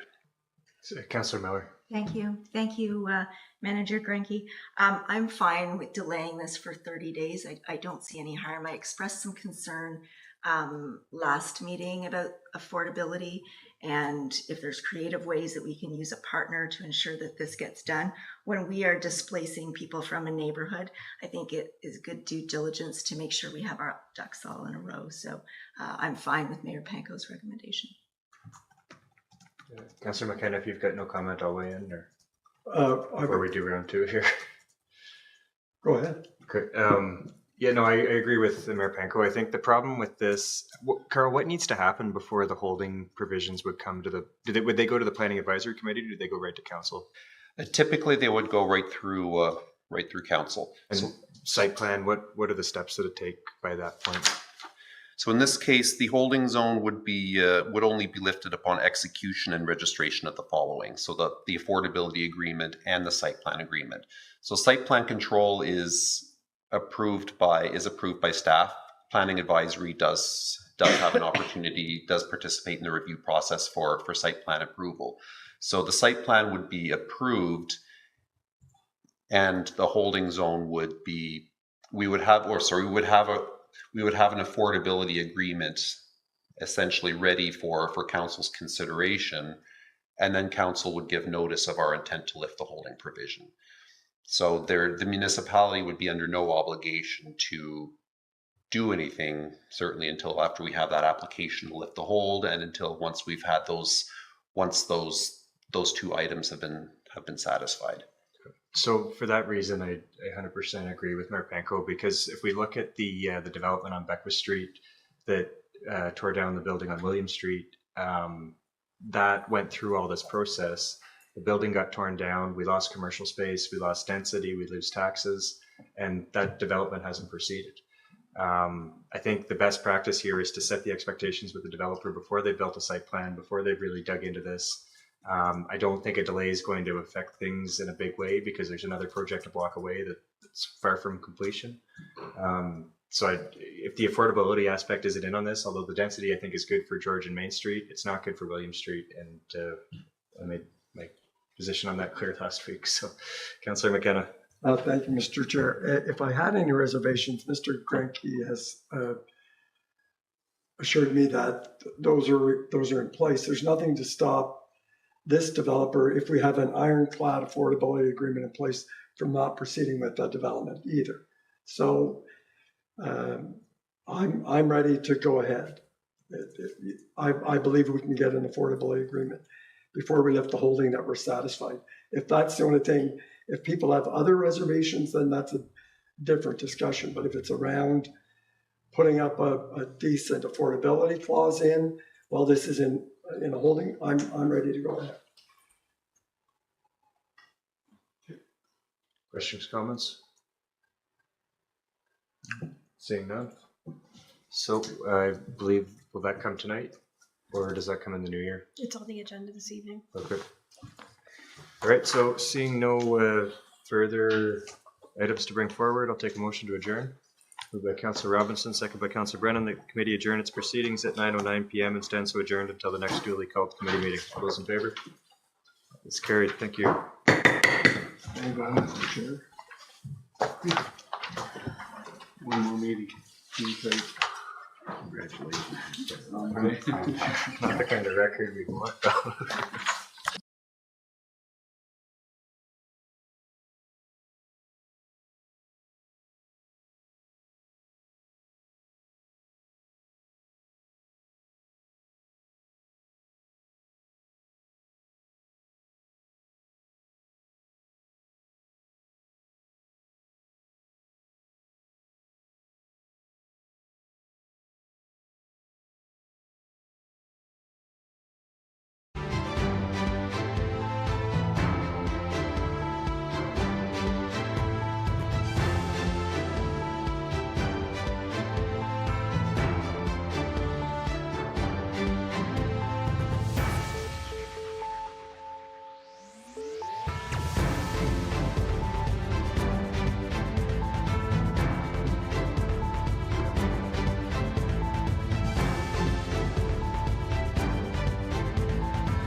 Okay, just give me a sec.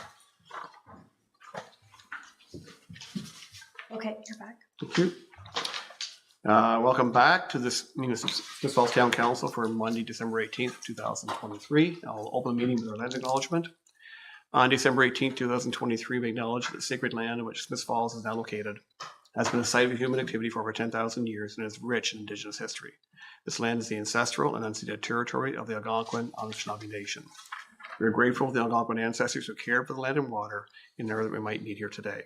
We're also grateful to the Algonquin people for their contribution in the making of the Rideau Canal, which runs through Smith Falls. We're mindful of broken covenants and the need to reconcile with all our relations. Together, may we care for this land and each other, drawing on the strength of our mutual history of nation building through peace and friendship, being mindful of generations to come.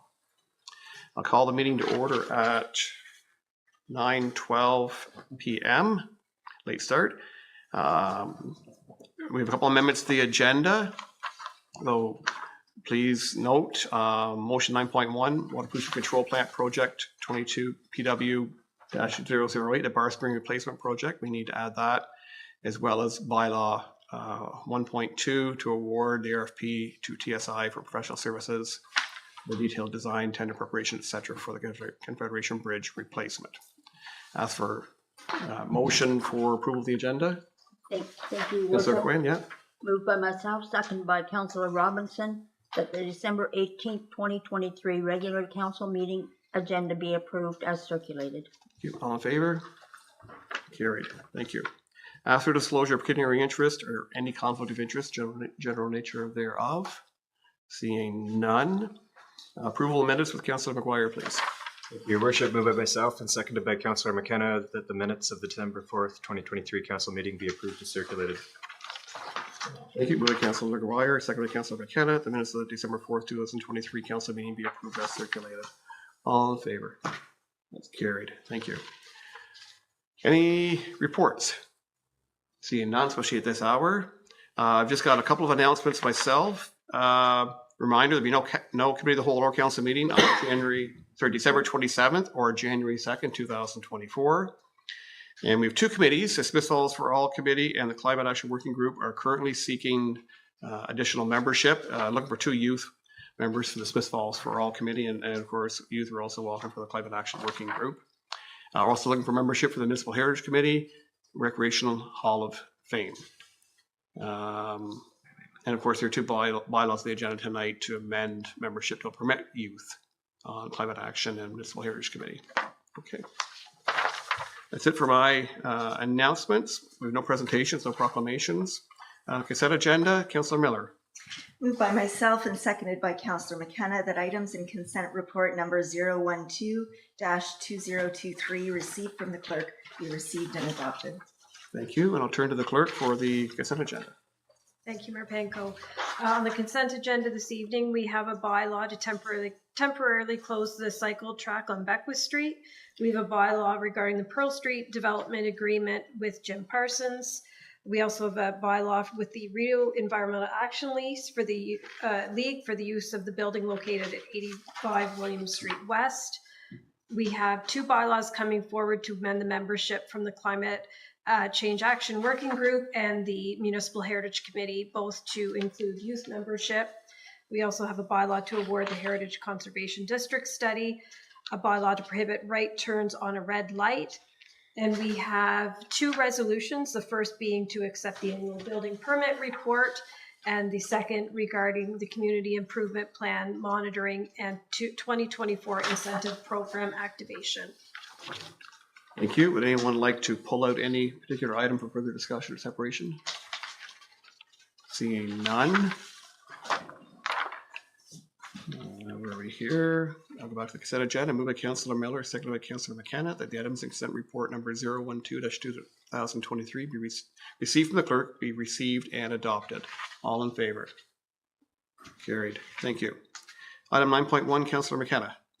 Thank you, Your Worship. Moved by myself, seconded by Councillor Robinson, that the Council of the Corporation of the Town of Smith Falls authorize an expenditure for the Water Pollution Control Plant Project 22 PW 008, excuse me, fire screen replacement project change order above the original approved budget for project 2023 PW 08 to a maximum of $400,000 inclusive of net HST. Thank you. Discussion, please. Yes, Your Worship, we have a bar screen replacement project set up at the wastewater plant, and in setting up to do that work and in reviewing the facility, it was discovered that the air diffusers, which have a job of moving debris and other sediment off of the channel to keep it the flow, trying to find polite words, moving along. And unfortunately, those air diffusers weren't doing their 100% of their job at moving this debris. So it's built up along the channel. And so all of that needs to be removed. What's built up? The debris has been built up. Grit and debris has been built up. And it has to be all removed before we move ahead with the bar screen replacement, because it could jeopardize the warranty of that other project. Thank you. So we don't expect that the whole 400,000 will be used. We hope it won't, but we set an upper limit so that we don't have to come back and do it again. Thank you. Any further discussion on this? Seeing none. Moved by Councillor McKenna, seconded by Councillor Robinson. The Council of the Corporation of Town of Smith Falls authorized an expenditure for the Water Pollution Control Plant Project 22 PW-008 bar screen replacement project change order above the original approved budget for project 2023-PW-08 to a maximum of $400,000 inclusive of net HST. All in favor? That is carried. Thank you. On to Councillor Robinson for our first bylaw. Thank you. Moved by myself, seconded by Councillor Brennan, that a bylaw to amend the Town of Smith Falls zoning bylaw to rezone 44 to 48 Main Street West, 1 to 3 George Street North, and 35 William Street West from downtown fringe, DF, and residential type 2, R2, to a new downtown fringe special exemption or exception, DF-X zone, be received and read a first time and taken as read a second time. Thank you. It's moved by Councillor Robinson and seconded by Councillor Brennan that a bylaw to amend the Town of Smith Falls zoning bylaw to rezone 44 to 48 Main Street West, 1 to 3 George Street North, and 35 William Street West from downtown fringe DF and residential type 2 R2 to a new downtown fringe special exception DF-X zone be received, read a first time, and taken as read a second time. All in favor? Carried. Discussion, Councillor? Yes, this rezoning allows the redevelopment of the existing site for increased density residential and commercial as per the town's planning rules. Thank you. Further discussion? Councillor McGuire? Thanks, Your Worship. So on December 31st of 2023, a family's going to lose their home. While we're pouring a drink or finishing a fancy meal, they're going to be putting the last of their belongings in a box and leaving the affordable single-family home that they've built memories in and lived in for the past many years. Why? For 6 parking spots. We did a downtown parking study just last year that said we don't need more of these parking spots. We've got more than 1 parking spot per person in this proposed development. There's 36 residential units, there's 42 parking spots. Based on my rough analysis of the market, that house has to be worth at least $300,000. So it's better to tear that down and turn it into parking spots than it is to have somebody live there. It's better to tear that down than to dig a hole in the ground and park the cars underground, or to put a double-story parking lot in the back, than it is to have a family live there. It makes no sense to me, because when we look at the Housing Task Force recommendations, one of the recommendations was decrease the parking limits. And when it comes to this development, it went through the Planning Advisory Committee, now it's going through Council, and we're ignoring recommendations from our own task force. We're ignoring studies that we've paid for and accepted unanimously. And although this development is likely going to be great for George and Main Street and provide needed density and provide needed housing, it's not going to be good for the community on William Street. And we saw from the consultation at the Planning Advisory Committee meeting, the neighborhood was overwhelmingly opposed to this development. So now we have no guarantee on what the affordability agreement is going to look like. Maybe the developer thinks it's a 5-year. I would like to see it as a 25-year. There's huge differences in what those expectations mean to the potential income for the property and what could be built. And the problem with passing this tonight before we agree to any of that is that we've done this before. We did this on Beckwith Street. We tore down a commercial building. We have an empty lot. It decreases the density of our downtown. It decreases the pedestrian experience. It decreases our tax base. And now it's deja vu tonight as we do this. But the difference tonight and the last time it evicted a business. This time we're evicting a family. So for that reason, I'm not supporting this. I do not support the development as proposed. And I'm very disappointed to see if it goes through. So thank you. And I ask for a recorded vote. Thank you. Any further comments? Councillor Robinson, third reading, please. Moved by myself, seconded by Councillor Brennan, that a bylaw to amend the Town of Smith Falls zoning bylaw to rezone 44 to 48 Main Street West, 1 to 3 George Street North, and 35 William Street West from downtown fringe DF and residential type 2 R2 to a new downtown fringe special exception DF-X zone be now read a third time and finally passed, signed, sealed, and numbered 10-510-2023. Thank you. Moved by Councillor Robinson, seconded by Councillor Brennan, that a bylaw to amend the Town of Smith Falls zoning bylaw to rezone 44 to 48 Main Street West, 1 to 3 George Street North, and 35 William Street West from downtown fringe DF and residential type 2 R2 to a new downtown fringe special exception DF-X zone be now read a third time and finally passed, signed, sealed, and numbered 10510-2023. A recorded vote has been requested. Thank you. Regarding third reading of bylaw 10510-2023, please respond with either yay or nay. Councillor Brennan. Yay. Councillor Quinn. Yay. Councillor Miller. Nay. Nay. Nay. Thank you. Councillor McKenna. Yay. Councillor Robinson. Yay.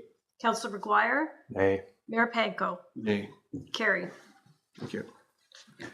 Okay, our second bylaw is with Councillor Quinn, please. Thank you, Your Worship.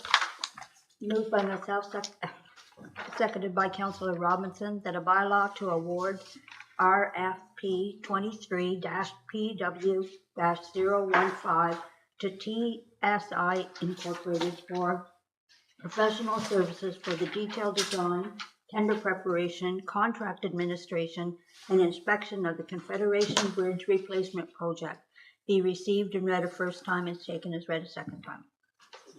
Thank you. Moved by Councillor Quinn, seconded by Councillor Robinson. The bylaw to award RFP 23-PW-015 to TSI Inc. for professional services for the detailed design, tender preparation, contract administration, and inspection of the Confederation Bridge Replacement Project be received read a first time and taken as read a second time. All in favor? Carried. Discussion, please, Councillor. This is exciting because now we're going to be moving forward and getting some design details on the new proposed bridge. And it's going to be lovely to see it come into place. And working with this company, according Director McMunn is very, very confident with them, and we're looking forward to this. Thank you. Any further discussion? The third reading, please. Moved by myself, seconded by Councillor Robinson, that a bylaw to award RFP 23-PW-015 to TIS Incorporated for the professional services for the detailed design, tender preparation, contract administration, and inspection of the Confederation Bridge Replacement Project be now read a third time and finally passed, signed, sealed, and numbered 10511-2023. Thank you. It is moved by Councillor Quinn and seconded by Councillor Robinson that a bylaw to award RFP 23-PW-015 to TSI Inc. for professional services for the detailed design, tender preparation, contract administration, and inspection of the Confederation Bridge Replacement Project be now read a third time and finally passed, signed, sealed, and numbered 10511-2023. All in favor? That's carried. Thank you. Okay, inquiries and announcements. Well, as is tradition, or was tradition prior to the pandemic, we tried it once during the pandemic when we were all virtual and did not go over very well. It'll be the same way. Yeah, so we will sing "We Wish You a Merry Christmas." I think everybody probably knows the words to that song. Okay. Should I get Councillor McGuire, who's our maestro here, to set the right pitch and tone, maybe? But anyway, I'll get you to kick off, and we'll try and keep up with you. So off we go. We wish you a Merry Christmas. We wish you a Merry Christmas. We wish you a Merry Christmas and a Happy New Year. Wonderful. Thank you, everyone. Here's the holiday season. We have no confirmatory bylaw, and we have adjournment with Councillor Miller. Moved by myself and seconded by Councillor Quinn that this council adjourn its proceedings at 9:27 p.m. and stand so adjourned until the next duly called meeting of council. Thank you. It's moved by Councillor Miller, seconded by Councillor Quinn. This council adjourns proceedings at 9:27 p.m. and stands so adjourned until the next duly called meeting of council. I assume everyone's in favor of that. I have a recorded. Thank you. Good night, everyone. Merry Christmas.